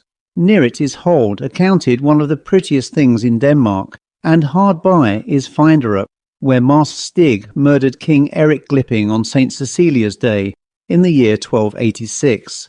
56 blows of square-headed iron maces were traced on Eric's skull when his tomb was opened in the 17th century. But I am not writing a guidebook. There are good hotels in Viborg. Priceless and the Phoenix are all that can be desired. But my cousin, whose experiences I have to tell you now, went to the Golden Lion the first time that he visited Viborg. He has not been there since, and the following pages will perhaps explain the reason of his abstention. The Golden Lion is one of the very few houses in the town that were not destroyed in the Great Fire of 1726, which practically demolished the cathedral, the Sognekirke, the Rudhus, and so much else that was old and interesting. It is a great red brick house, that is, the front is of brick, with Corby steps on the gables and a text over the door. But the courtyard into which the omnibus drives is of black and white cagework in wood and plaster. The sun was declining in the heavens when my cousin walked up to the door, and the light smote full upon the imposing facade of the house. He was delighted with the old-fashioned aspect of the place, and promised himself a thoroughly satisfactory and amusing stay in an inn so typical of old Jutland. It was not business in the ordinary sense of the word that had brought Mr. Anderson to Viborg. He was engaged upon some researches into the church history of Denmark, and it had come to his knowledge that in the Riksarkiv of Viborg there were papers, saved from the fire, relating to the last days of Roman Catholicism in the country. He proposed, therefore, to spend a considerable time, perhaps as much as a fortnight or 3 weeks, in examining and copying these, and he hoped that the Golden Lion would be able to give him a room of sufficient size to serve alike as a bedroom and a study. His wishes were explained to the landlord, and after a certain amount of thought, the latter suggested that perhaps it might be the best way for the gentleman to look at 1 or 2 of the larger rooms and pick one for himself. It seemed a good idea. The top floor was soon rejected as entailing too much getting upstairs after the day's work. The second floor contained no room of exactly the dimensions required, but on the first floor there was a choice of 2 or 3 rooms which would, so far as size went, suit admirably. The landlord was strongly in favour of number 17, but Mr. Anderson pointed out that its windows commanded only the blank wall of the next house, and that it would be very dark in the afternoon. Either number 12 or number 14 would be better, for both of them looked on the street, and the bright evening light and the pretty view would more than compensate him for the additional amount of noise. Eventually number 12 was selected. Like its neighbours, it had 3 windows, all on one side of the room. It was fairly high and unusually long. There was, of course, no fireplace, but the stove was handsome and rather old, a cast-iron erection, on the side of which was a representation of Abraham sacrificing Isaac, and the inscription 1 Bog Mose, capped to 22 above. Nothing else in the room was remarkable. The only interesting picture was an old coloured print of the town, date about 1820. Supper time was approaching, but when Anderson, refreshed by the ordinary ablutions, descended the staircase, there was still a few minutes before the bell rang. He devoted them to examining the list of his fellow lodgers. As is usual in Denmark, their names were displayed on a large blackboard divided into columns and lines, the numbers of the rooms being painted in at the beginning of each line. The list was not exciting. There was an advocate or sagfører, a German, and some bagmen from Copenhagen. The one and only point which suggested any food for thought was the absence of any number 13 from the tale of the rooms, and even this was a thing which Anderson had already noticed half a dozen times in his experience of Danish hotels.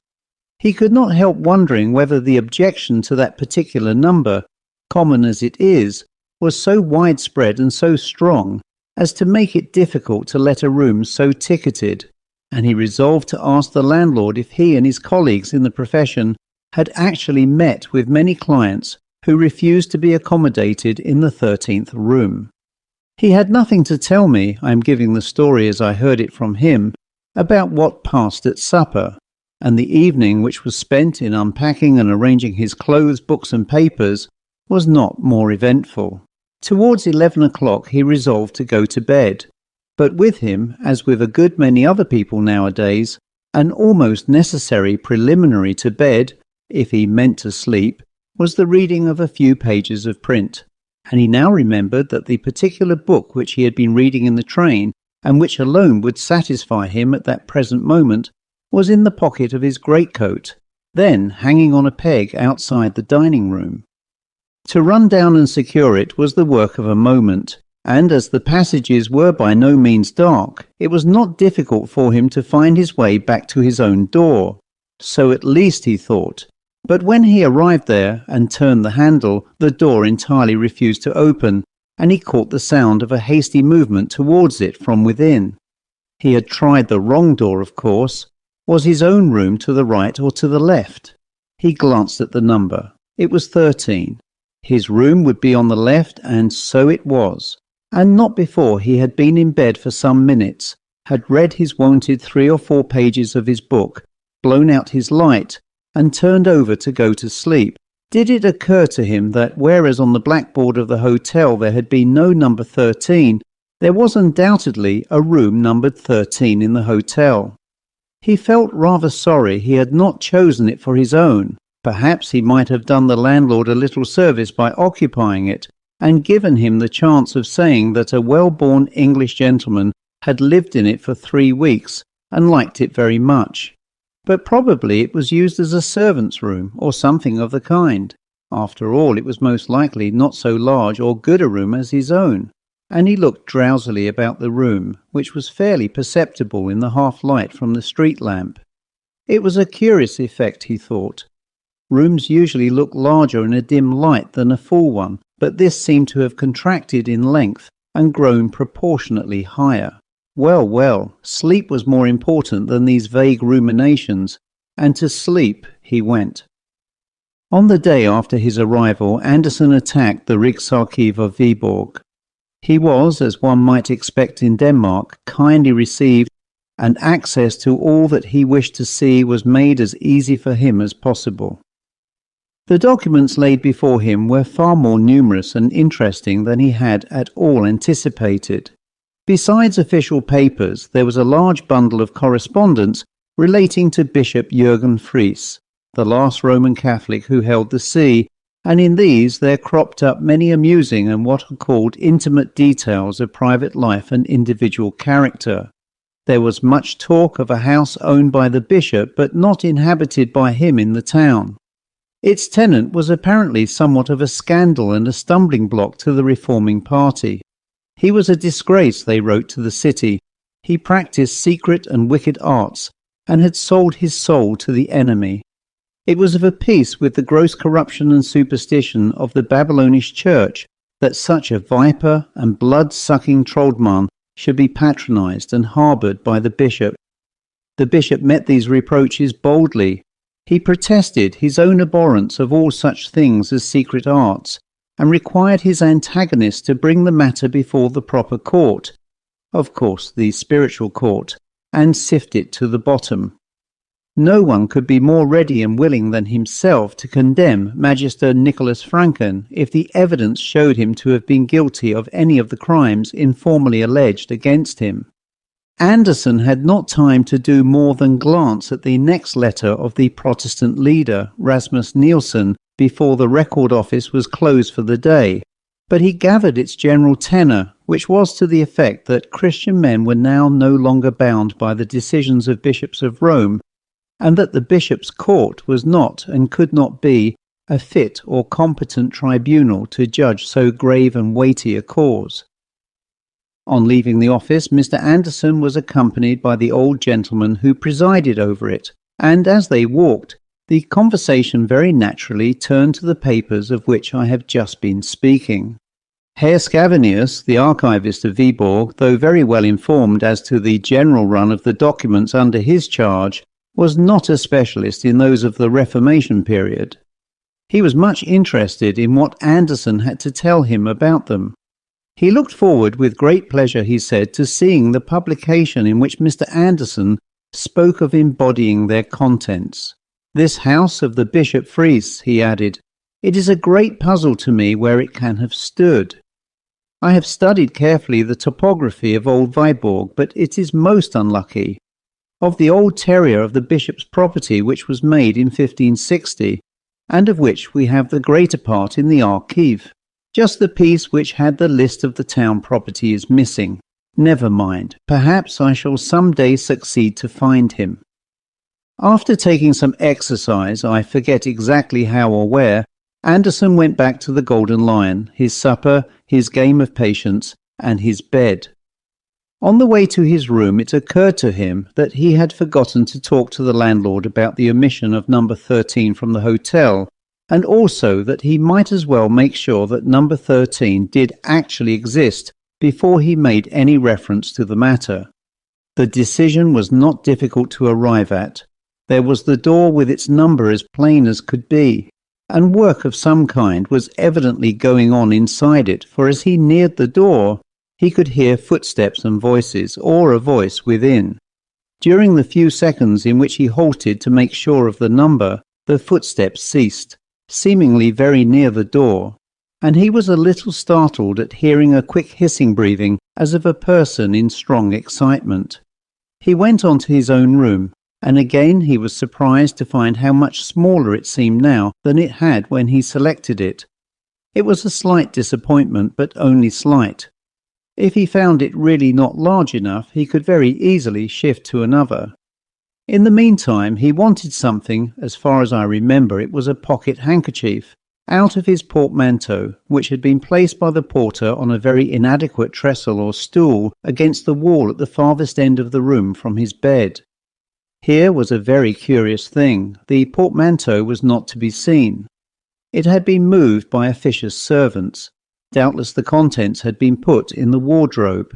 No, none of them were there. This was vexatious. The idea of a theft he dismissed at once. Such things rarely happen in Denmark, but some piece of stupidity had certainly been performed, which is not so uncommon, and the stupid must be severely spoken to. Whatever it was that he wanted, it was not so necessary to his comfort that he could not wait till the morning for it, and he therefore settled not to ring the bell and disturb the servants. He went to the window, the right-hand window it was, and looked out on the quiet street. There was a tall building opposite, with large spaces of dead wall, no passers-by, a dark night, and very little to be seen of any kind. The light was behind him, and he could see his own shadow clearly cast on the wall opposite. Also the shadow of the bearded man in number 11 on the left, who passed to and fro in shirt-sleeves once or twice, and was seen first brushing his hair, and later on in a nightgown. Also the shadow of the occupant of number 13 on the right. This might be more interesting. Number 13 was like himself, leaning on his elbows on the window-sill looking out into the street.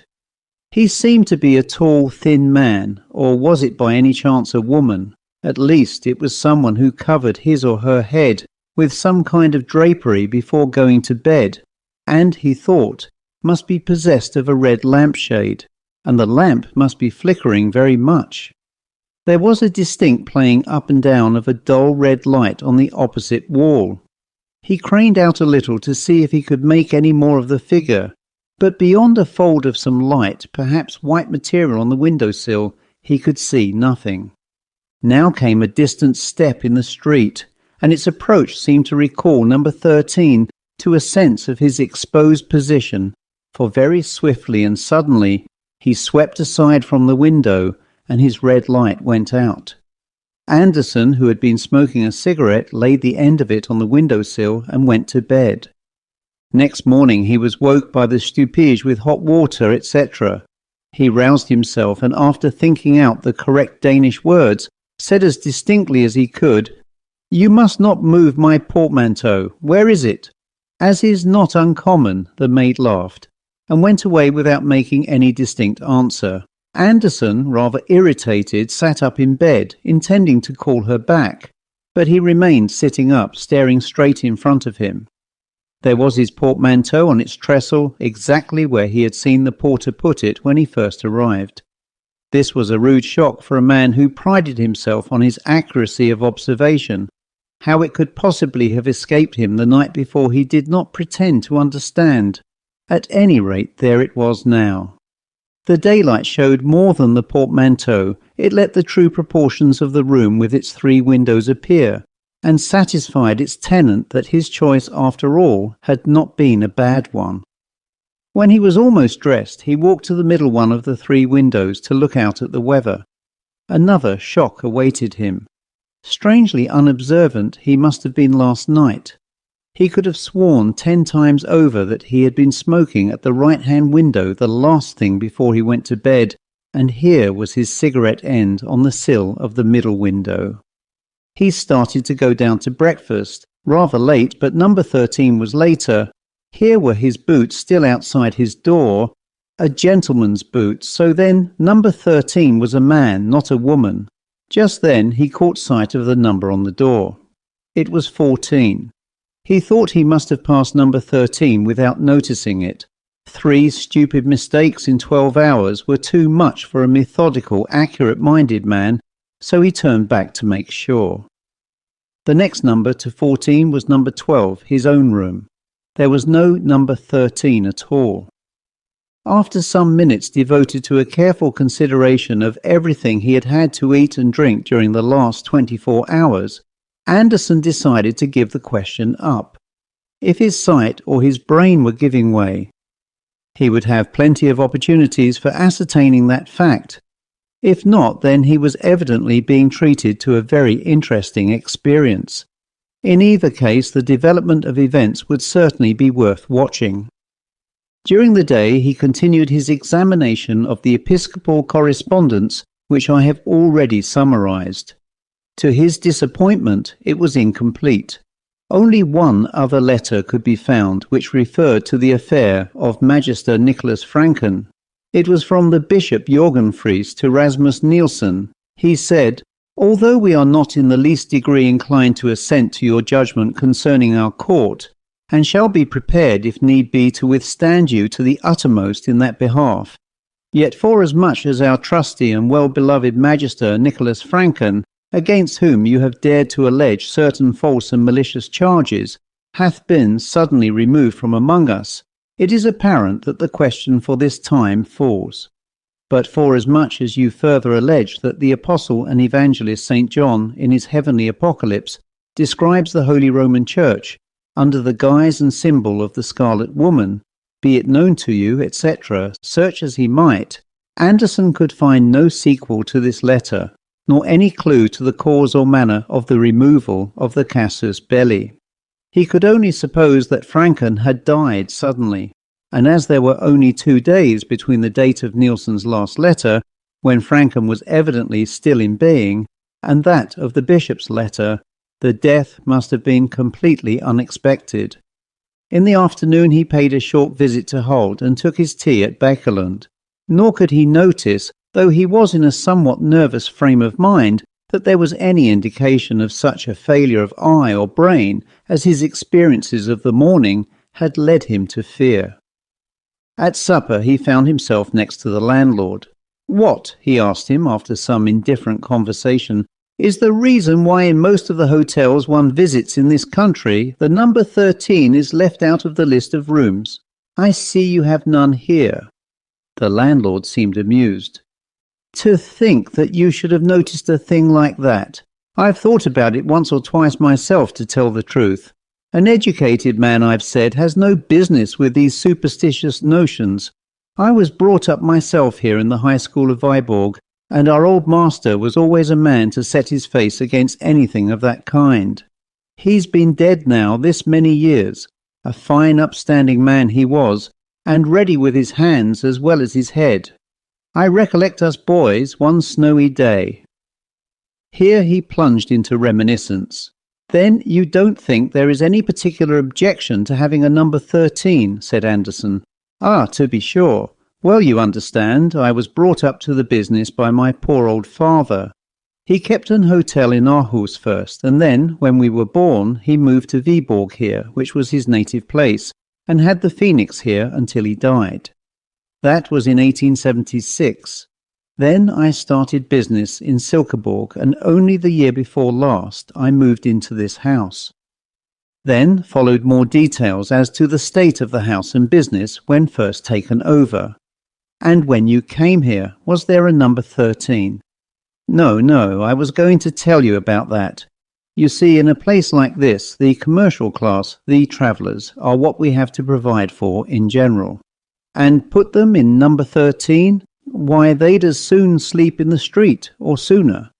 As far as I'm concerned myself, it wouldn't make a penny difference to me what the number of my room was, and so I've often said to them, but they stick to it that it brings them bad luck.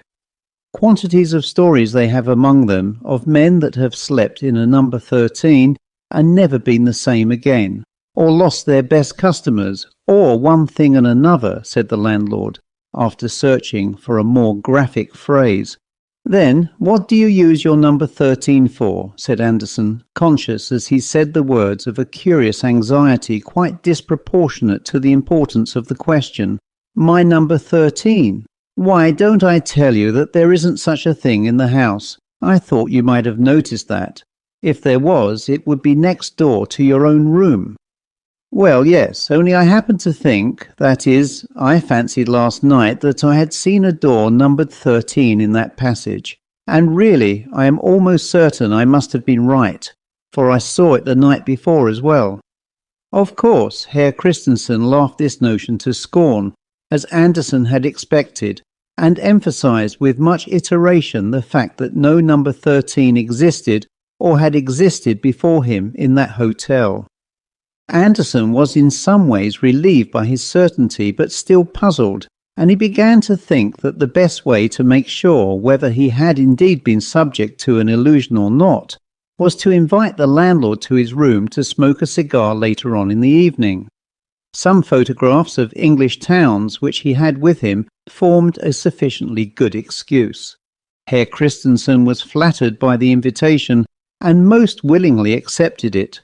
At about 10 o'clock he was to make his appearance, but before that Anderson had some letters to write and retired for the purpose of writing them. He almost blushed to himself at confessing it, but he could not deny that it was the fact that he was becoming quite nervous about the question of the existence of number 13. So much so that he approached his room by way of number 11, in order that he might not be obliged to pass the door, or the place where the door ought to be.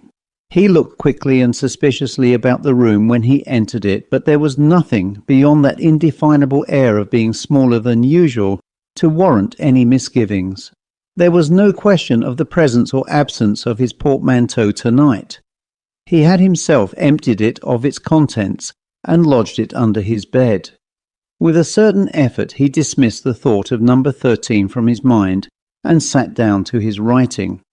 His neighbours were quiet enough. Occasionally a door opened in the passage and a pair of boots was thrown out, or a bagman walked past humming to himself, and outside from time to time a cart thundered over the atrocious cobblestones, or a quick step hurried along the flags.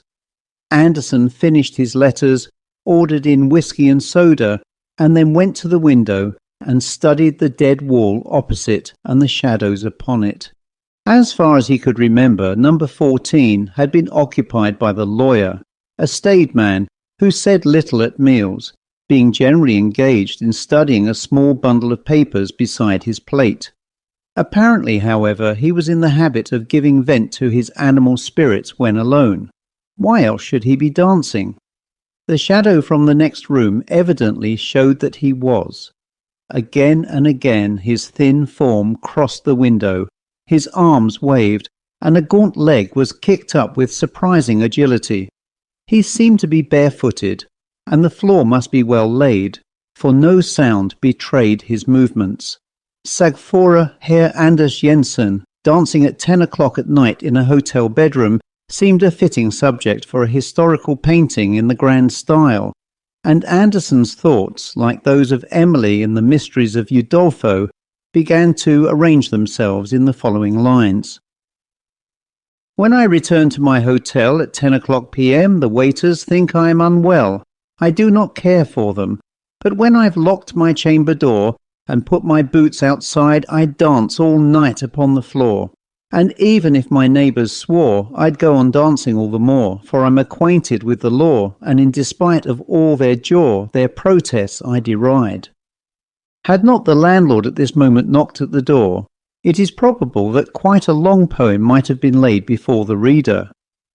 To judge from his look of surprise when he found himself in the room, Herr Christensen was struck, as Anderson had been, by something unusual in its aspect, but he made no remark. Anderson's photographs interested him mightily, and formed the text of many autobiographical discourses, nor is it quite clear how the conversation could have been diverted into the desired channel of number 13, had not the lawyer at this moment begun to sing, and to sing in a manner which could leave no doubt in anyone's mind that he was either exceedingly drunk or raving mad. It was a high, thin voice that they heard, and it seemed dry as if from long disuse. Of words or tune there was no question. It went sailing up to a surprising height, and was carried down with a despairing moan as of a winter wind in a hollow chimney, or an organ whose wind fails suddenly. It was a really horrible sound, and Anderson felt that if he had been alone, he must have fled for refuge and society to some neighbour bagman's room. The landlord sat open-mouthed. "I don't understand it," he said at last, wiping his forehead. "It is dreadful. I have heard it once before, but I made sure it was a cat." "Is he mad?" said Anderson. "He must be, and what a sad thing. Such a good customer too, and so successful in his business, by what I hear, and a young family to bring up."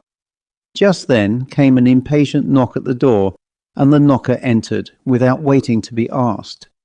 It was the lawyer in deshabille and very rough-haired, and very angry he looked. "I beg pardon, sir," he said, "but I should be much obliged if you would kindly desist."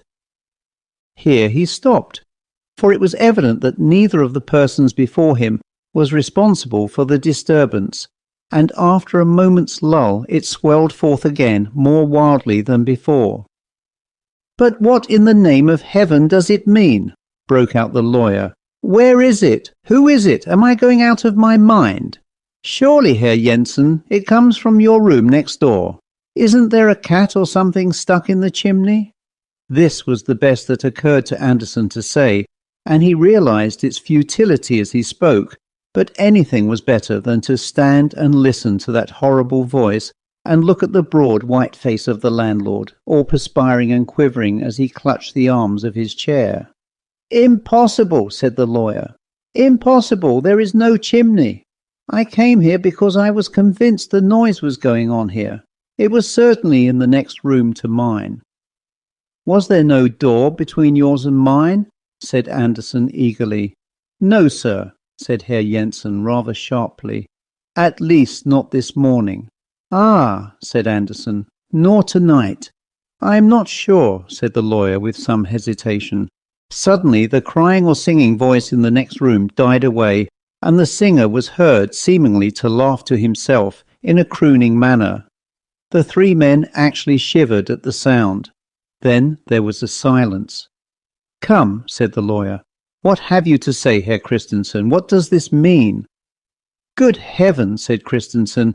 How should I tell? I know no more than you, gentlemen. I pray I may never hear such a noise again. So do I, said Herr Jensen, and he added something under his breath. Anderson thought it sounded like the last words of the Psalter, Omnis spiritus laudet Dominum, but he could not be sure. But we must do something, said Anderson, the three of us. Shall we go and investigate in the next room? But that is Herr Jensen's room, wailed the landlord. It is no use. He has come from there himself. I am not so sure, said Jensen. I think this gentleman is right. We must go and see.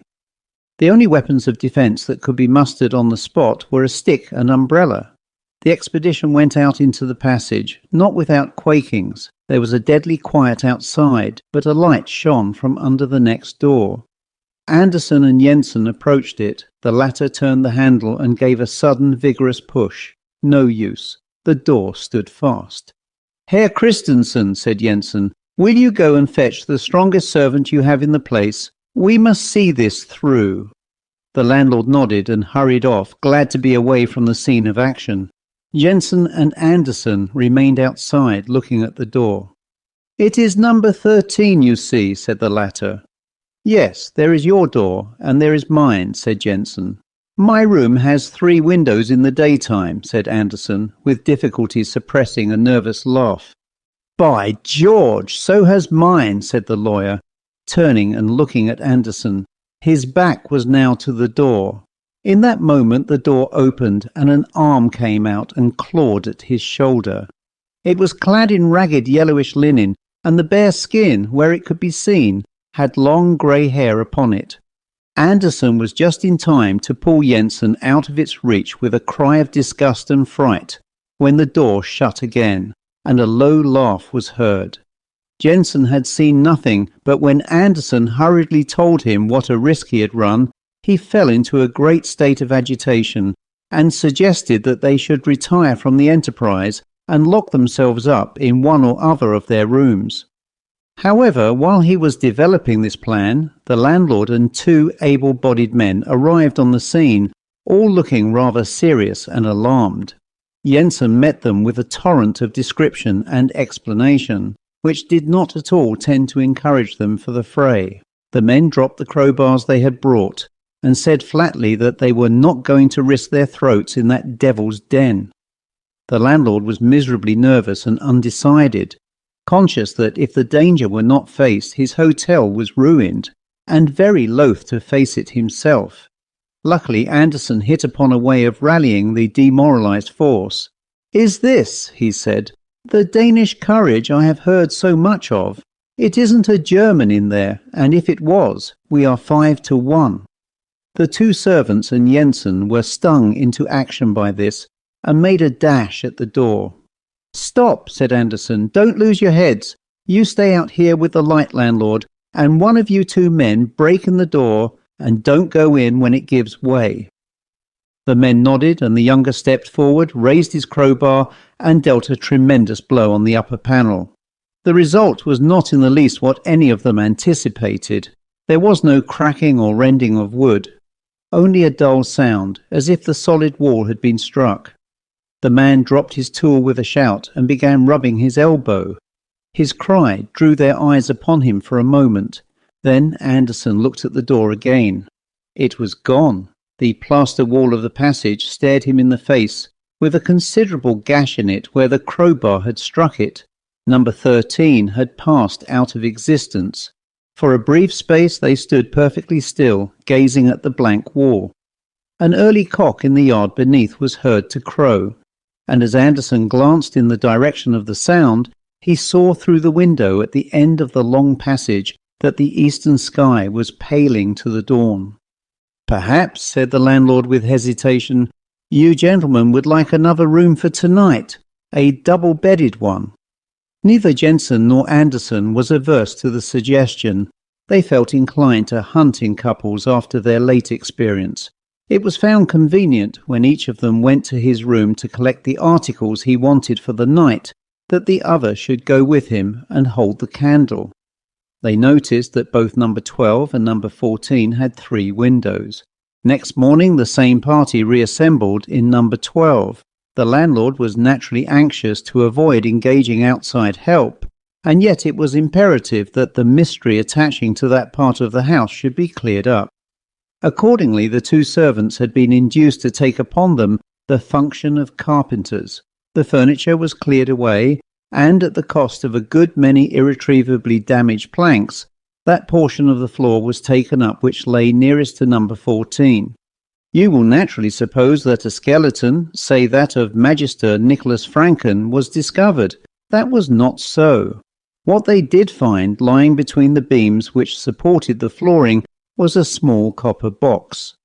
In it was a neatly folded vellum document with about 20 lines of writing. Both Anderson and Jensen, who proved to be something of a paleographer, were much excited by this discovery, which promised to afford the key to these extraordinary phenomena.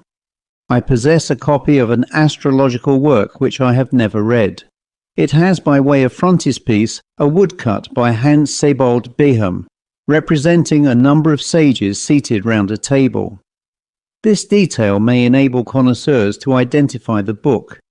I cannot myself recollect its title, and it is not at this moment within reach, but the fly-leaves of it are covered with writing, and during the 10 years in which I have owned the volume, I have not been able to determine which way up this writing ought to be read, much less in what language it is. Not dissimilar was the position of Anderson and Jensen after the protracted examination to which they submitted the document in the copper box. After 2 days' contemplation of it, Jensen, who was the bolder spirit of the two, hazarded the conjecture that the language was either Latin or Old Danish. Anderson ventured upon no surmises, and was very willing to surrender the box and the parchment to the Historical Society of Viborg to be placed in their museum. I had the whole story from him a few months later, as we sat in a wood near Uppsala. After a visit to the library there, where we, or rather I, had laughed over the contract by which Daniel Salthenius, in later life professor of Hebrew at Königsberg, sold himself to Satan, Anderson was not really amused. "Young idiot," he said, meaning Salthenius, who was only an undergraduate when he committed that indiscretion. How did he know what company he was courting? And when I suggested the usual considerations, he only grunted. That same afternoon he told me what you have read, but he refused to draw any inferences from it, and to assent to any that I drew for him. The end. An account of some strange disturbances in Aungier Street by j.Sheridan Le Fanu, and read by Christopher Holton. It is not worth telling, this story of mine, at least not worth writing. Told indeed, as I have sometimes been called upon to tell it to a circle of intelligent and eager faces, lighted up by a good after-dinner fire on a winter's evening, with a cold wind rising and wailing outside, and all snug and cosy within, it has gone off, though I say it who should not, indifferent well. But it is a venture to do as you would have me. Pen, ink, and paper are cold vehicles for the marvellous, and a reader decidedly a more critical animal than a listener. If, however, you can induce your friends to read it after nightfall, and when the fireside talk has run for a while on thrilling tales of shapeless terror. In short, if you will secure me the Mollia Tempora Fandi, I will go to my work and say my say with better heart. Well then, these conditions presupposed, I shall waste no more words, but tell you simply how it all happened. My cousin Tom Ludlow and I studied medicine together. I think he would have succeeded had he stuck to the profession, but he preferred the church, poor fellow, and died early, a sacrifice to contagion, contracted in the noble discharge of his duties. For my present purpose, I say enough of his character when I mention that he was of a sedate but frank and cheerful nature, very exact in his observance of truth, and not by any means like myself, of an excitable or nervous temperament. My Uncle Ludlow, Tom's father, while we were attending lectures, purchased 3 or 4 old houses in Aungier Street, one of which was unoccupied. He resided in the country, and Tom proposed that we should take up our abode in the untenanted house so long as it should continue unlet, a move which would accomplish the double end of settling us nearer alike to our lecture rooms and to our amusements, and of relieving us from the weekly charge of rent for our lodgings. Our furniture was very scant, our whole equipage remarkably modest and primitive, and in short, our arrangements pretty nearly as simple as those of a bivouac. Our new plan was, therefore, executed almost as soon as conceived. The front drawing-room was our sitting-room. I had the bedroom over it, and Tom the back bedroom on the same floor, which nothing could have induced me to occupy. The house, to begin with, was a very old one. It had been, I believe, newly fronted about 50 years before, but with this exception, it had nothing modern about it. The agent who bought it and looked into the titles for my uncle told me that it was sold, along with much other forfeited property, at Chichester House, I think, in 1702, and had belonged to Sir Thomas Hackett, who was Lord Mayor of Dublin in James II's time. How old it was then, I can't say, but at all events it had seen years and changes enough to have contracted all that mysterious and saddened air, at once exciting and depressing, which belongs to most old mansions.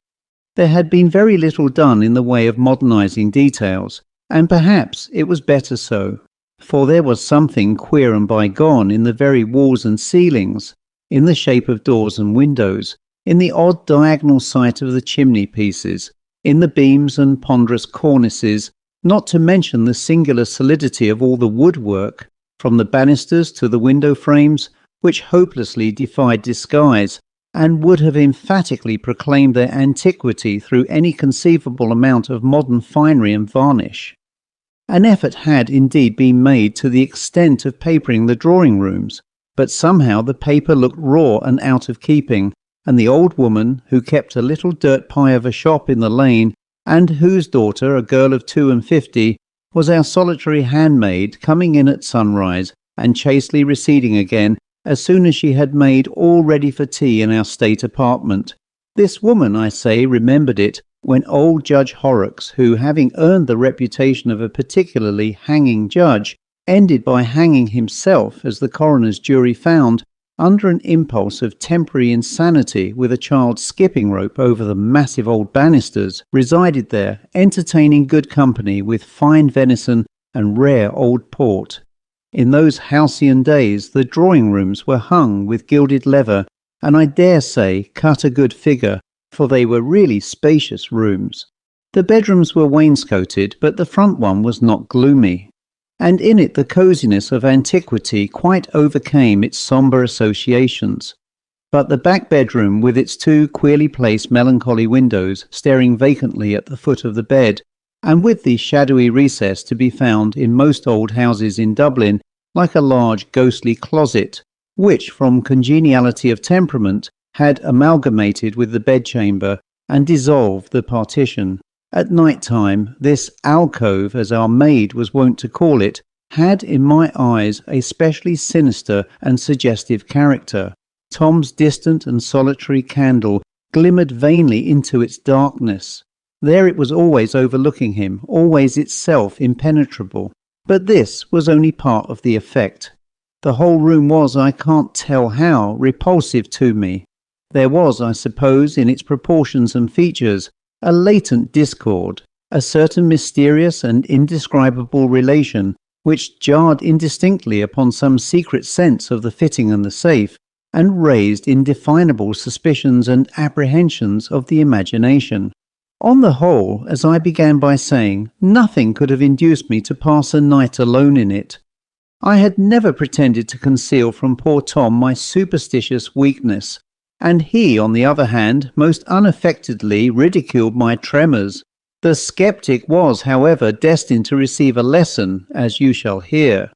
We had not been very long in occupation of our respective dormitories when I began to complain of uneasy nights and disturbed sleep. I was, I suppose, the more impatient under this annoyance, as I was usually a sound sleeper, and by no means prone to nightmares. It was now, however, my destiny, instead of enjoying my customary repose, every night to sup full of horrors. After a preliminary course of disagreeable and frightful dreams, my troubles took a definite form, and the same vision, without an appreciable variation in a single detail, visited me at least on an average every second night in the week. Now this dream, nightmare, or infernal illusion, which you please, of which I was the miserable sport, was on this wise. I saw, or thought I saw, with the most abominable distinctness, although at the time in profound darkness, every article of furniture and accidental arrangement of the chamber in which I lay. This, as you know, is incidental to ordinary nightmare. Well, while in this clairvoyant condition, which seemed but the lighting up of the theatre in which was to be exhibited the monotonous tableau of horror, which made my nights insupportable, my attention invariably became, I know not why, fixed upon the windows opposite the foot of my bed, and uniformly with the same effect, a sense of dreadful anticipation always took slow but sure possession of me. I became somehow conscious of a sort of horrid but undefined preparation, going forward in some unknown quarter, and by some unknown agency for my torment, and after an interval which always seemed to me of the same length, a picture suddenly flew up to the window, where it remained fixed as if by an electrical attraction, and my discipline of horror then commenced, to last perhaps for hours. The picture thus mysteriously glued to the window panes was the portrait of an old man, in a crimson flowered silk dressing gown, the folds of which I could now describe, with a countenance embodying a strange mixture of intellect, sensuality, and power, but withal sinister and full of malignant omen. His nose was hooked like the beak of a vulture, his eyes large, grey, and prominent, and lighted up with a more than mortal cruelty and coldness. These features were surmounted by a crimson velvet cap, the hair that peeped from under which was white with age, while the eyebrows retained their original blackness. Well, I remember every line, hue, and shadow of that stony countenance, and well I may. The gaze of this hellish visage was fixed upon me, and mine returned it with the inexplicable fascination of the nightmare, for what appeared to me to be hours of agony. At last! The cocky crew away, then flew the fiend who had enslaved me through the awful watches of the night, and harassed and nervous, I rose to the duties of the day. I can't say exactly why, but it may have been from the exquisite anguish and profound impressions of unearthly horror with which this strange phantasmagoria was associated, an insurmountable antipathy to describing the exact nature of my nightly troubles to my friend and comrade. Generally, however, I told him that I was haunted by abominable dreams, and, true to the imputed materialism of medicine, we put our heads together to dispel my horrors, not by exorcism, but by a tonic. I will do this tonic justice, and frankly admit that the accursed portrait began to intermit its visits under its influence. What of that? Was this singular apparition as full of character as of terror, therefore the creature of my fancy or the invention of my poor stomach? Was it in short subjective, to borrow the technical slang of the day, and not the palpable aggression and intrusion of an external agent? That, good friend, as we will both admit, by no means follows. The evil spirit who enthralled my senses in the shape of that portrait may have been just as near me, just as energetic, just as malignant, though I saw him not. What means the whole moral code of revealed religion regarding the due keeping of our own bodies, soberness, temperance, etc.? Here is an obvious connection between the material and the invisible. The healthy tone of the system and its unimpaired energy may, for aught we can tell, guard us against influences which would otherwise render life itself terrific. The mesmerist and the electrobiologist will fail upon an average with 9 patients out of 10. So may the evil spirit. Special conditions of the corporeal system are indispensable to the production of certain spiritual phenomena. The operation succeeds sometimes, sometimes fails, that is all. I found afterwards that my would-be sceptical companion had his troubles too, but of these I knew nothing yet. One night, for a wonder, I was sleeping soundly, when I was roused by a step on the lobby outside my room, followed by the loud clang of what turned out to be a large brass candlestick, flung with all his force by poor Tom Ludlow over the banisters, and rattling with a rebound down the second flight of stairs. And almost concurrently with this, Tom burst open my door and bounced into my room backwards, in a state of extraordinary agitation. I had jumped out of bed and clutched him by the arm before I had any distinct idea of my own whereabouts.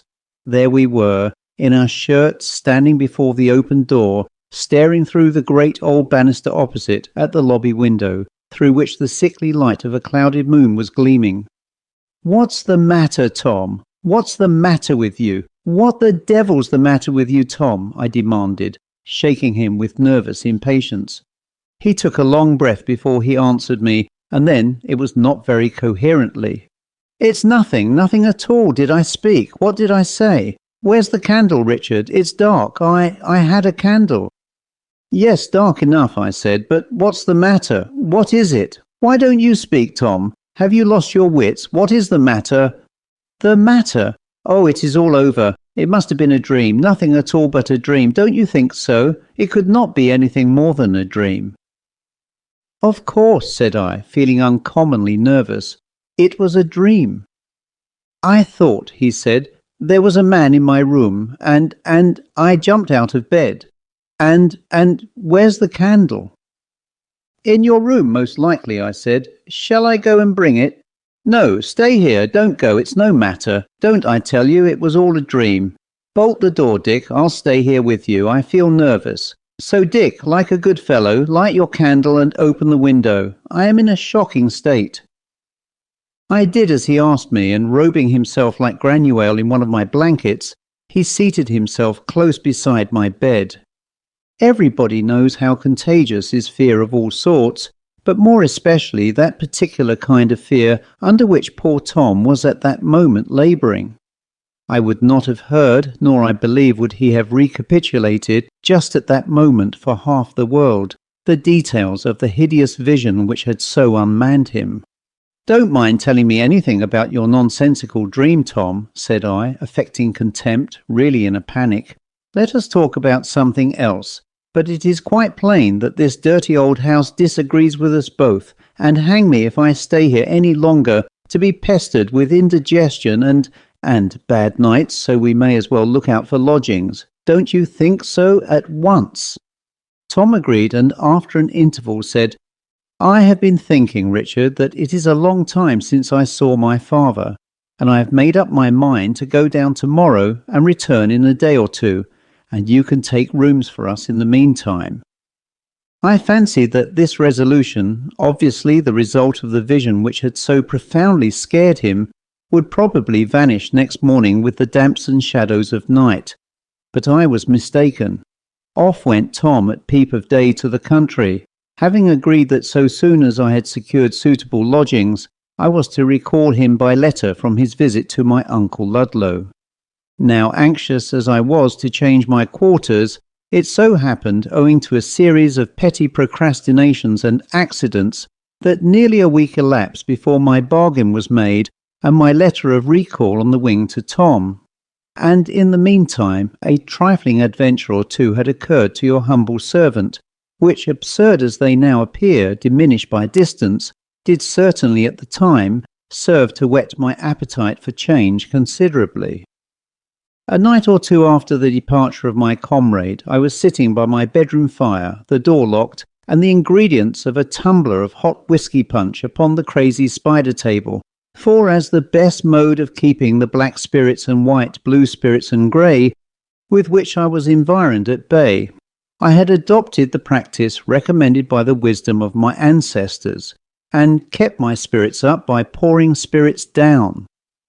I had thrown aside my volume of anatomy, and was treating myself by way of a tonic preparatory to my punch and bed to half a dozen pages of The Spectator, when I heard a step on the flight of stairs descending from the attics. It was 2 o'clock, and the streets were as silent as a churchyard. The sounds were, therefore, perfectly distinct.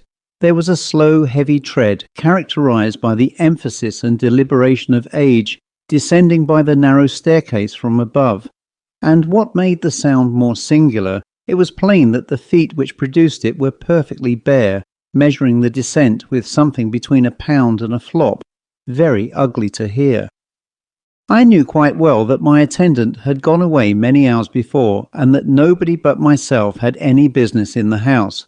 It was quite plain also that the person who was coming downstairs had no intention whatever of concealing his movements, but on the contrary appeared disposed to make even more noise and proceed more deliberately than was at all necessary. When the step reached the foot of the stairs outside my room, it seemed to stop, and I expected every moment to see my door open spontaneously and give admission to the original of my detested portrait. I was, however, relieved in a few seconds by hearing the descent renewed, just in the same manner, upon the staircase leading down to the drawing-rooms, and thence, after another pause, down the next flight, and so on to the hall, whence I heard no more. Now, by the time the sound had ceased, I was wound up, as they say, to a very unpleasant pitch of excitement. I listened, but there was not a stir. I screwed up my courage to a decisive experiment, opened my door, and in a stentorian voice bawled over the banisters, "Who's there?" There was no answer but the ringing of my own voice through the empty old house. No renewal of the movement, nothing, in short, to give my unpleasant sensations a definite direction. There is, I think, something most disagreeably disenchanting in the sound of one's own voice under such circumstances, exerted in solitude and in vain. It redoubled my sense of isolation, and my misgivings increased on perceiving that the door, which I certainly thought I had left open, was closed behind me. In a vague alarm lest my retreat should be cut off, I got again into my room as quickly as I could, where I remained in a state of imaginary blockade, and very uncomfortable indeed till morning. Next night brought no return of my barefooted fellow-lodger, but the night following, being in my bed, and in the dark, somewhere I suppose about the same hour as before, I distinctly heard the old fellow again descending from the garrets. This time I had had my punch, and the morale of the garrison was consequently excellent. I jumped out of bed, clutched the poker as I passed the expiring fire, and in a moment was upon the lobby. The sound had ceased by this time, the dark and chill were discouraging, and guess my horror when I saw, or thought I saw, a black monster, whether in the shape of a man or a bear, I could not say, standing with its back to the wall on the lobby facing me with a pair of great greenish eyes shining dimly out. Now, I must be frank and confess that the cupboard which displayed our plates and cups stood just there, though at the moment I did not recollect it. At the same time, I must honestly say that, making every allowance for an excited imagination, I never could satisfy myself that I was made the dupe of my own fancy in this matter, for this apparition, after one or two shiftings of shape, as if in the act of incipient transformation, began, as it seemed on second thoughts, to advance upon me in its original form. From an instinct of terror rather than of courage, I hurled the poker with all my force at its head, and to the music of a horrid crash, made my way into my room, and double-locked the door. Then, in a minute more, I heard the horrid bare feet walk down the stairs, till the sound ceased in the hall, as on the former occasion. If the apparition of the night before was an ocular delusion of my fancy sporting with the dark outlines of our cupboard, and if its horrid eyes were nothing but a pair of inverted teacups, I had, at all events, the satisfaction of having launched the poker with admirable effect, and in true fancy phrase, knocked its two daylights into one, as the commingled fragments of my tea service testified. I did my best to gather comfort and courage from these evidences, but it would not do. And then, what could I say of those horrid bare feet, and the regular tramp, tramp, tramp, which measured the distance of the entire staircase through the solitude of my haunted dwelling, and at an hour when no good influence was stirring. Confound it, the whole affair was abominable. I was out of spirits and dreaded the approach of a night. It came, ushered ominously in with a thunderstorm and dull torrents of depressing rain. Earlier than usual, the streets grew silent, and by 12 o'clock nothing but the comfortless pattering of the rain was to be heard. I made myself as snug as I could. I lighted 2 candles instead of 1. I forswore bed and held myself in readiness for a sally, candle in hand. For, coûte qui coûte, I was resolved to see the being, if visible at all, who troubled the nightly stillness of my mansion. I was fidgety and nervous, and tried in vain to interest myself with my books. I walked up and down my room, whistling in turn martial and hilarious music, and listening ever and anon for the dreaded noise. I sat down and stared at the square label on the solemn and reserved-looking black bottle until Flanagan & Co., best old malt whisky, grew into a sort of subdued accompaniment to all the fantastic and horrible speculations which chased one another through my brain.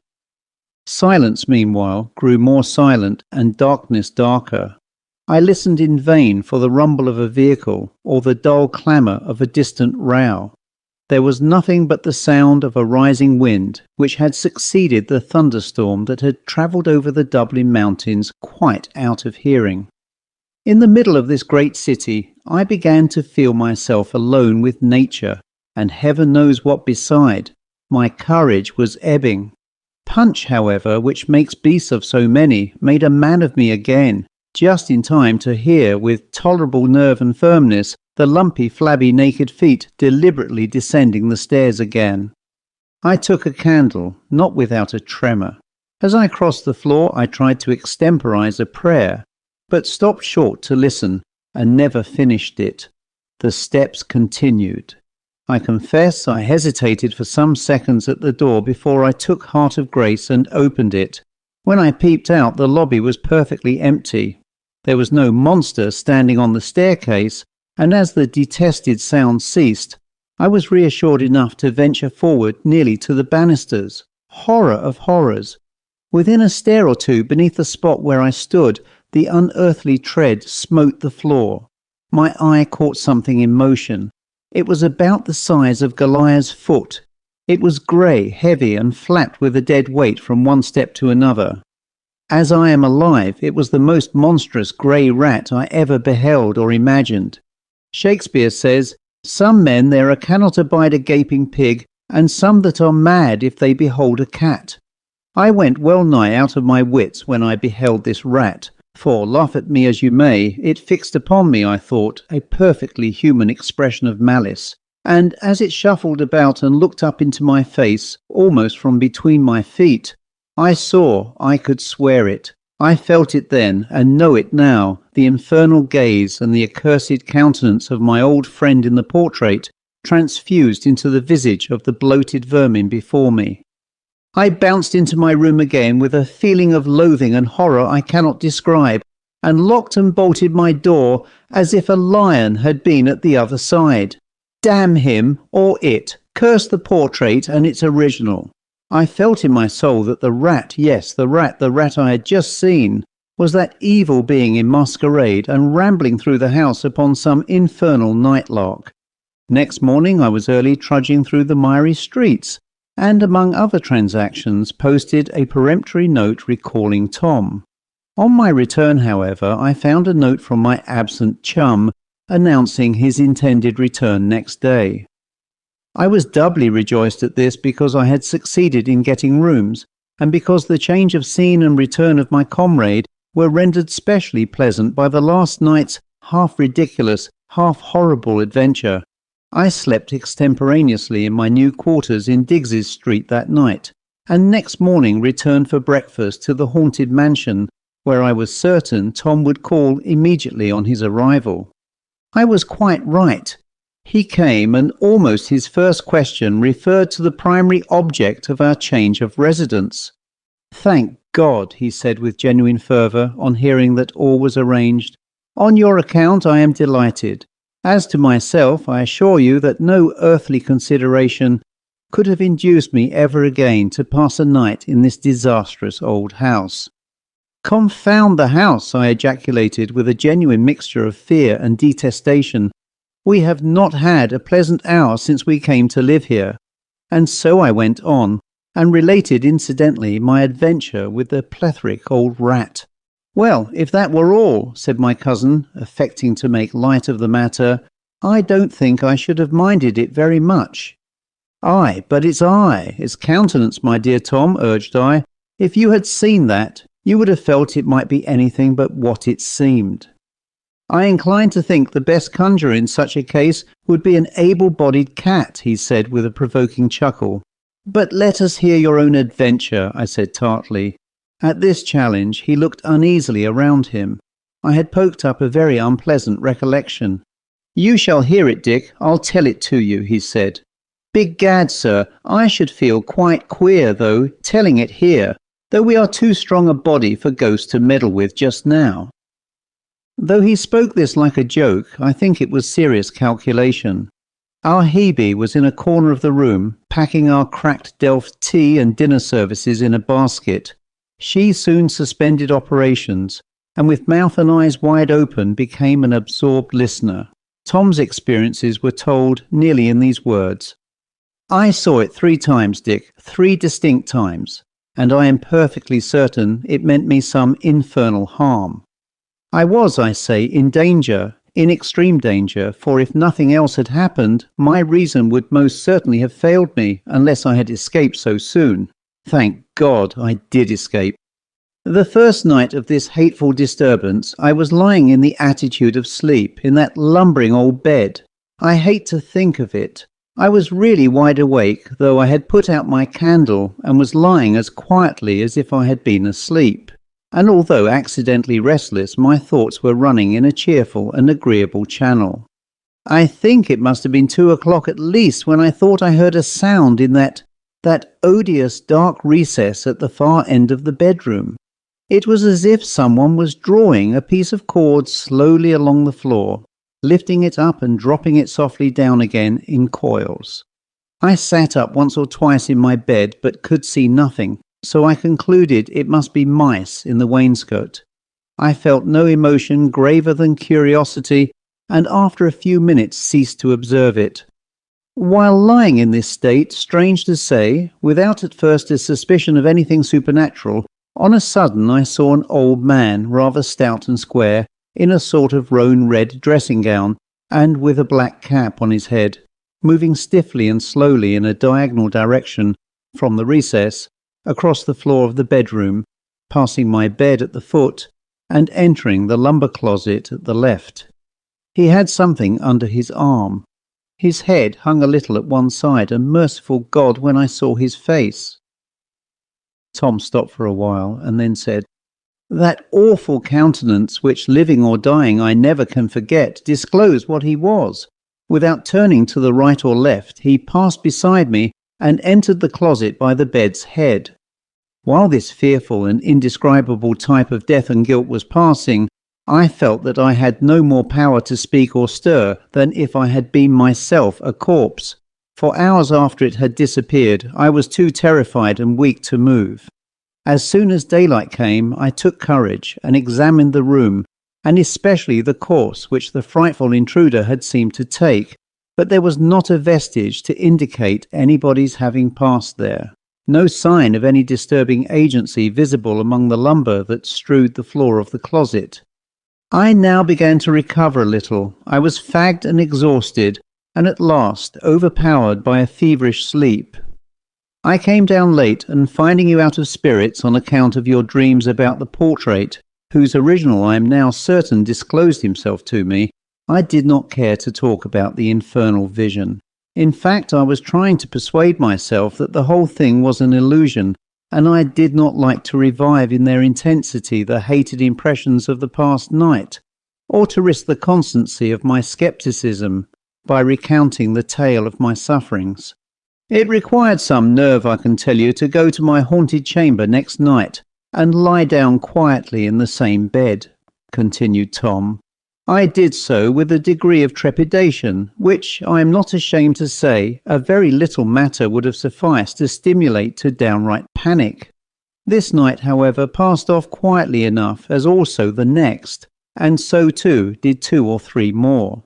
I grew more confident and began to fancy that I believed in the theories of spectral illusions, with which I had at first vainly tried to impose upon my convictions. The apparition had been indeed altogether anomalous. It had crossed the room without any recognition of my presence. I had not disturbed it, and it had no mission to me. What then was the imaginable use of its crossing the room in a visible shape at all? Of course, it might have been in the closet instead of going there, as easily as it introduced itself into the recess without entering the chamber in a shape discernible by the senses. Besides, how the deuce had I seen it? It was a dark night, I had no candle, there was no fire, and yet I saw it as distinctly in colouring and outline as ever I beheld human form. A cataleptic dream would explain it all, and I was determined that a dream it should be. One of the most remarkable phenomena connected with the practice of mendacity is the vast number of deliberate lies we tell ourselves, whom of all persons we can least expect to deceive. In all this I need hardly tell you, Dick, I was simply lying to myself, and did not believe one word of the wretched humbug. Yet I went on as men will do, like persevering charlatans and impostors, who tire people into credulity by the mere force of reiteration. So I hoped to win myself over at last to a comfortable scepticism about the ghost. He had not appeared a second time, that certainly was a comfort, and what, after all, did I care for him, and his queer old toggery and strange looks? Not a fig. I was nothing the worse for having seen him, and a good story the better. So I tumbled into bed, put out my candle, and, cheered by a loud drunken quarrel in the back lane, went fast asleep. From this deep slumber I awoke with a start. I knew I had had a horrible dream, but what it was I could not remember. My heart was thumping furiously. I felt bewildered and feverish. I sat up in the bed and looked about the room. A broad flood of moonlight came in through the curtainless window. Everything was as I had last seen it, and though the domestic squabble in the back lane was, unhappily for me, allayed, I yet could hear a pleasant fellow singing on his way home the then popular comic ditty called Murphy Delaney. Taking advantage of this diversion, I lay down again, with my face towards the fireplace, and closing my eyes, did my best to think of nothing else but the song, which was every moment growing fainter in the distance. 'Twas Murphy Delaney, so funny and frisky, stepped into a shebeen shop to get his skinful. He reeled out again pretty well lined with whiskey, as fresh as a shamrock, as blind as a bull. The singer, whose condition I dare say resembled that of his hero, was soon too far off to regale my ears any more, and as his music died away, I myself sank into a doze, neither sound nor refreshing. Somehow the song had got into my head, and I went meandering on through the adventures of my respectable fellow countryman, who, on emerging from the shebeen shop, fell into a river from which he was fished up to be sat upon by a coroner's jury, who, having learned from a horse doctor that he was dead as a doornail, so there was an end, returned their verdict accordingly, just as he returned to his senses, when an angry altercation and a pitched battle between the body and the coroner winds up the lay with due spirit and pleasantry. Through this ballad I continued with a weary monotony to plod, down to the very last line, and then da capo, and so on, in my uncomfortable half-sleep, for how long I can't conjecture.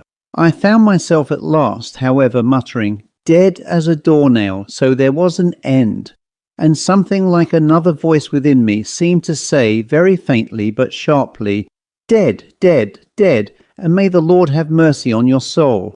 And instantaneously I was wide awake and staring right before me from the pillow. Now, will you believe it, Dick? I saw the same accursed figure standing full front, and gazing at me with its stony and fiendish countenance, not 2 yards from the bedside. Tom stopped here and wiped the perspiration from his face. I felt very queer. The girl was as pale as Tom, and assembled as we were in the very scene of these adventures, we were all, I dare say, equally grateful for the clear daylight and the resuming bustle out of doors. For about 3 seconds only I saw it plainly. Then it grew indistinct, but for a long time there was something like a column of dark vapour where it had been standing between me and the wall, and I felt sure that he was still there. After a good while this appearance went too. I took my clothes downstairs to the hall and dressed there with the door half open, then went out into the street and walked about the town till morning, when I came back in a miserable state of nervousness and exhaustion. I was such a fool, Dick, as to be ashamed to tell you how I came to be so upset. I thought you would laugh at me, especially as I had always talked philosophy and treated your ghosts with contempt. I concluded you would give me no quarter, and so kept my tale of horror to myself. Now, Dick, you will hardly believe me when I assure you that for many nights after this last experience I did not go to my room at all. I used to sit up for a while in the drawing-room after you had gone up to your bed, and then steal down softly to the hall door, let myself out, and sit in the Robin Hood Tavern until the last guest went off, and then I got through the night like a sentry, pacing the streets till morning. For more than a week I never slept in bed. I sometimes had a snooze on a form in the Robin Hood, and sometimes a nap in a chair during the day, but regular sleep I had absolutely none. I was quite resolved that we should get into another house, but I could not bring myself to tell you the reason, and I somehow put it off from day to day, although my life was, during every hour of this procrastination, rendered as miserable as that of a felon with the constables on his track. I was growing absolutely ill from this wretched mode of life. One afternoon I determined to enjoy an hour's sleep upon your bed. I hated mine so that I had never, except in a stealthy visit every day to unmake it, lest Martha should discover the secret of my nightly absence, entered the ill-omened chamber. As ill luck would have it, you had locked your bedroom and taken away the key. I went into my own to unsettle the bedclothes as usual, and give the bed the appearance of having been slept in. Now a variety of circumstances concurred to bring about the dreadful scene through which I was that night to pass. In the first place, I was literally overpowered with fatigue and longing for sleep.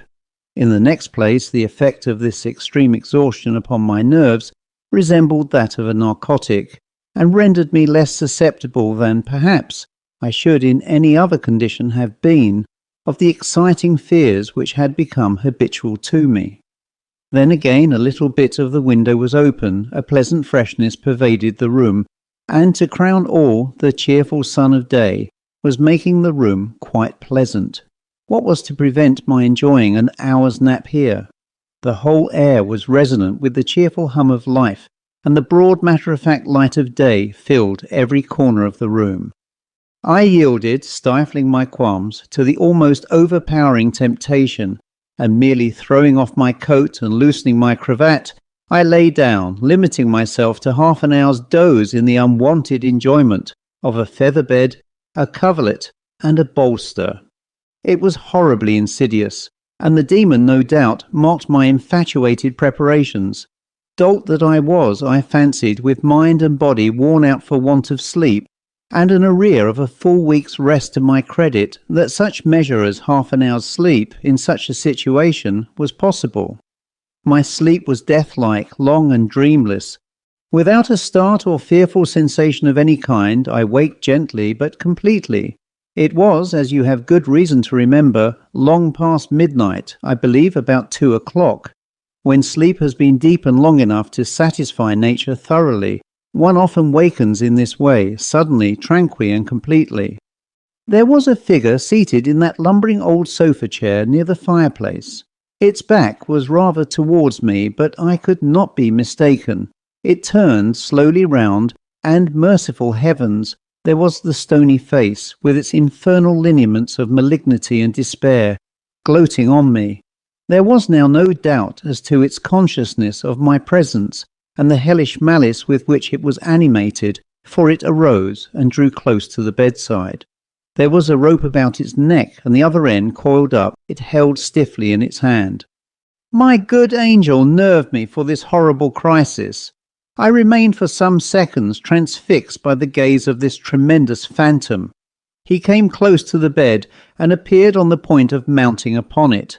The next instant I was upon the floor at the far side, and in a moment more was, I don't know how, upon the lobby. But the spell was not yet broken. The valley of the shadow of death was not yet traversed. The abhorred phantom was before me there. It was standing near the banisters, stooping a little, and with one end of the rope round its own neck, was poising a noose at the other as if to throw over mine. And while engaged in this baleful pantomime, it wore a smile so sensual, so unspeakably dreadful, that my senses were nearly overpowered. I saw and remember nothing more until I found myself in your room. I had a wonderful escape, Dick, there is no disputing that, an escape for which, while I live, I shall bless the mercy of heaven. No one can conceive or imagine what it is for flesh and blood to stand in the presence of such a thing, but one who has had the terrific experience. Dick, a shadow has passed over me, a chill has crossed my blood and marrow, and I will never be the same again. Never, Dick, never. Our handmaid, a mature girl of 52, as I have said, stayed her hand as Tom's story proceeded, and by little and little drew near to us, with open mouth, and her brows contracted over her little beady black eyes, till, stealing a glance over her shoulder now and then, she established herself close behind us. During the relation she had made various earnest comments in an undertone, but these and her ejaculations, for the sake of brevity and simplicity, I have omitted in my narration. It's often I heard tell of it, she now said, but I never believed it rightly till now. Though indeed, why should not I? Does not my mother down there in the lane know queer stories, God bless us, be'en telling about it? But you ought not to have slept in the back bedroom. She was loath to let me be going in and out of that room, even in the daytime, let alone for any Christian to spend the night in it. For sure, she says it was his own bedroom. Whose own bedroom? We asked in a breath. Why, his, the old judge's, Judge Horrocks, to be sure, God rest his soul. And she looked fearfully round. Amen, I muttered. But did he die there? Die there? No, not quite there, she said. Sure, was not it over the banisters he hung himself, the old sinner, God be merciful to us all? And was not it in the alcove they found the handles of the skipping rope cut off, and the knife where he was settling the cord, God bless us, to hang himself with? It was his housekeeper's daughter owned the rope, my mother often told me, and the child never throve after, and used to be starting up out of her sleep and screeching in the night time, with dramas and frights that come on her. And they said how it was the spirit of the old judge that was tormenting her, and she used to be roaring and yelling out to haul back the big old fellow with the crooked neck. And then she'd screech, "Oh, the master, the master! He's stamping at me and beckoning to me. Mother, darling, don't let me go." And so the poor craffer died at last, and the doctors said it was wather on the brain, for it was all they could say. How long ago was all this? I asked. Oh, then, how would I know? She answered. But it must be a wonderful long time ago, for the housekeeper was an old woman, with a pipe in her mouth, and not a tooth left, and better nor 80 years old when my mother was first married. And they said she was a rail, buxom, fine-dressed woman when the old judge come to his end. And indeed, my mother's not far from 80 years old herself this day. And what made it worse for the unnatural old villain, God rest his soul, to frighten the little girl out of the world the way he did, was what was mostly thought and believed by everyone. My mother says how the poor little craffer was his own child, for he was by all accounts an old villain every way, and the hangingest judge that ever was known in Ireland's ground. From what you said about the danger of sleeping in that bedroom, said I suppose there were stories about the ghost having appeared there to others. Well, there was things said, queer things surely, she answered, as it seemed with some reluctance. And why would not there? Sure was it not up in that same room he slept for more than 20 years? And was it not in the alcove he got the rope ready that done his own business at last, the way he done many a better man's in his lifetime? And was not the body lying in the same bed after death, and put in the coffin there too, and carried out to his grave from it in Pether's churchyard after the coroner was done? But there was queer stories, my mother has them all, about how one Nicholas Spate got into trouble on the head of it. And what did they say of this Nicholas Spate? I asked. Oh, for that matter it soon told, she answered.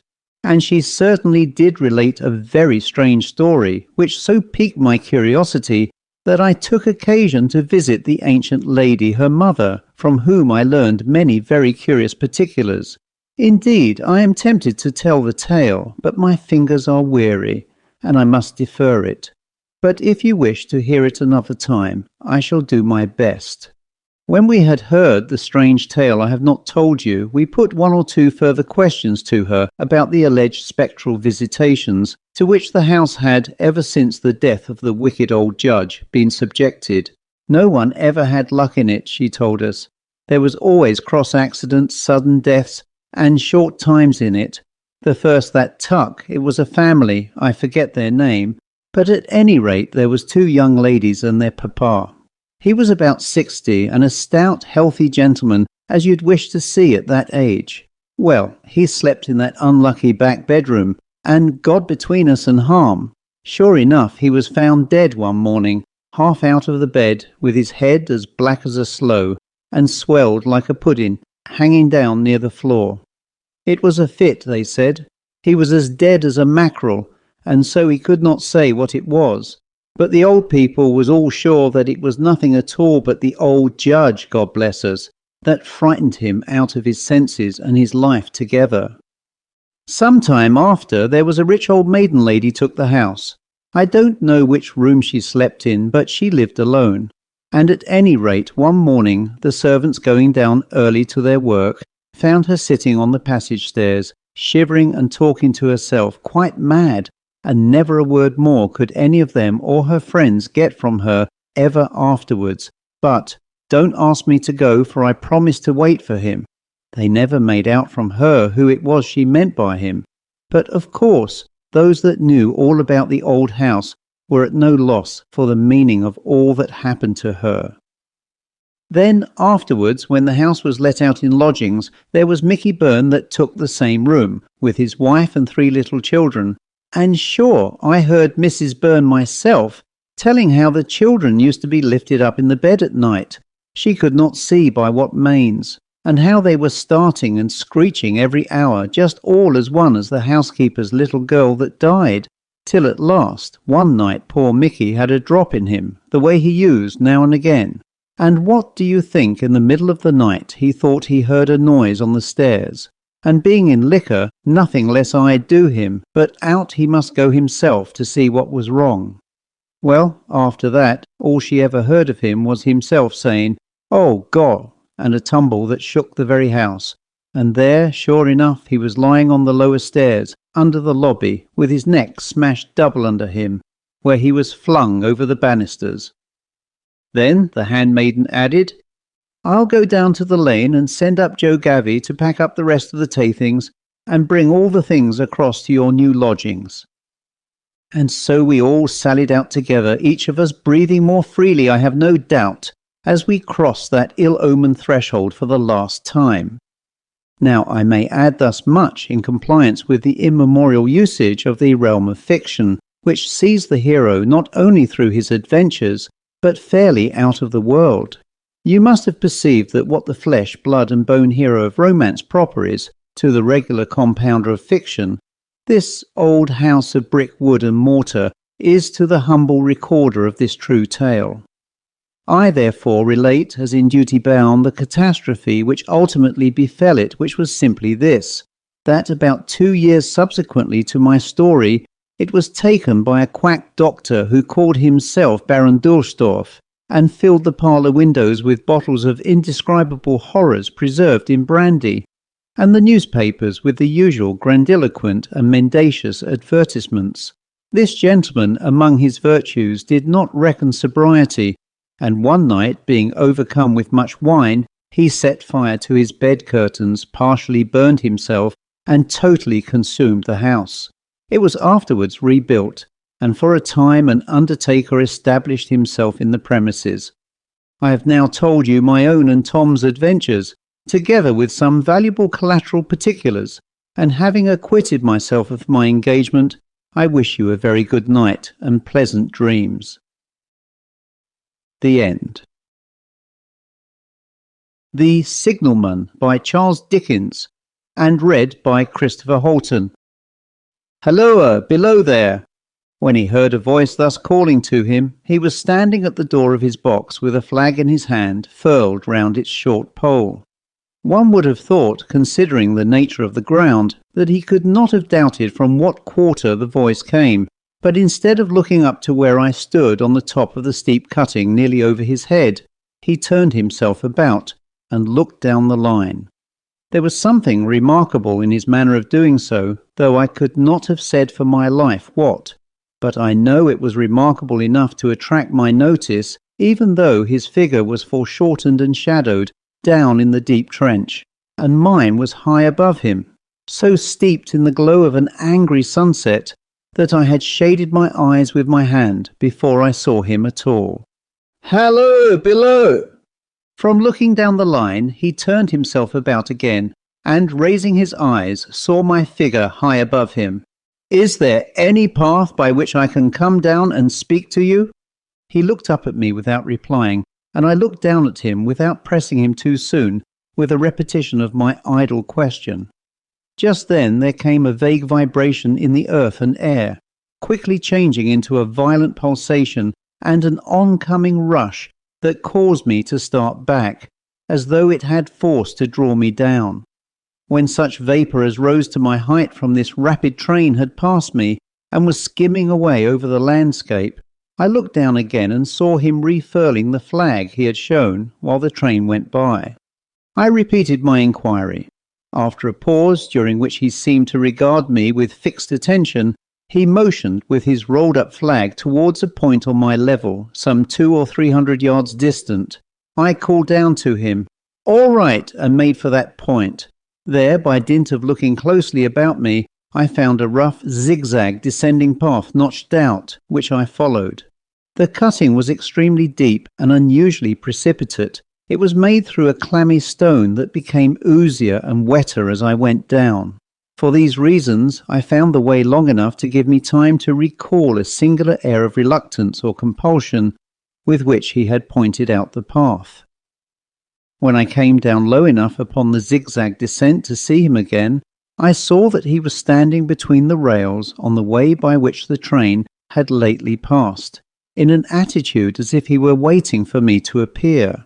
He had his left hand at his chin, and that left elbow rested on his right hand crossed over his breast. His attitude was one of such expectation and watchfulness that I stopped a moment, wondering at it. I resumed my downward way, and stepping out upon the level of the railroad, and drawing nearer to him, saw that he was a dark, sallow man, with a dark beard and rather heavy eyebrows. His post was in as solitary and dismal a place as ever I saw. On either side a dripping wet wall of jagged stone, excluding all view but a strip of sky. The perspective one way only a crooked prolongation of this great dungeon. The shorter perspective in the other direction terminating in a gloomy red light, and the gloomier entrance to a black tunnel, in whose massive architecture there was a barbarous, depressing and forbidding air. So little sunlight ever found its way to this spot that it had an earthy, deadly smell, and so much cold wind rushed through it that it struck chill to me, as if I had left the natural world. Before he stirred, I was near enough to him to have touched him. Not even then, removing his eyes from mine, he stepped back one step and lifted his hand. This was a lonesome post to occupy, I said, and it had riveted my attention when I looked down from up yonder. A visitor was a rarity, I should suppose, not an unwelcome rarity, I hoped. In me he merely saw a man who had been shut up within narrow limits all his life, and who, being at last set free, had a newly awakened interest in these great works. To such purpose I spoke to him, but I am far from sure of the terms I used. For besides that I am not happy in opening any conversation, there was something in the man that daunted me. He directed a most curious look towards the red light near the tunnel's mouth, and looked all about it as if something were missing from it, and then looked at me. That light was part of his charge, was it not?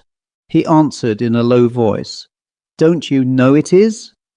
The monstrous thought came into my mind as I perused the fixed eyes and the saturnine face, that this was a spirit, not a man.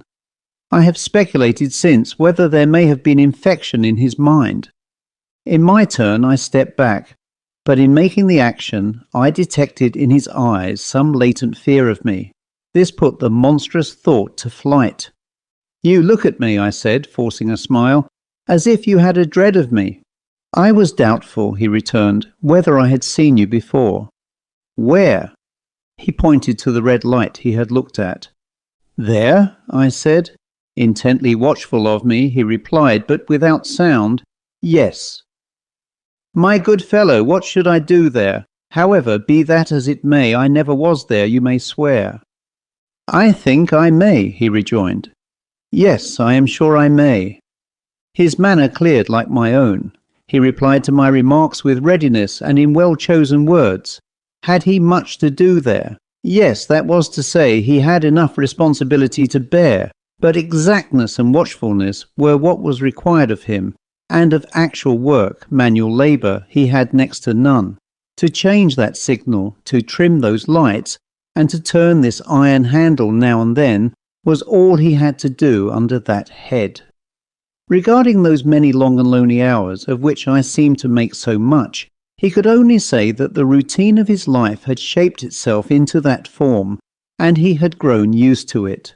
He had taught himself a language down here, if only to know it by sight, and to have formed his own crude ideas of its pronunciation could be called learning it. He had also worked at fractions and decimals, and tried a little algebra, but he was and had been as a boy a poor hand at figures. Was it necessary for him when on duty always to remain in that channel of damp air, and could he never rise into the sunshine from between those high stone walls? Why, that depended upon times and circumstances. Under some conditions there would be less upon the line than under others, and the same held good as to certain hours of the day and night. In bright weather he did choose occasions for getting a little above these lower shadows, but being at all times liable to be called by his electric bell, and at such times listening for it with redoubled anxiety, the relief was less than I would suppose.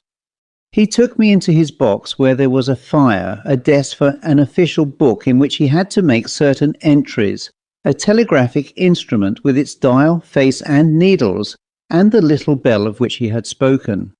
On my trusting that he would excuse the remark that he had been well educated, and I hoped I might say without offence, perhaps educated above that station, he observed that instances of slight incongruity in such wise would rarely be found wanting among large bodies of men, that he had heard it was so in workhouses, in the police force, even in that last desperate resource, the army, and that he knew it was so, more or less, in any great railway staff. He had been, when young, if I could believe it sitting in that hut, he scarcely could, a student of natural philosophy, and had attended lectures, but he had run wild, misused his opportunities, gone down and never risen again. He had no complaint to offer about that. He had made his bed, and he lay upon it. It was far too late to make another. All that I have here condensed, he said in a quiet manner, with his grave dark regards divided between me and the fire. He threw in the word "Sir" from time to time, and especially when he referred to his youth, as though to request me to understand that he claimed to be nothing but what I found him. He was several times interrupted by the little bell, and had to read off messages and send replies.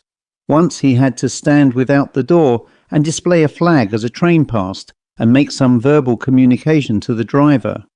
In the discharge of his duties, I observed him to be remarkably exact and vigilant, breaking off his discourse at a syllable, and remaining silent until what he had to do was done. In a word, I should have set this man down as one of the safest of men to be employed in that capacity, but for the circumstance that while he was speaking to me, he twice broke off with a fallen colour, turned his face towards the little bell when it did not ring, opened the door of the hut, which was kept shut to exclude the unhealthy damp, and looked out towards the red light near the mouth of the tunnel. On both of those occasions he came back to the fire with the inexplicable air upon him, which I had remarked without being able to define when we were so far asunder. Said I, when I rose to leave him, "You almost make me think that I have met with a contented man." I am afraid I must acknowledge that I said it to lead him on. "I believe I used to be so," he rejoined, in the low voice in which he had first spoken. "But I am troubled, sir. I am troubled." He would have recalled the words if he could. He had said them, however, and I took them up quickly. "With what? What is your trouble?" "It is very difficult to impart, sir. It is very, very difficult to speak of. If ever you make me another visit, I will try to tell you." "But I expressly intend to make you another visit. Say, when shall it be?" "I go off early in the morning, and I shall be on again at 10 tomorrow night, sir." "I will come at 11. He thanked me and went out at the door with me. "I'll show my white light, sir," he said in his peculiar low voice, "till you have found the way up. When you have found it, don't call out, and when you are at the top, don't call out." His manner seemed to make the place strike colder to me, but I said no more than, "Very well. And when you come down tomorrow night, don't call out. Let me ask you a parting question. What made you cry, 'Hallo, below there,' tonight?" "Heaven knows," said I. "I cried something to that effect." "Not to that effect, sir. Those were the very words. I know them well." "Admit those were the very words. I said them, no doubt, because I saw you below." "For no other reason." "What other reason could I possibly have?" "You had no feeling that they were conveyed to you in any supernatural way?" "No." He wished me good night and held up his light.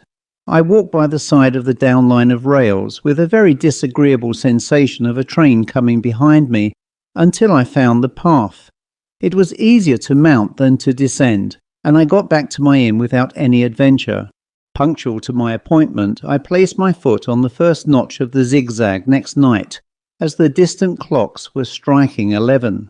He was waiting for me at the bottom with his white light on. "I have not called out," I said when we came close together. "May I speak now?" "By all means, sir."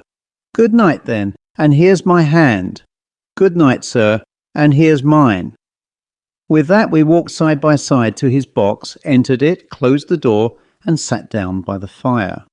"I have made up my mind, sir," he began, bending forward as soon as we were seated, and speaking in a tone but a little above a whisper, "that you shall not have to ask me twice what troubles me. I took you for someone else yesterday evening. That troubles me." "That mistake?" "No, that's someone else." "Who is it?" "I don't know." "Like me?" "I don't know. I never saw the face. The left arm is across the face and the right arm is waved, violently waved, this way." I followed his action with my eyes, and it was the action of an arm gesticulating with the utmost passion and vehemence. "For God's sake, clear the way." "One moonlight night," said the man, "I was sitting here when I heard a voice cry, 'Hallo, below there.' I started up, looked from that door, and saw this someone else standing by the red light near the tunnel, waving as I just now showed you. The voice seemed hoarse with shouting, and it cried, 'Look out, look out!' And then again, 'Hallo, below there, look out!' I caught up my lamp, turned it on red, and ran towards the figure, calling, 'What's wrong? What has happened? Where?' It stood just outside the blackness of the tunnel. I advanced so close upon it that I wondered at its keeping the sleeve across its eyes. I ran right up at it and had my hand stretched out to pull the sleeve away, when it was gone." "Into the tunnel," said I. "No, I ran on into the tunnel 500 yards. I stopped and held my lamp above my head and saw the figures of the measured distance and saw the wet stains stealing down the walls and trickling through the arch. I ran out again faster than I had run in, for I had a mortal abhorrence of the place upon me, and I looked all round the red light with my own red light, and I went up the iron ladder to the gallery atop of it, and I came down again and ran back here. I telegraphed both ways. An alarm has been given. Is anything wrong? The answer came back, both ways, all well.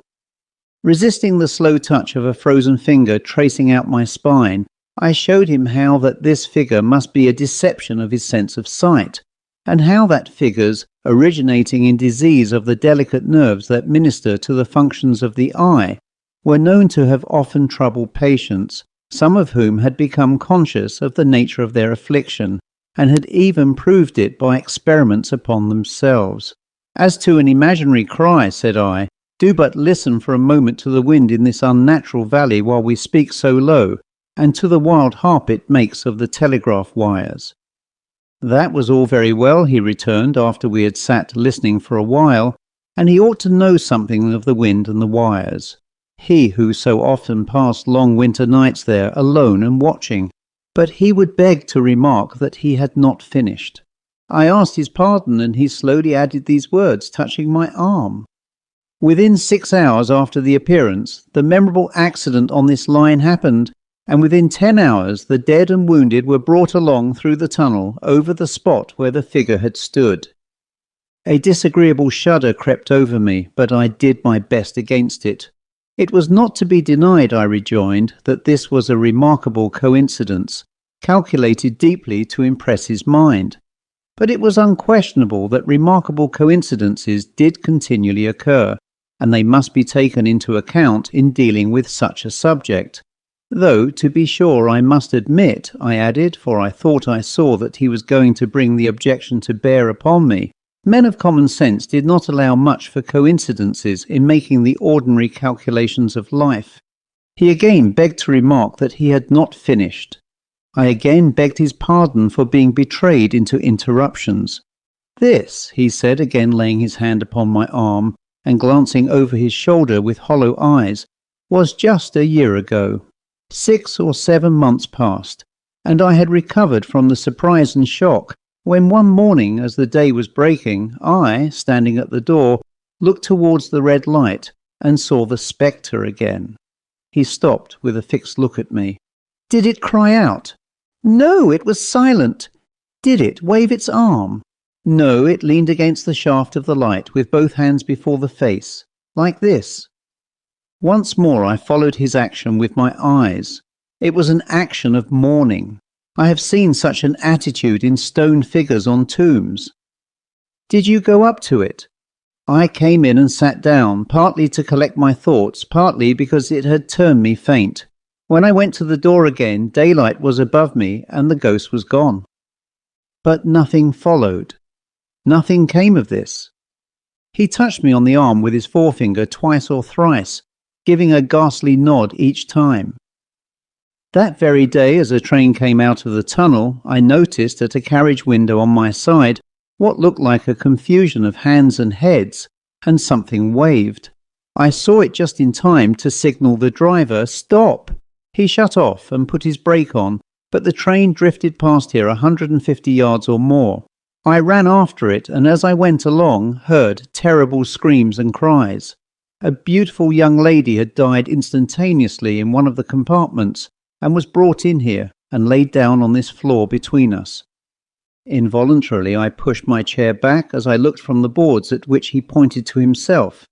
"True, sir, true, precisely as it happened, so I tell it you." I could think of nothing to say to any purpose, and my mouth was very dry. The wind and the wires took up the story with a long lamenting wail.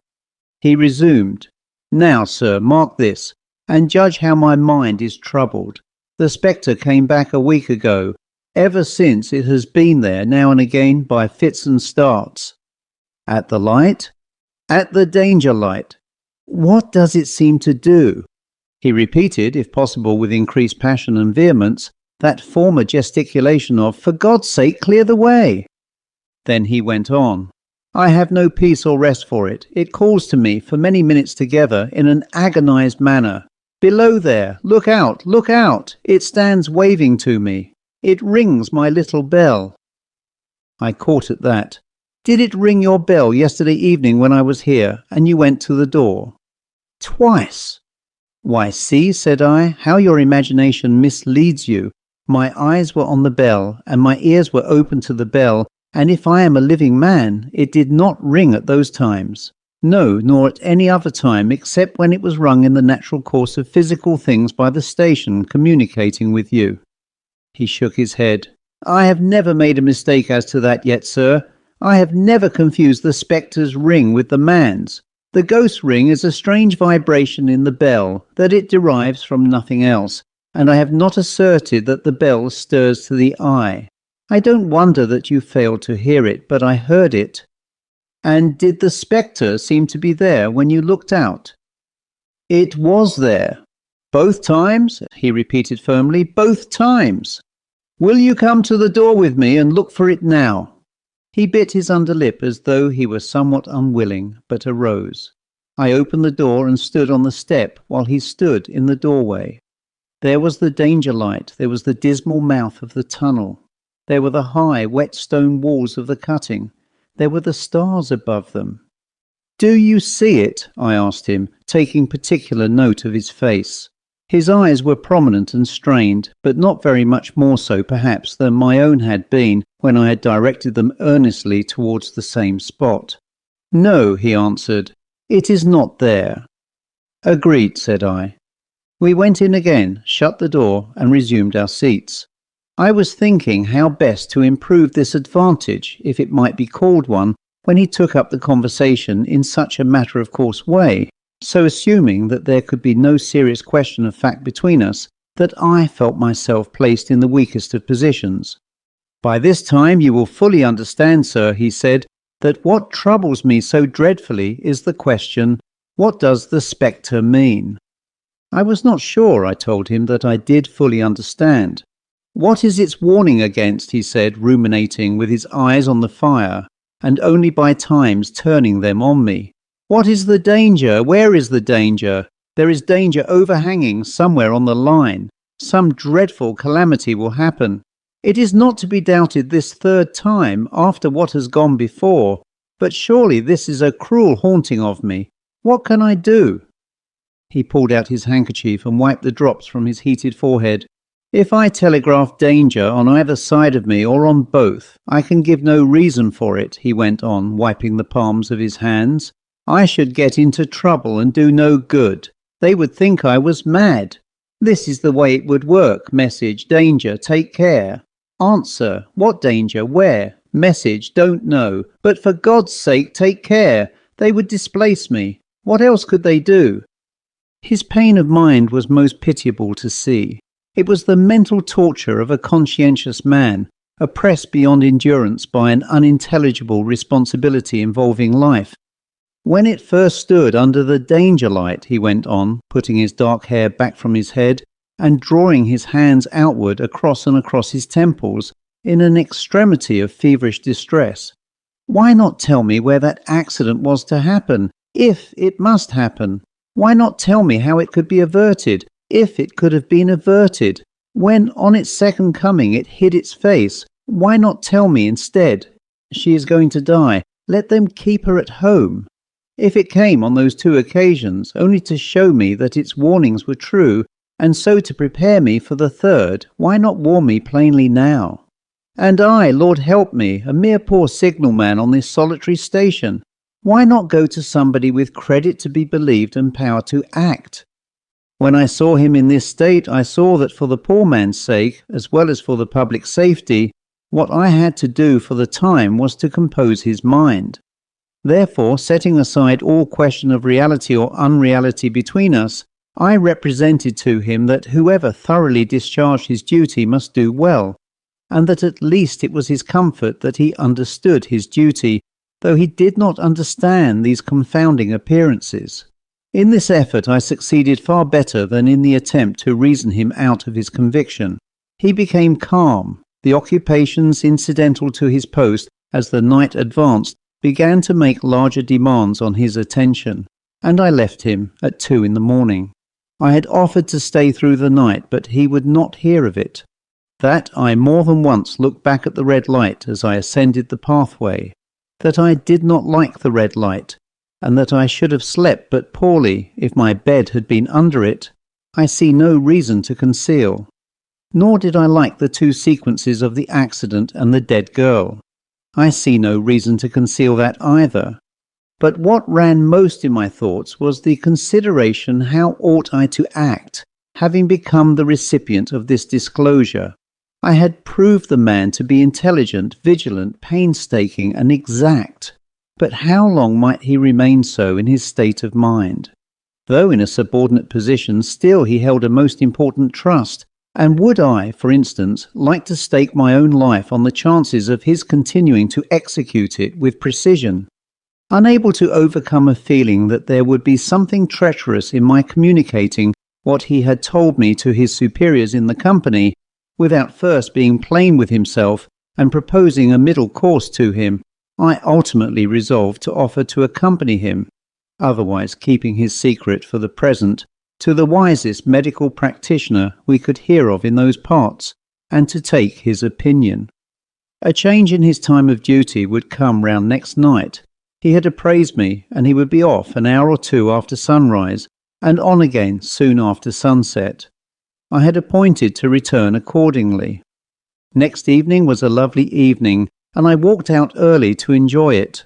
The sun was not yet quite down when I traversed the field path near the top of the deep cutting.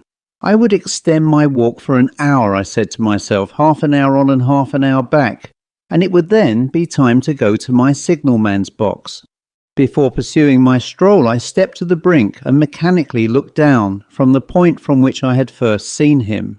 I cannot describe the thrill that seized upon me when, close at the mouth of the tunnel, I saw the appearance of a man, with his left sleeve across his eyes, passionately waving his right arm. The nameless horror that oppressed me passed in a moment, for in a moment I saw that this appearance of a man was a man indeed, and that there was a little group of other men, standing at a short distance, to whom he seemed to be rehearsing the gesture he made. The danger light was not yet lighted.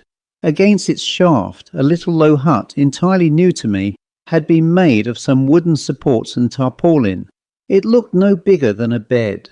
With an irresistible sense that something was wrong, with a flashing self-reproachful fear that fatal mischief had come of my leaving the man there and causing no one to be sent to overlook or correct what he did, I descended the notched path with all the speed I could make. "What is the matter?" I asked the men. "Signalman killed this morning, sir." "Not the man belonging to that box?" "Yes, sir." "Not the man I know?" "You will recognize him, sir, if you knew him," said the man who spoke for the others, solemnly uncovering his own head and raising an end of the tarpaulin, "for his face is quite composed."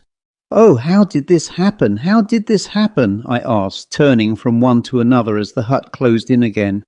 "He was cut down by an engine, sir. No man in England knew his work better. But somehow he was not clear of the outer rail. It was just at broad day. He had struck the light and had the lamp in his hand. As the engine came out of the tunnel, his back was towards her, and she cut him down. That man drove her and was showing how it happened. Show the gentleman, Tom." The man, who wore a rough dark dress, stepped back to his former place at the mouth of the tunnel. "Coming round the curve in the tunnel, sir," he said.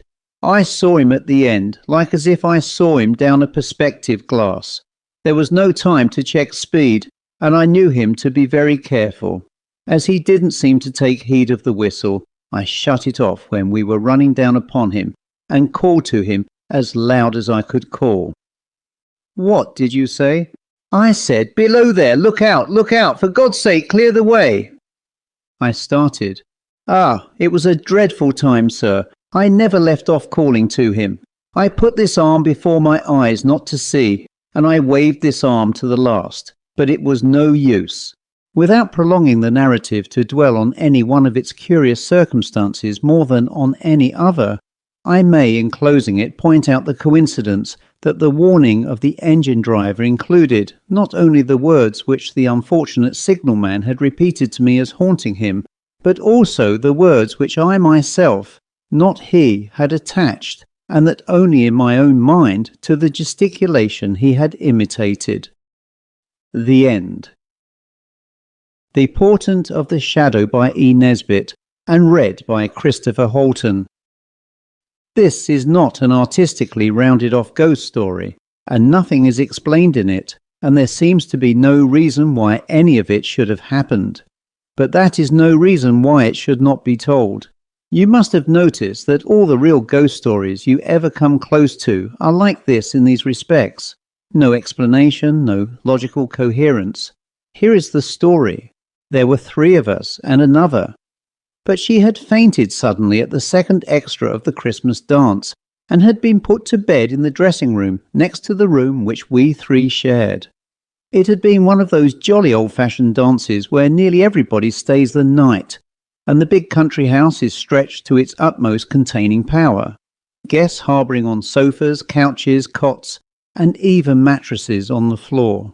Some of the young men even, I believe, slept on the great dining table. We had talked of our partners as girls will, and then the stillness of the manor house, broken only by the whisper of the wind in the cedar branches, and the scraping of their lean fingers against our window panes, had pricked us to such a luxurious confidence in our surroundings of bright chintz and candle flame and firelight, that we had dared to talk of ghosts, in which, said we all, we did not believe one bit. We had told the story of the phantom coach, and the horribly strange bed, and the lady in the sack, and the house in Berkeley Square. Not one of us believed in ghosts, but my heart at least seemed to leap to my throat and choke me, when a tap came to our door.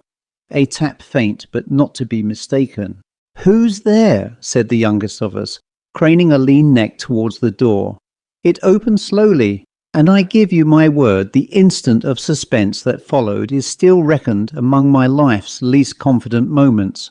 Almost at once the door opened fully, and Miss Eastwich, my aunt's housekeeper, companion and general standby, looked in on us. We all said come in, but she stood there. She was, at all normal hours, the most silent woman I have ever known. She stood and looked at us and shivered a little. So did we. For in those days corridors were not warmed by hot water pipes, and the air from the door was keen.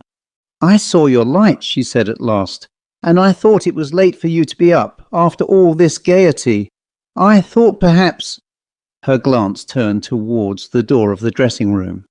"No," I said, "she's fast asleep." I should have added a good night, but the youngest of us forestalled my speech. She did not know Miss Eastwich as we others did not know how her persistent silence had built a wall round her, a wall that no one dared to break down with the commonplaces of talk or the littlenesses of mere human relationship. Miss Eastwich's silence had taught us to treat her as a machine, and as other than a machine we never dreamed of treating her. But the youngest of us had seen Miss Eastwich for the first time that day. She was young and crude and ill-balanced, and the victim of blind calf-like impulse. She was also the heiress of a rich tallow chandler, but that has nothing to do with this part of the story. She jumped up from the hearthrug, her unsuitably rich silk lace-trimmed dressing-gown falling back from her lean neck, and ran to the door, and put an arm round Miss Eastwich's prim lissé-encircled neck. I gasped. I should as soon have dared embrace Cleopatra's needle. "Come in," said the youngest of us. "Come in and get warm. There's lots of cocoa left." She drew Miss Eastwich in and shut the door. The vivid light of pleasure in the housekeeper's pale eyes went through my heart like a knife. It would have been so easy to put an arm round her neck if one had only thought she wanted it. But it was not I who had thought that. And indeed, my arm might not have brought the light invoked by the lean arm of the youngest of us. "Now," the youngest went on eagerly, "you shall have the very biggest, nicest chair, and the cocoa pots here on the hob as hot, and we've all been telling ghost stories, only we don't believe in them a bit, and when you get warm you ought to tell one too." Miss Eastwich, that model of decorum and decently done duties, tell a ghost story. The child was mad. You're sure I'm not in your way? Miss Eastwich said, stretching her hands to the blaze. I wondered whether housekeepers have fires in their rooms even at Christmas time. Not a bit. I said it, and I hope I said it as warmly as I felt it. Miss Eastwich, I'd have asked you to come in other times, only I didn't think you'd care for girls' chatter. The third girl, who was really of no account, and that's why I have not said anything about her before, poured cocoa for our guest. I put my fleecy Madeira shawl round her shoulders. I could not think of anything else to do for her, and I suddenly found myself wishing desperately to do something. The smile she gave us was quite pretty. People can smile prettily at 40 or 50, or even later, though girls don't realise this. It occurred to me, and this was another knife thrust, that I had never seen Miss Eastwich smile, a real smile, before. The pale smiles of dutiful acquiescence were not of the same blood as this dimpling, happy, transfiguring look. This is very pleasant, she said, and it seemed to me that I had never before heard her real voice. It did not please me to think that at the cost of cocoa and fire and my arms round her neck, I might have heard this new voice any time these 6 years. We've been telling ghost stories, I said. The worst of it is we don't believe in ghosts. No one anyone knows has ever seen one. It's always what somebody who told somebody, you know, said the youngest of us. And you can't believe that, can you? What the soldier said is not evidence, said Miss Eastwich. Will it be believed that the little Dickens quotation pierced me more keenly than the new smile or the new voice? And all ghost stories are so beautifully rounded off. A murder committed on the spot, or a hidden treasure, or a warning. I think that makes them harder to believe. The most horrid ghost story I ever heard was one that was quite silly. Tell it? I can't. It doesn't sound anything to tell. Mrs. Eastwich ought to tell one. Oh, do, said the youngest of us, and her salt-cellars loomed dark as she stretched her neck eagerly and laid an entreating arm on our guest's knee. The only thing that I ever knew of was hearsay, she said slowly. At least half of it was. I knew she would tell her story, and I knew she had never before told it, and I knew she was only telling it now because she was proud. And this seemed the only way to pay for the fire and the cocoa and the laying of that thin arm round her neck. Don't tell it, I said suddenly. I know you'd rather not. I dare say it would bore you, she said meekly, and the youngest of us, who after all did not understand everything, glared resentfully at me. We should just love it, she said. Do tell us. Never mind if it isn't a real proper fixed-up story. I'm certain anything you think ghostly would be quite too beautifully horrid for anything. Miss Eastwich finished her cocoa and reached up to set the cup on the mantelpiece. It can't do any harm, she said to herself. They don't believe in ghosts, and it wasn't exactly a ghost either. And they're all over 20, they're not babies. There was a breathing time of hush and expectancy. The fire crackled and the gas flared higher because the billiard lights had been put out. We heard the steps and voices of the men going along the corridors. It is really hardly worth telling, Miss Eastwich said doubtfully, shading her faded face from the fire with her thin hand. We all said, Go on, oh go on, do. Well, she said, 20 years ago and more than that, I had 2 friends and I loved them more than anything in the world. And they married each other. She paused, and I knew just in what way she had loved each of them, the youngest of us said. How awfully nice for you. Do go on. She patted the youngest shoulder, and I was glad that I had understood what the youngest of all hadn't. She went on. Well, after they married, I didn't see much of them for a year or 2, and then he wrote and asked me to come and stay because his wife was ill, and I should cheer her up and cheer him up as well, for it was a gloomy house, and he himself was growing gloomy too. I knew as she spoke that she had every line of that letter by heart. Well, I went. The address was in Lee near London. And in those days there were streets and streets of new villa houses growing up around old brick mansions, standing in their own grounds, with red walls round, you know, and a sort of flavour of coaching days and post-chaises and Blackheath highwaymen about them. He had said the house was gloomy, and it was called the Firs, and I imagined my cab going through a dark winding shrubbery and drawing up in front of one of those sedate old square houses. Instead, we drew up in front of a large smart villa with iron railings, gay and caustic tiles, leading from the iron gate to the stained glass panelled door, and for shrubbery, only a few stunted cypresses and aucupants in the tiny front garden. But inside it was all warm and welcoming. He met me at the door. She was gazing into the fire, and I knew she had forgotten us. But the youngest girl of all still thought that it was to us she was telling her story. "He met me at the door," she said again, "and thanked me for coming, and asked me to forgive the past." "What past?" asked that high priestess of the inapropos, the youngest of all. "Oh, I suppose he meant because they hadn't invited me before or something," said Miss Eastwich worriedly. "But it's a very dull story, I find, after all, and—" "Do go on," I said.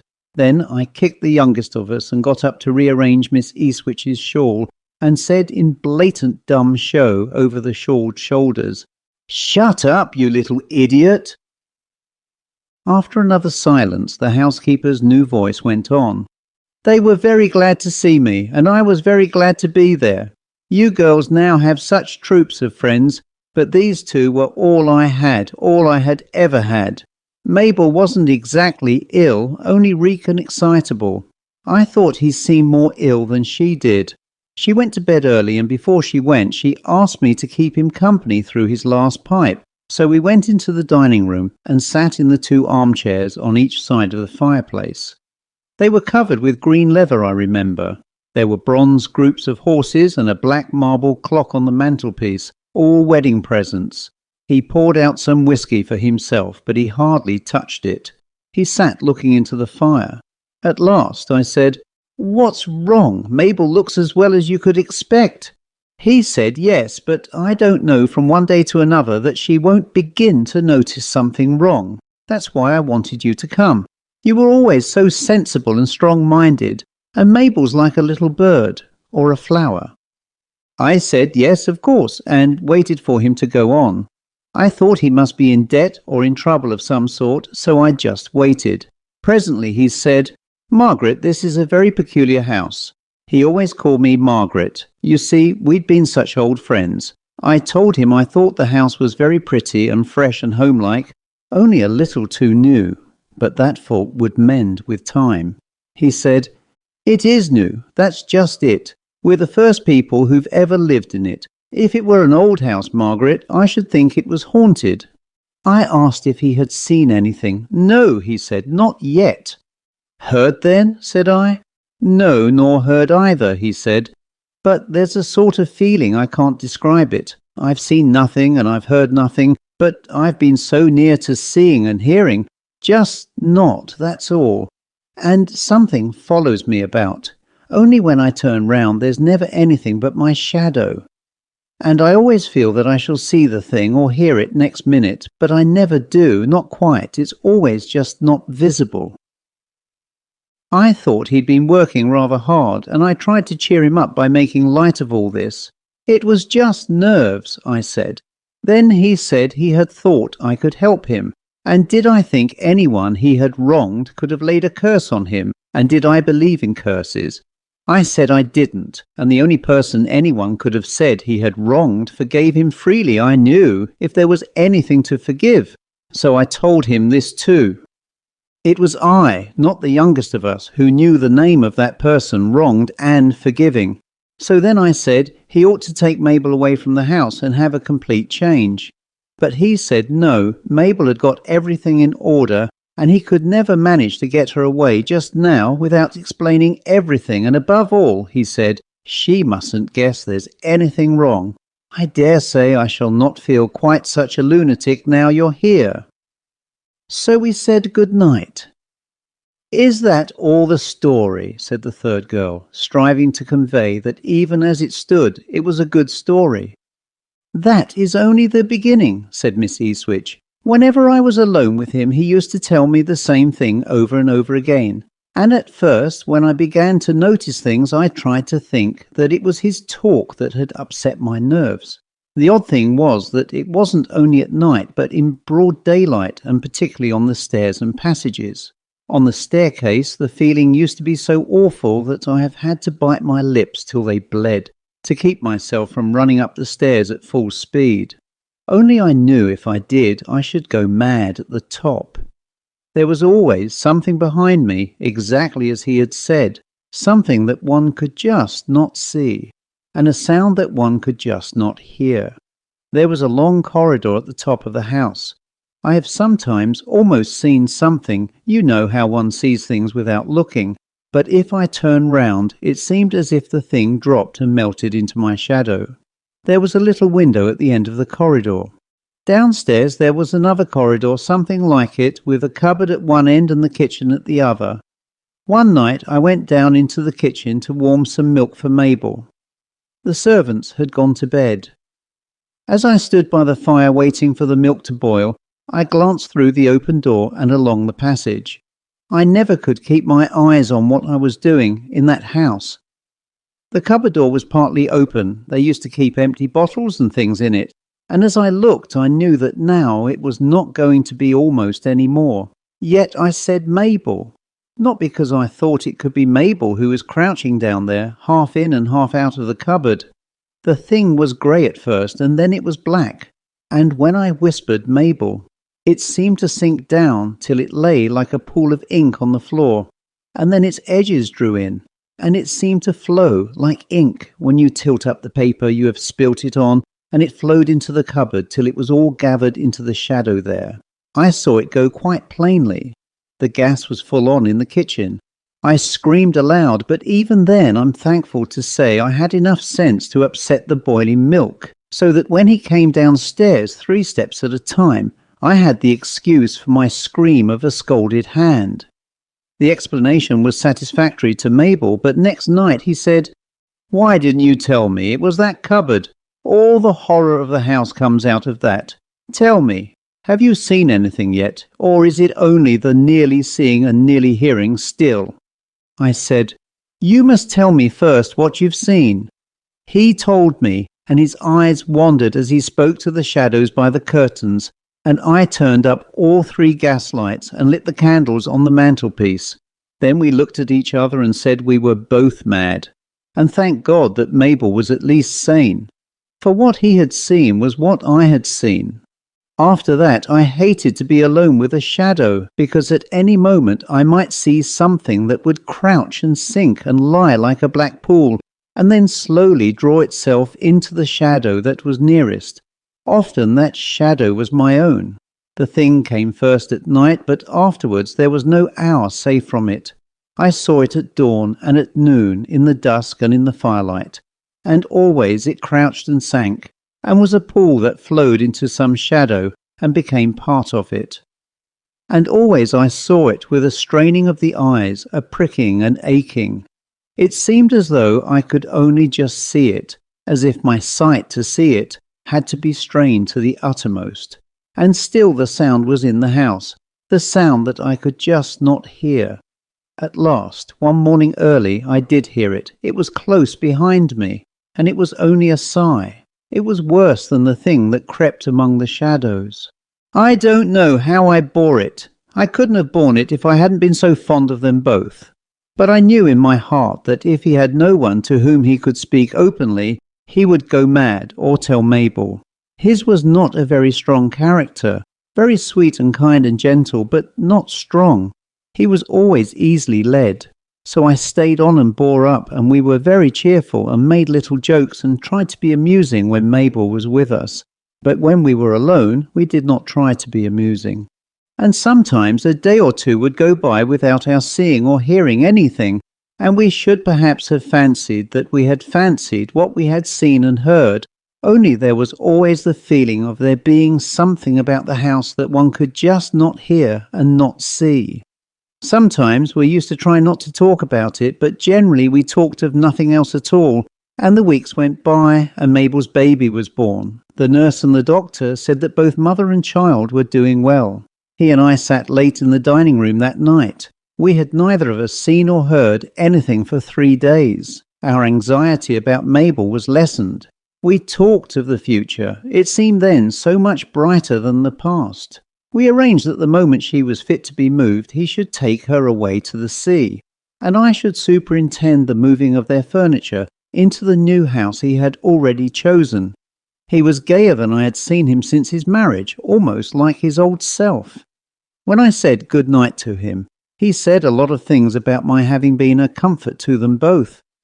I hadn't done anything much, of course, but still I am glad he said that. Then I went upstairs, almost for the first time, without that feeling of something following me. I listened at Mabel's room. Everything was quiet. I went on towards my own room, and in an instant I felt that there was something behind me. I turned.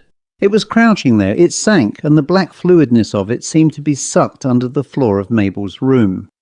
I went back. I opened the door a listening inch. All was still, and then I heard a sigh, close behind me. I opened the door and went in. The nurse and the baby were asleep. Mabel was asleep too. She looked so pretty, like a tired child. The baby was cuddled up into one of her arms with its tiny head against her side. I prayed then that Mabel might never know the terrors that he and I had known, that those little ears might never hear any but pretty sounds, those dear eyes never see any but pretty sights.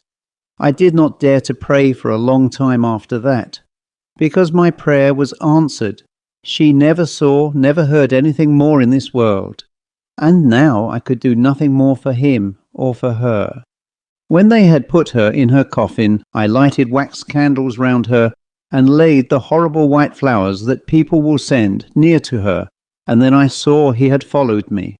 I took his hand to lead him away. At the door we both turned. It seemed to us that we heard a sigh. He would have sprung to her side in I don't know what mad glad hope, but at that instant we both saw it.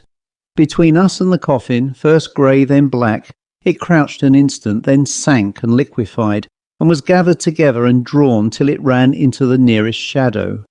And the nearest shadow was the shadow of Mabel's coffin. I left the next day. His mother came. She had never liked me. Miss Eastwich paused. I think she had quite forgotten us. Didn't you see him again? Asked the youngest of all. Only once, Miss Eastwich answered, and something black crouched then between him and me. But it was only his second wife crying beside his coffin. It's not a cheerful story, is it? And it doesn't lead anywhere. I've never told anyone else. I think it was seeing his daughter that brought it all back. She looked towards the dressing-room door. Mabel's baby, said the youngest of all. Yes, and exactly like Mabel, only with his eyes. The youngest of all had Miss Eastwich's hands and was petting them. Suddenly the woman wrenched her hands away and stood at her gaunt height, hands clenched, eyes straining. She was looking at something that we could not see, and I know now what the man in the Bible meant when he said, "The hair of my flesh stood up." What she saw seemed not quite to reach the height of the dressing-room door handle. Her eyes following it down, widened and widened. Mine followed hers, and all the nerves of my eyes seemed strained to the uttermost, and I almost saw. Or did I quite see? I can't be certain, but we all heard the long-drawn quivering sigh, and to each of us it seemed to be breathed just behind each. It was I who caught up the candle. It dropped wax all over my trembling hands. It was I who was dragged by Miss Eastwich to the side of the girl who had fainted during the second extra. But it was the youngest of all whose lean arms were round the housekeeper when we turned away, and that have been round her many a time since in the new home where she keeps house for the youngest of us all. The doctor, who came in the morning, said that Mabel's daughter had died of heart disease, which she inherited from her mother. That was what made her faint during the second extra. But I have sometimes wondered whether she may not have inherited something from her father. I have never been able to forget the look on her dead face. The end.